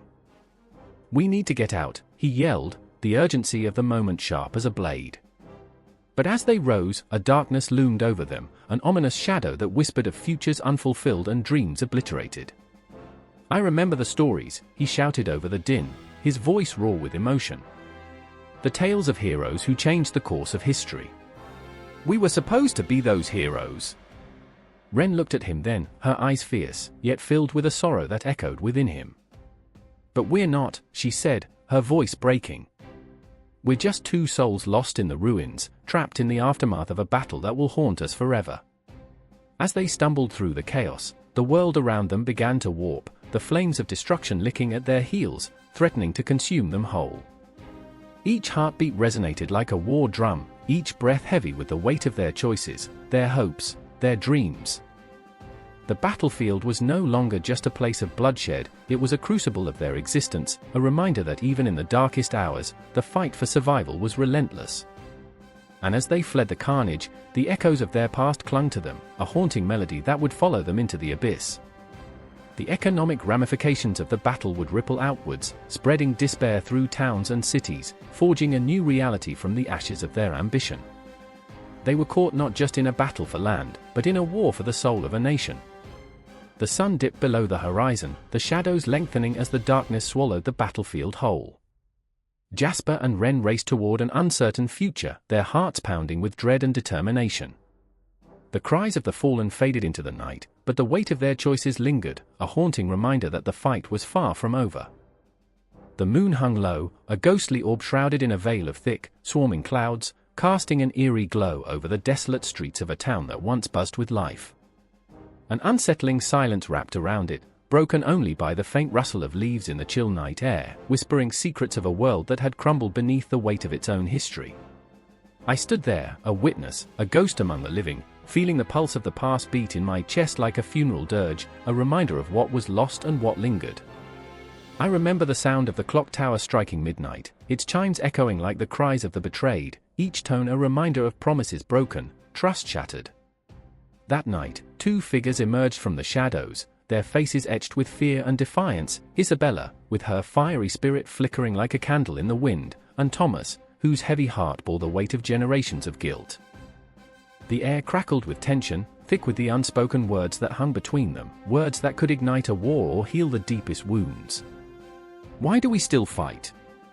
Isabella's voice sliced through the silence, raw and quivering. "Why can't we leave the past behind?" Her eyes, stormy and fierce, searched Thomas's, but he looked away, as if the truth were too much to bear. "Because the past never leaves us," he replied, his voice gravelly, as though he were dragging the weight of history with him. "It claws at our throats, suffocating our dreams. We can't just forget what they did to us." I remember the flicker of a lantern, casting ghostly shadows on the cobblestones, illuminating the scars of a town that would never heal. It was a haunting sight, the reminders of colonial rule, the dark underbelly of oppression and power. Fear wrapped its tendrils around Isabella's heart, pulling her deeper into a chasm of uncertainty. She was torn, caught between her longing for freedom and the chains of loyalty that bound her to a past riddled with violence and betrayal. "Isn't it easier to forgive?" she whispered, her voice trembling like a fragile leaf in the wind. "To let go? To break the cycle?" The ache in her chest threatened to swallow her whole. She could feel the ghosts of ancestors rising around them, shadowy figures whispering warnings from beyond the grave. Thomas shook his head, the frustration radiating from him like heat from a furnace. "Forgiveness? What's that to a child who never knew their mother? What's that to a village burned to ash?" Each word reverberated in the empty night, echoing the pain lodged deep within him, the kind that festered and rotted, refusing to dissipate. "They took everything from us, Isabella. Everything." I remember the way the air crackled with unshed tears, how the weight of their shared history pressed down on my chest like a vice. I felt it, a connection that tied them together, yet threatened to tear them apart. They stood on the precipice of a choice, and I felt the universe holding its breath, waiting to see which way they would fall. Isabella took a step closer, her resolve flickering and flaring like the dying flame of a match. "But if we keep holding on to anger, what's left for us? Hatred breeds hatred, Thomas. It poisons our souls. The words spilled from her lips, infused with the dream of a future unshackled from the chains of the past. And then, in the depths of that midnight hour, a realization washed over me: the long-term effects of colonial relations weren't just etched in history books, they lived and breathed in the hearts of those who suffered, who loved, who fought against the tide. Each heartbeat mirrored the throbbing ache of loss, a poignant reminder that history is never truly over. It is a living entity, sprawling and tangled, wrapped within the bones of the present. Thomas's eyes burned with a fierce light, the kind that ignited revolutions and shattered chains. "You talk of love," he said, voice quaking with an intensity that matched the storm brewing within him, "but love can't erase the scars. How do I look at my daughter knowing I've done nothing to protect her?" Desperation dripped from his words like poison, seeping into the cracks of his heart, where hope had once thrived. I remember the day they came," Isabella said, her voice dropping to a whisper, the shadows closing in around her. "I remember the screams, the fire, the faces of those who were lost. How can we let their memory fade? How can we forgive a wound that runs so deep?" Every word reverberated through the night, a call echoing through centuries of pain and suffering, igniting the ghosts that lingered in the corners of their minds. And in that moment, I felt the enormity of history, an unyielding tide threatening to swallow them whole. "You want freedom, but it comes at a cost," Thomas said, his voice thick with the weight of the unsaid. "Can you be free if you are bound by the memories of your ancestors? Can you step into the light while shadows cling to your feet?" The clock tower continued its relentless toll, each chime a countdown to the confrontation that loomed ahead. Isabella's heart raced, a wild drum echoing against the silence, begging for resolution, for peace, for understanding. She reached for Thomas's hand, the warmth of their connection igniting a flicker of hope in the abyss of despair. "We can't change what happened, but we can shape what is to come. Together." In that instant, the world shifted. The past collided with the present, a cacophony of voices rising in a symphony of pain and resilience. The long-term effects of colonial relations stretched before them, a vast landscape filled with shadows and light, where every step forward could either heal or harm. I remember the way the night seemed to hold its breath, as if the cosmos itself was waiting for them to choose. And in the silence, beneath the watchful eyes of the stars, I felt the enormity of their decision. The confrontation awaited, a ghost in the dark, a reckoning that would echo through generations. And as Isabella and Thomas stood on the precipice of their fate, I was left with the lingering whisper of a question that hung in the air like a heavy fog, suffocating yet exhilarating: could love triumph over the scars of history? With every heartbeat, every breath, every flicker of hope, they stepped closer to the edge, a delicate dance between despair and possibility, a promise of a future still unwritten, stretching like a canvas before them, waiting for the brushstrokes of their choices to transform it into a masterpiece or a tragedy. The air was thick with smoke. I could almost taste the ash on my tongue, bitter and acrid, like the remnants of 1,000 broken oaths. In that moment, as the cries of the wounded pierced the silence, I felt the weight of history resting heavily on my shoulders, a burden too immense for any one person to carry. The battlefield stretched before me, littered with the shattered dreams of men who had believed in a cause greater than themselves. I stood there, heart pounding, watching flames dance over what remained of our hopes. Evelyn clutched her sword, knuckles white and trembling. She had been fierce, her laughter a defiance against the shadows. But now, her gaze was distant, a mirror to the horror etched deep into her soul. "Do you think they can hear us?" she murmured, her voice siphoned of strength, severed from its buoyancy. I wanted to reach out, to seize her hand and remind her of our shared laughter, of the dreams we spun together like silk threads in the dark. But the silence echoed too loudly, a reminder that every dream was now a ghost.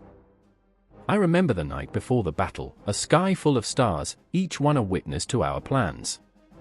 We sat around a fire, our faces illuminated by flickering flames. "If we survive," I had said, "we'll build a world where laughter echoes in every corner." The words had felt like a promise then.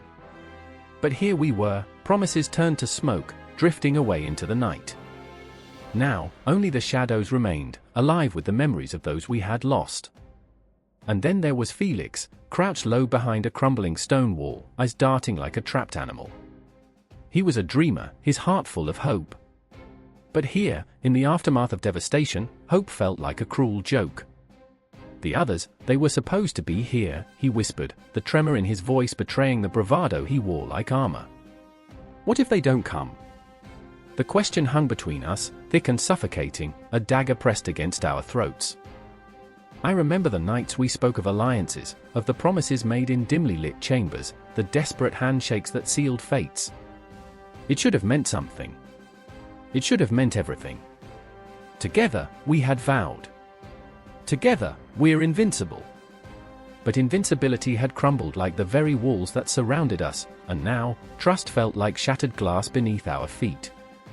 The moon hung low, a ghostly witness to our suffering, casting long shadows that danced on the ground. I could see their faces in the flickering light, men who had fought side by side, lost to the chaos of war. They became symbols of everything that was torn away from us. I remembered their laughter, the way they sang old ballads, their voices rising like spirits into the night. But that was before the alliances shattered, before the promises turned to dust. "Felix, stop!" I shouted, as he moved to stand, driven by some desperate need to face the enemy head-on. "They're out there, waiting." I felt the pull of his reckless courage, the allure of revenge beckoning him like a siren. But I couldn't let him go. Not like this. We have to hold together. We have to believe. My heart thundered, pleading for him to understand the fragility of hope. Evelyn turned, her gaze piercing through the haze. Believe in what, exactly? The same alliances that abandoned us. Her words cut through me. Each syllable was a lash, a bitter reminder of our isolation in this dark place. I could feel the truth in her voice, raw and undeniable. The alliances we had once cherished felt as distant as the stars above us, twinkling with indifferent beauty. "What are we fighting for?" Ishi whispered, and I saw the flicker of doubt in her eyes. The answer hung in the air, heavy and unyielding. Do we fight for a cause, or do we fight for each other? What remained when the dust settled, when the ashes of betrayal began to cool? I wanted to shout the answer, wanted to tell them that love, camaraderie, and the bond we shared were worth fighting for. But the words felt trapped, jumbled in my throat, like the broken pieces of a puzzle that could no longer fit together. I looked at Felix, his face pale, haunted by memories of laughter and camaraderie, now drowned in a sea of despair. "You remember the stories we told?" I asked, desperately grasping at the lingering threads of our past. About heroes who rise from the ashes. But the stories felt like a distant echo, fading with every heartbeat. Evelyn stepped closer, her breath warm against the chill that wrapped around us. "What if we're not heroes, but just," she searched for the words, the truth that hung heavy in the air, "just people who believed in something bigger than ourselves." I felt the weight of her uncertainty, the trembling thread of vulnerability binding us together in this moment of grief. In that fleeting silence, the world outside faded. The moon above watched, silent and unfeeling, while we stood there, three souls entwined in their despair. Each heartbeat echoed a question, each breath filled with longing. What if alliances could rebuild trust? What if they could serve as the bridge over the chasm of distrust that had opened wide before us? But just as quickly, the darkness loomed, merciless and unyielding. The shadows whispered secrets I didn't want to hear, promises that felt like lies. I wanted to believe, to claw my way back to hope. But the battlefield was a graveyard of dreams, and we were the ghosts, haunted, lost, and desperately clinging to the belief that perhaps, just perhaps, someone would answer our call. And as the night deepened, I felt the edges of despair fray, the possibility of something more taking root amidst the ashes. "Let's find them," I urged, my voice stronger now, emboldened by the flicker of resolve igniting in my chest. "We are not alone. We can rise from this, together." Evelyn's eyes burned with a new intensity, while Felix's hand tightened around his sword. The past may have been riddled with betrayal, but the future shimmered with a hint of possibility. In this moment of profound uncertainty, when alliances felt like shards of broken glass, I clung to the hope that we could mend what was shattered. And in that heartbeat, a new dawn began to break. The air crackles, heavy with the scent of blood and smoke. A distant scream pierces the fog, echoing like a ghost through the valley, reminding us that time has no mercy, no boundaries. I stand on the precipice, heart racing, breath hitching in my throat as the clash of steel rings out, a symphony of destruction. There, amidst the chaos, two figures emerge, their fates intertwined by the cruel hands of history. Martin, once a humble farmer, now a soldier clad in rusted armor, grips his sword as if it's a lifeline. His knuckles are white, sweat mixing with the grime on his brow. He never wanted this. He remembers the warmth of the sun on his back, the sound of his children laughing in the fields. But now, it's just shadows and echoes. I remember when the earth was my home, he mutters, voice thick with a sorrow that feels too vast to contain. Across the battlefield, Ilara stands, fierce and unwavering, a fire in her heart that defies the darkness closing in. She recalls the day she chose to fight, not out of a thirst for revenge, but a promise whispered to her dying brother. "I'll make them pay," she vowed, and with each swing of her blade, every drop of blood spilled, she fulfills that oath. But there's a haunting twist in her gut, a whisper that perhaps revenge isn't as sweet as they say.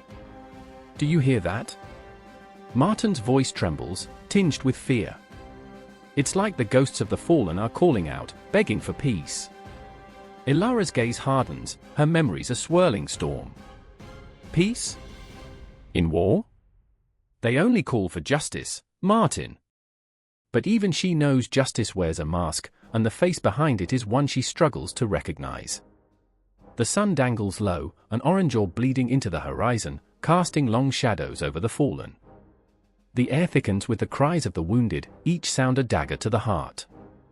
I can almost taste the bitterness of loss, the metallic tang of despair mingling with the acrid smoke. Remember the nights we spent by the fire? Martin's words drift back to him, a desperate attempt to cling to the remnants of normalcy. We laughed, Ilara. The laughter feels like a ghost itself now, echoing in the hollow of her chest. I remember, but those nights belong to another life, she replies, voice nearly lost in the roar of the battlefield. Now, it's a matter of survival. And just like that, the tension snaps. A wild charge, a clash of metal, bodies colliding like waves crashing against the rocks. Ilara feels the weight of every swing, every thrust, a rhythm of life and death pulsating through her veins. In a single breath, she both fights and mourns. The world shrinks, the chaos contracting into a bubble, a moment, an eternity. Everything slows. She sees Martin, locked in a desperate struggle as he faces an enemy, fear etched across his face. He fumbles, and for a heartbeat, her heart stops. No. It's a scream that shatters the air, raw and primal. She lunges, the distance between them collapsing in an instant. Time rebounds, the chaos resumes. The clash of swords, the thuds of bodies hitting the ground, the scent of earth turned to mud, everything is visceral, alive. Ilara is both warrior and witness, caught in an unholy dance where each step could lead to salvation or ruin. But then, a moment of stillness. In that breath, as if the universe holds its breath, she sees him. The enemy. His eyes are mirrors reflecting her own soul, a fleeting recognition that makes her falter. Stop! The word is a whisper, but it carries the weight of 1,000 unspoken fears. Why? His voice, gravelly and worn, is laced with the same desolation she feels. We fight for our families, for our homes. In that heartbeat, they are the same. Two souls caught in a tide they never wished to ride. But the spell is broken by the screams, the shouts of rage and revenge flooding back in. She can't linger. I remember, she murmurs almost to herself, I remember the world before this. Around them, the battle rages on, but within that tempest, Ilara feels the pull of something deeper, an urge to break the cycle, to find a way out of this madness. Martin, breath ragged, finds his footing again, eyes searching for her. Ilara! What are you doing? He rushes towards her, fear laced with anger. You can't hesitate. She feels the weight of his words, the urgency behind them, but all she can think of is the shared humanity, the flicker of recognition in the enemy's eyes. What if, no? He grabs her arm, the grip fierce and pleading. Know what IFS? You have to survive. We all do. The moment stretches, both haunted and hopeful. But then the enemy takes a step back, fear creeping into his eyes. "You want peace?" he asks, voice trembling. "What if we can find it?" Every heartbeat feels like a countdown. Elara's heart pounds, caught between the man she loves and the man whose life she holds in her hands. The sky darkens, a storm brewing, but within her chest, a light flickers. "Maybe," she whispers, the word hanging heavy in the air. Maybe.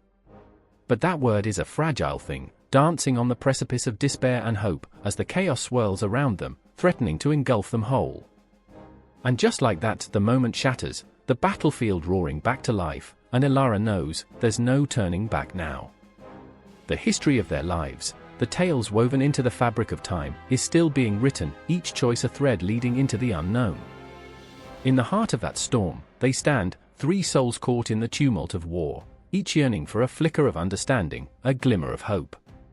The battle is far from over, and the echoes of their choices will haunt the pages of history yet to be written. The shadows linger, the ghosts whisper, as time ticks on, an unyielding reminder that every moment counts, and in this chaos, the true battle lies not just in the clash of swords, but in the struggle for the soul. The air was thick with tension, a silence so profound it pressed against the skin like a warning. I stood there, heart pounding, watching the shadows twist and writhe as if they were alive. The moon hung low, a sickly yellow eye peering down, casting eerie light on the cobblestones. There, under the fractured glow, two figures faced each other, trembling, a standoff between lives intertwined with despair and unyielding hope. I remember the way Clara's hands clenched into fists, her knuckles white, as if she could squeeze the fear out of existence. Her eyes, fiery and fierce, held a tempest, a storm of memories that battered against her soul. She was stubborn, unyielding, and yet, in that moment, I could see the flicker of doubt. Was she ready to fight for everything she believed in? Or was this a battle she had lost before it even began? Across from her stood Marcus, a man carved from shadows and regret. I could see the weight of his choices etched into the lines of his face, the way his shoulders sagged under the burden of what he had done. He had always been the protector, the one who would risk everything for those he loved.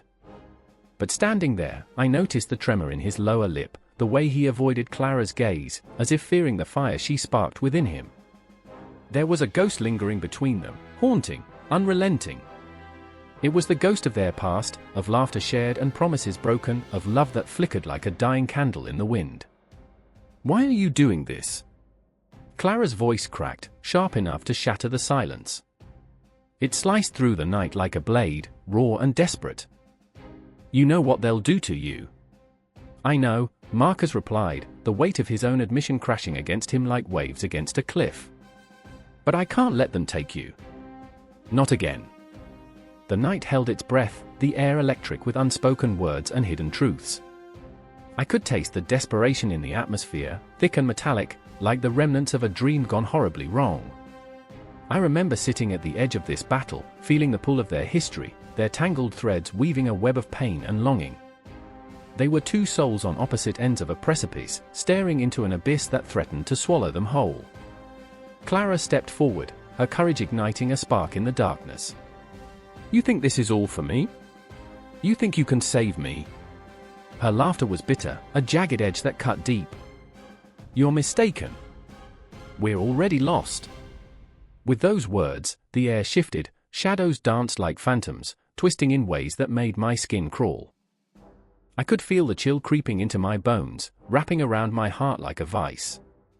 My breath hitched as Marcus reached out, his fingers trembling, a plea wrapped in uncertainty.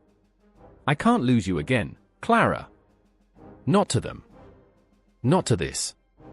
The confrontation wove itself into a tapestry of emotions, threads fraying at the edges, a masterpiece painted in hues of regret and defiance. I watched them, captivated, as if I were both spectator and participant, my own heart racing in sync with theirs. With each heartbeat, I felt the gravity of their choices, the weight of love and loss clashing in a crescendo that threatened to unravel everything. "Do you even understand what you're asking of me?" Clara's voice wavered, a fragile whisper caught in the wind. "This isn't just about us. It's about the world crumbling around us." I could see her, In that moment, a warrior dressed in vulnerability, a queen ready to take her throne back from the shadows that threatened to engulf her. There was a flicker of hope in her eyes, a flame fighting to stay alight against the gale of despair. But hope is a fickle thing, easily snuffed out by the harshness of reality. Marcus's breath hitched as he struggled to find the right words, to claw his way back through the fog of their shared past. "I remember when we used to dream, Clara. When we thought we could change the world." His voice cracked, a raw edge of emotion that turned the air electric. What happened to those dreams? Reality rippled, distorting the memories that flickered like fireflies in the dark. I could see them, hand in hand, staring at the stars, dreaming of a future untainted by fear. But dreams can turn into nightmares, and the cosmos seemed to mock them now, the stars cold and indifferent, an audience to their anguish. "Dreams don't matter when you're awake," Clara responded, her voice a fragile thread. "What do you want me to say? That I'm ready to fight? To take on the world with you beside me? I'm tired, Marcus. Tired of pretending that we can outrun our past."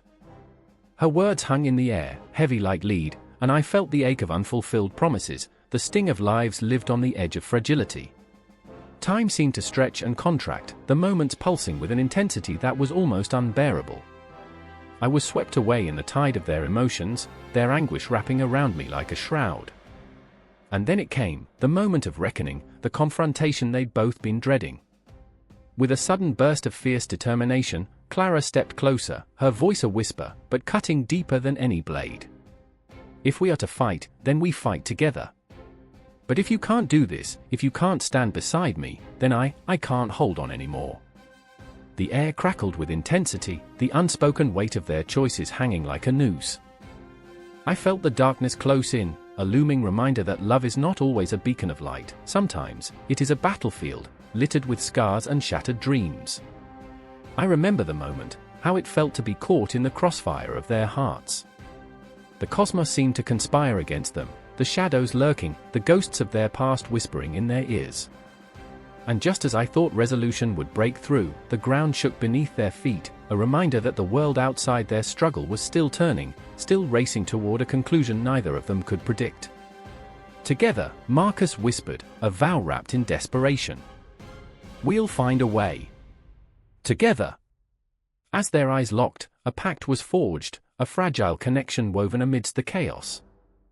The clock was ticking, and as the shadows danced, they stood poised at the edge of an emotional precipice, ready to leap into the abyss, ready to fight the battles that echoed through literature and culture, a battle that lives on, forever etched in the hearts of those who dare to dream amid the shadows. And as I watched them, I felt the pull of their story, the inevitable clash of love and loss, of hope and despair, echoing into the night, leaving me breathless, yearning for more. The night was a tapestry of darkness, each star a distant pinprick of light, like the eyes of the fallen, watching from beyond, heavy with stories yet to be told. I stood on the edge of the battlefield, the ground still warm with the echoes of chaos, the air thick with the smell of gunpowder and something more rancid, something that clung to the skin like a bad memory. The moon hung low, a ghostly observer, illuminating the faces of those who had fought and bled, their expressions frozen in time, each one a haunting reminder of sacrifice. I remember the moment vividly, the sound of boots pounding against the earth, the cries of men, desperate and raw, intermingling with the silence that settled around us like a shroud. I remember David, my closest friend, whose laughter once echoed through the barracks, now reduced to a whisper of regret, his eyes vacant, searching for something that had slipped through his fingers like sand. He was always the brave one, the one who charged ahead, a reckless spark in the dull grey of our existence. But now, standing there, I could see the weight of what he had become, a soldier bound by duty, yet shackled by the ghosts of choices made in the heat of battle. "Did we do the right thing, Simon?" he asked, his voice barely rising above the wind, a tremor of doubt lacing his words. I turned to him, my heart heavy with the truth I could neither share nor escape. "What is right?" I mumbled, the question hanging between us like a bitter promise, taunting us with uncertainty. The battlefield was littered with shadows, reminders of a fight that left marks deeper than flesh. The ground itself seemed to pulse with memories, each patch of scorched earth a testament to our failures, our victories, entwined in a dance of chaos. I could no longer differentiate between the two. What had started as a call to arms had morphed into a grotesque theater of despair, where each act revealed the hollowness of our ideals. I saw soldiers, once vibrant with dreams, now mere reflections of their fears, their faces smeared with the ash of dreams deferred. And then there was Nora, my sister, a nurse who had devoted herself to healing the broken bodies and shattered spirits that stumbled into her care. I remember the way her hand shook, a constant tremor that spoke of sleepless nights and the burden of memories she couldn't erase. "Tell me it's worth it, Simon," she whispered one night as I visited her makeshift hospital, the flickering lights casting eerie shadows that danced on the walls. "Tell me we're fighting for something more than this." Her eyes were wells of hope and despair, reflecting the light of the candle between us, as fragile as the lives she was trying to save. "Every life matters," I replied, the words tasting bitter on my tongue. But I could see the doubt in her eyes, the questions that lingered like a specter. How could we justify the loss? How could we find peace in the ashes? Each face she treated, each wound she bandaged, was a reminder of the cost, a burden we had all agreed to bear, yet none truly understood. As dawn broke, the horizon bled with hues of crimson and gold, a stark contrast to the horrors that had unfolded in the night. I remember the silence that enveloped us, a heavy blanket that choked the air. There was no victory song, no triumphant cheers, only the rustle of leaves and the soft whimper of the wounded. We gathered in the cold light of morning, our breaths mingling with the chilling tendrils of fog, our hearts heavy with the weight of our choices. "Change will come," I heard someone murmur, a lone soldier who had witnessed too much, his voice a fragile promise. "We'll learn from this. We have to." But as I looked at the faces around me, I knew that learning was a double-edged sword. We had tasted the bitterness of war, and it would forever linger on our tongues. There was no clean slate, no easy answers. The lessons we learned were etched in pain, each scar a reminder of the battles fought, not just with weapons, but within ourselves.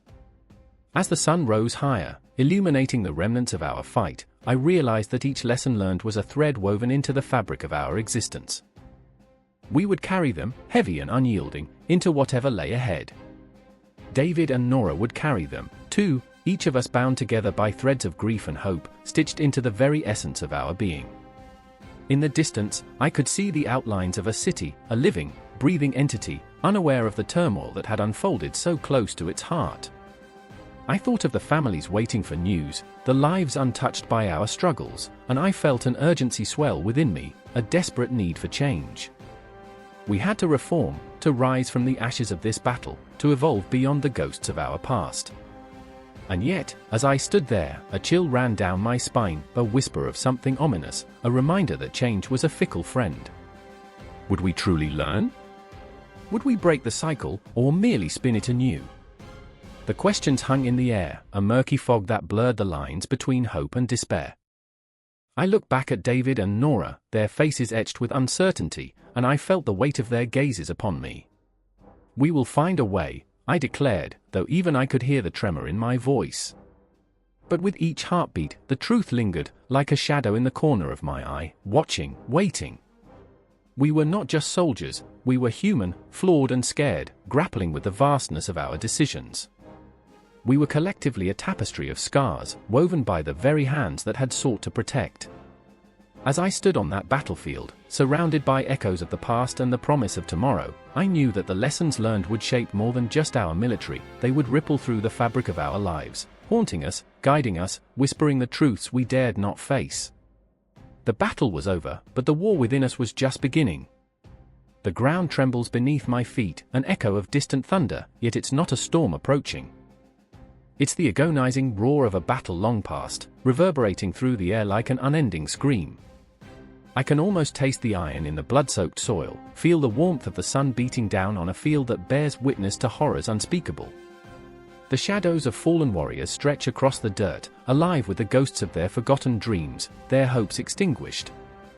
I remember it all, the clash of swords, the cries of despair, the haunting silence that follows. Then there's Elara, standing amidst the chaos, her eyes wide, reflecting the fire of the inferno that rages not just outside but within. She's lost, trapped in a moment that should have been a victory but has turned to ash in her mouth. The crown she wears, a twisted symbol of her lineage, feels heavy, like an anchor pulling her deeper into despair. She grips the hilt of her sword, knuckles white, as if squeezing the very essence of her fate.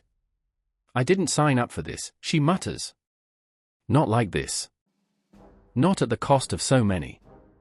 Her heart is a battlefield, torn between duty and compassion, between the thrill of glory and the weight of loss.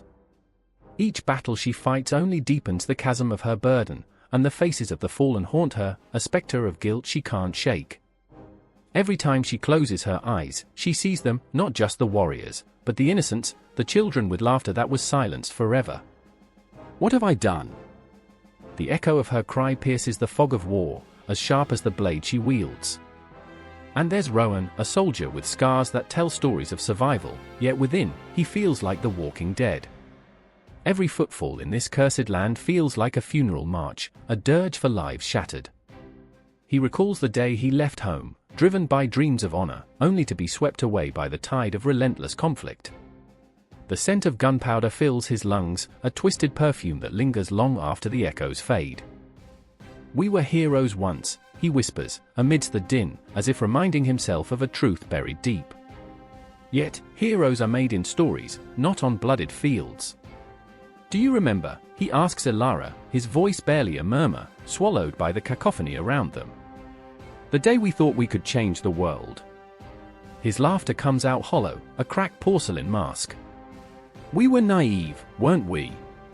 He glances at her, searching for the spark of hope that once ignited their dreams. But all he sees is a reflection of his own despair. The clock towers in the distance tick away moments that feel like lifetimes, an endless reminder that time waits for no one, especially not for the broken. Memories flood back, the laughter in the tavern, the smell of roasted meat, the warmth of friendship in the dead of winter. Those moments seem like a cruel joke now, mere shadows flickering against the backdrop of battle. "I wish I could go back," Rowan confesses, feeling the weight of his unfulfilled dreams crush him. Before honor became a weapon, before friendship turned to ash. Ilara turns to him, her voice a tremor in the air. "But what if we can't go back? What if this is all there is?" Her words hang in the air, heavy with resignation, like a shroud settling over their hearts. The cold reality of the battlefield wraps around them, inching closer, tightening its grip. Can hope exist where despair reigns? Can dreams bloom in a garden of death? Their eyes lock, a silent understanding passing between them, a recognition of their intertwined fates.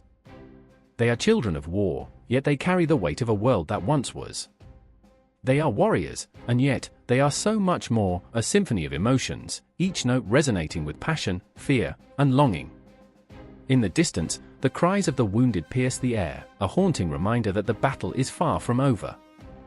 The horizon bleeds fiery hues, a sky set ablaze, mirroring the turmoil within them.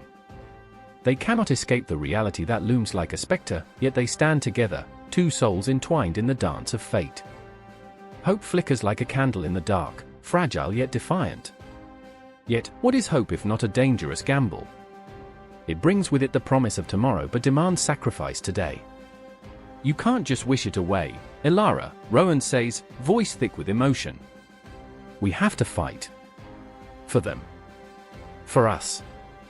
There's a fire ignited in his chest, and while it flickers, it still burns. It's a choice, a hard one, but isn't that what life is? A series of choices, each one a thread woven into the fabric of existence. And with that, they move, step by step, into the fray. Each movement echoes, a rhythm of war and memory that dances through the chaos. The weight of every heartbeat, every breath gathers around them, an invisible force propelling them forward, deeper into the whirlwind of fate. The ground that once trembled now feels alive beneath them, urging them to march on, to reclaim something lost. As they stand at the precipice of conflict, they can't know what lies beyond, only that the legacy of every battle fought, every life lost, will shape the world they leave behind. The night creeps closer, shadows lengthening, and they are caught between what was and what might be, a fragile thread, stretched taut over the abyss. Together, Ilara breathes, and in that word, they find strength. Together, they will face the storm. Together, they will carve their legacy into the annals of history, each heartbeat a testimony to their struggle, each breath a promise to those who fought before them. And as the first clash of steel breaks the silence, they plunge into the depths of uncertainty, two souls igniting a fire that will light the way for those who come after. The rain fell in heavy, merciless sheets, soaking the earth, a baptism for the forgotten. I stood in the hollow silence of the memorial park, the air thick with the scent of damp soil and something more, something sharp and stinging like regret. Shadows flickered in the corners of my vision, memories clawing their way to the surface, choking me until I could hardly breathe. A clock tower loomed behind me, its hand stilled, as if time itself dared not advance in the presence of such grief. "Do you think they can hear us?" whispered Sarah, her voice barely breaking through the shuddering curtain of rain. Her fingers traced the smooth surface of the memorial, a dark stone slab inscribed with names, a graveyard of lives lost yet forever etched in the echoes of our laughter and tears. I turned to her, my heart heavy with the weight of unspoken fears. She was fragile in that moment, her eyes glistening like shattered glass, and yet there was a fierce fire beneath, a rebellion against the silence that threatened to drown us. "They should," I replied, my throat tightening around the words. "They deserve to be heard." I could feel the tremor in my voice, the rawness that exposed my vulnerability. I remembered how, just a year prior, we had stood in this very spot, young and reckless, promising to honor the past while ignoring the shadows that loomed just out of sight. But the world shifted, and now, here we were, tethered to the weight of loss, haunted by those left behind. Behind us, the rain whispered secrets to the earth, each drop a tribute to lives cut short. A faint rustle caught my attention, a fleeting movement in the corner of my eye. I turned sharply, my pulse quickening. The shadows seemed to thicken, coalescing into figures, silhouettes of those who had once walked beside us, their laughter now nothing more than an echo. For a split second, I was transported into a time that was not my own, a child's giggle, a lover's promise, the unbearable weight of grief. Each heartbeat was a reminder of what had been lost. "Do you ever think about what they would say if they were here?" Sarah's voice trembled, breaking through the reverie. I could see the way her hand shook as she clutched the stone, her knuckles white, the fragility of her spirit laid bare. "They'd be angry," I said, the truth spilling out like blood from a wound. "They'd want to know why we let this happen, why we let time forget them." I remembered the stories, each name a life, each life a universe swirling in the night sky, extinguished far too soon. The wind howled, carrying with it the bitterness of unspoken words.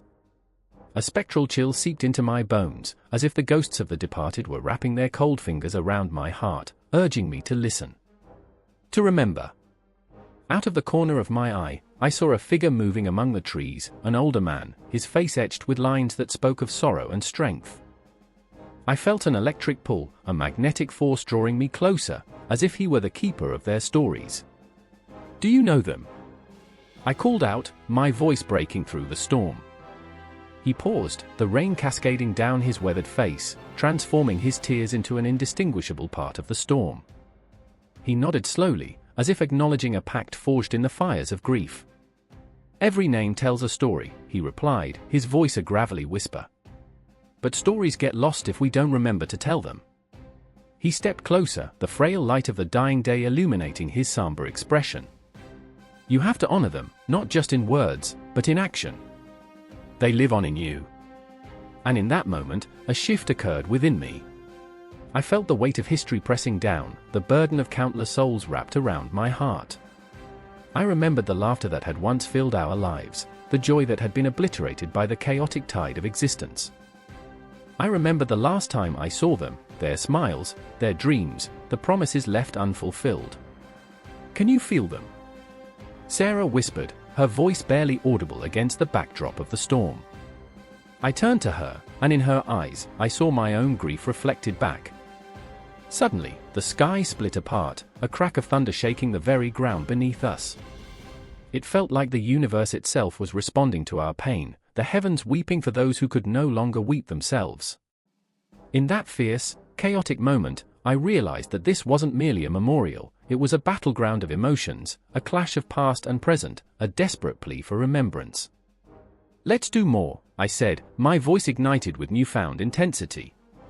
Let's create something that honors their stories. A place where they can speak, where they can be remembered. The words poured forth, fueled by a passion that burned like wildfire. The old man smiled, a flicker of hope sparking in his eyes. Then they will live on, through you. As the rain continued to fall, drenching our resolve, the names on the memorial seemed to shimmer, as if alive with the energy of those who had once breathed the same air. Sarah took my hand, her grip steady, and together we faced the monument, a silent promise forming between us. No longer would we allow the shadows to consume our memories. We would carve out a space in the world for the stories that demanded to be told.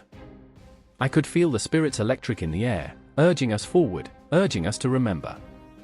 As we stood there, the storm raging around us, time became irrelevant, a mere illusion amidst the chaos.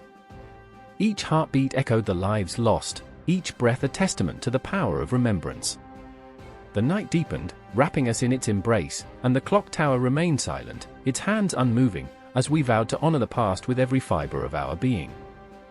In that chilling, electric moment, we became more than mere observers, we became the vessels for those who had gone before, the caretakers of their legacies.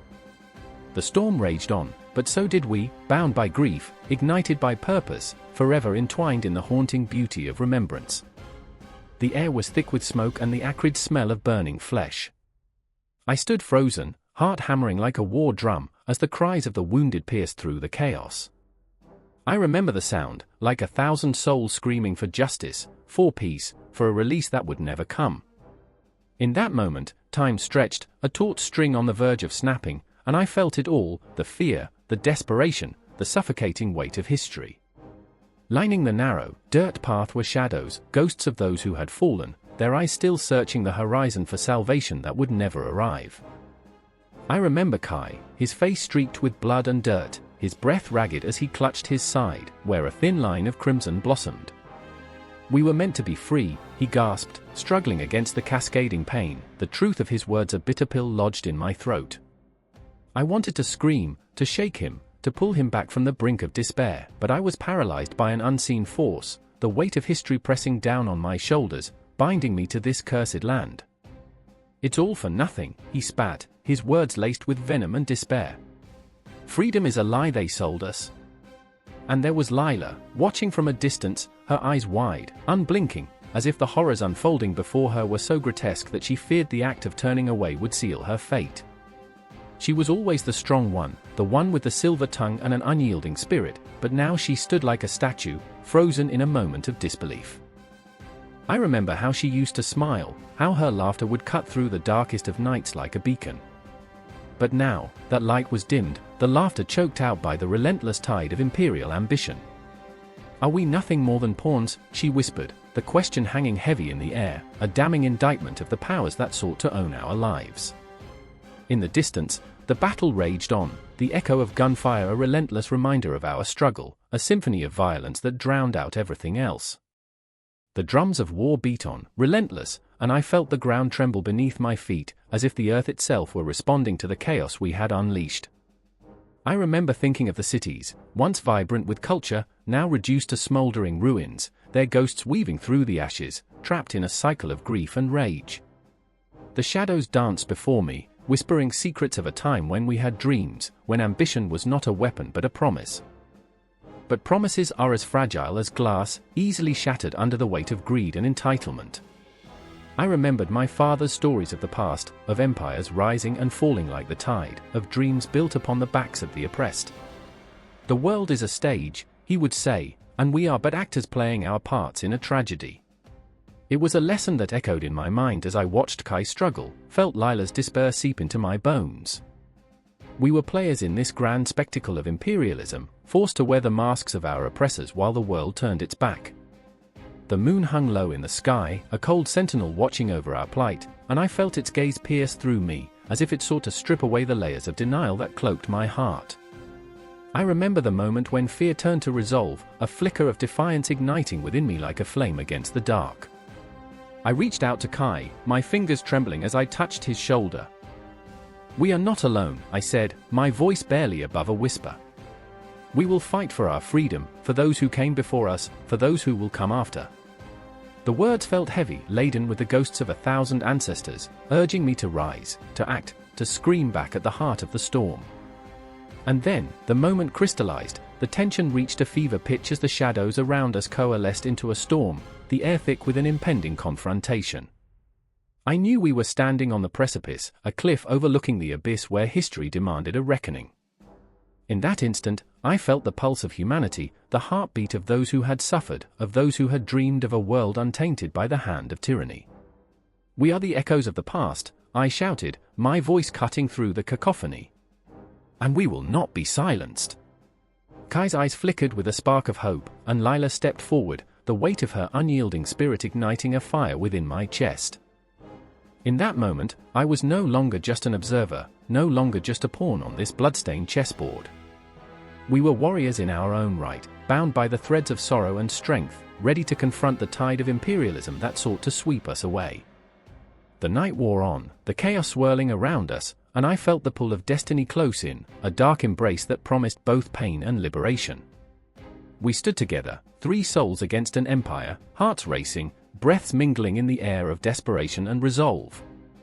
I remember it all, the cries, the smoke, the ghosts.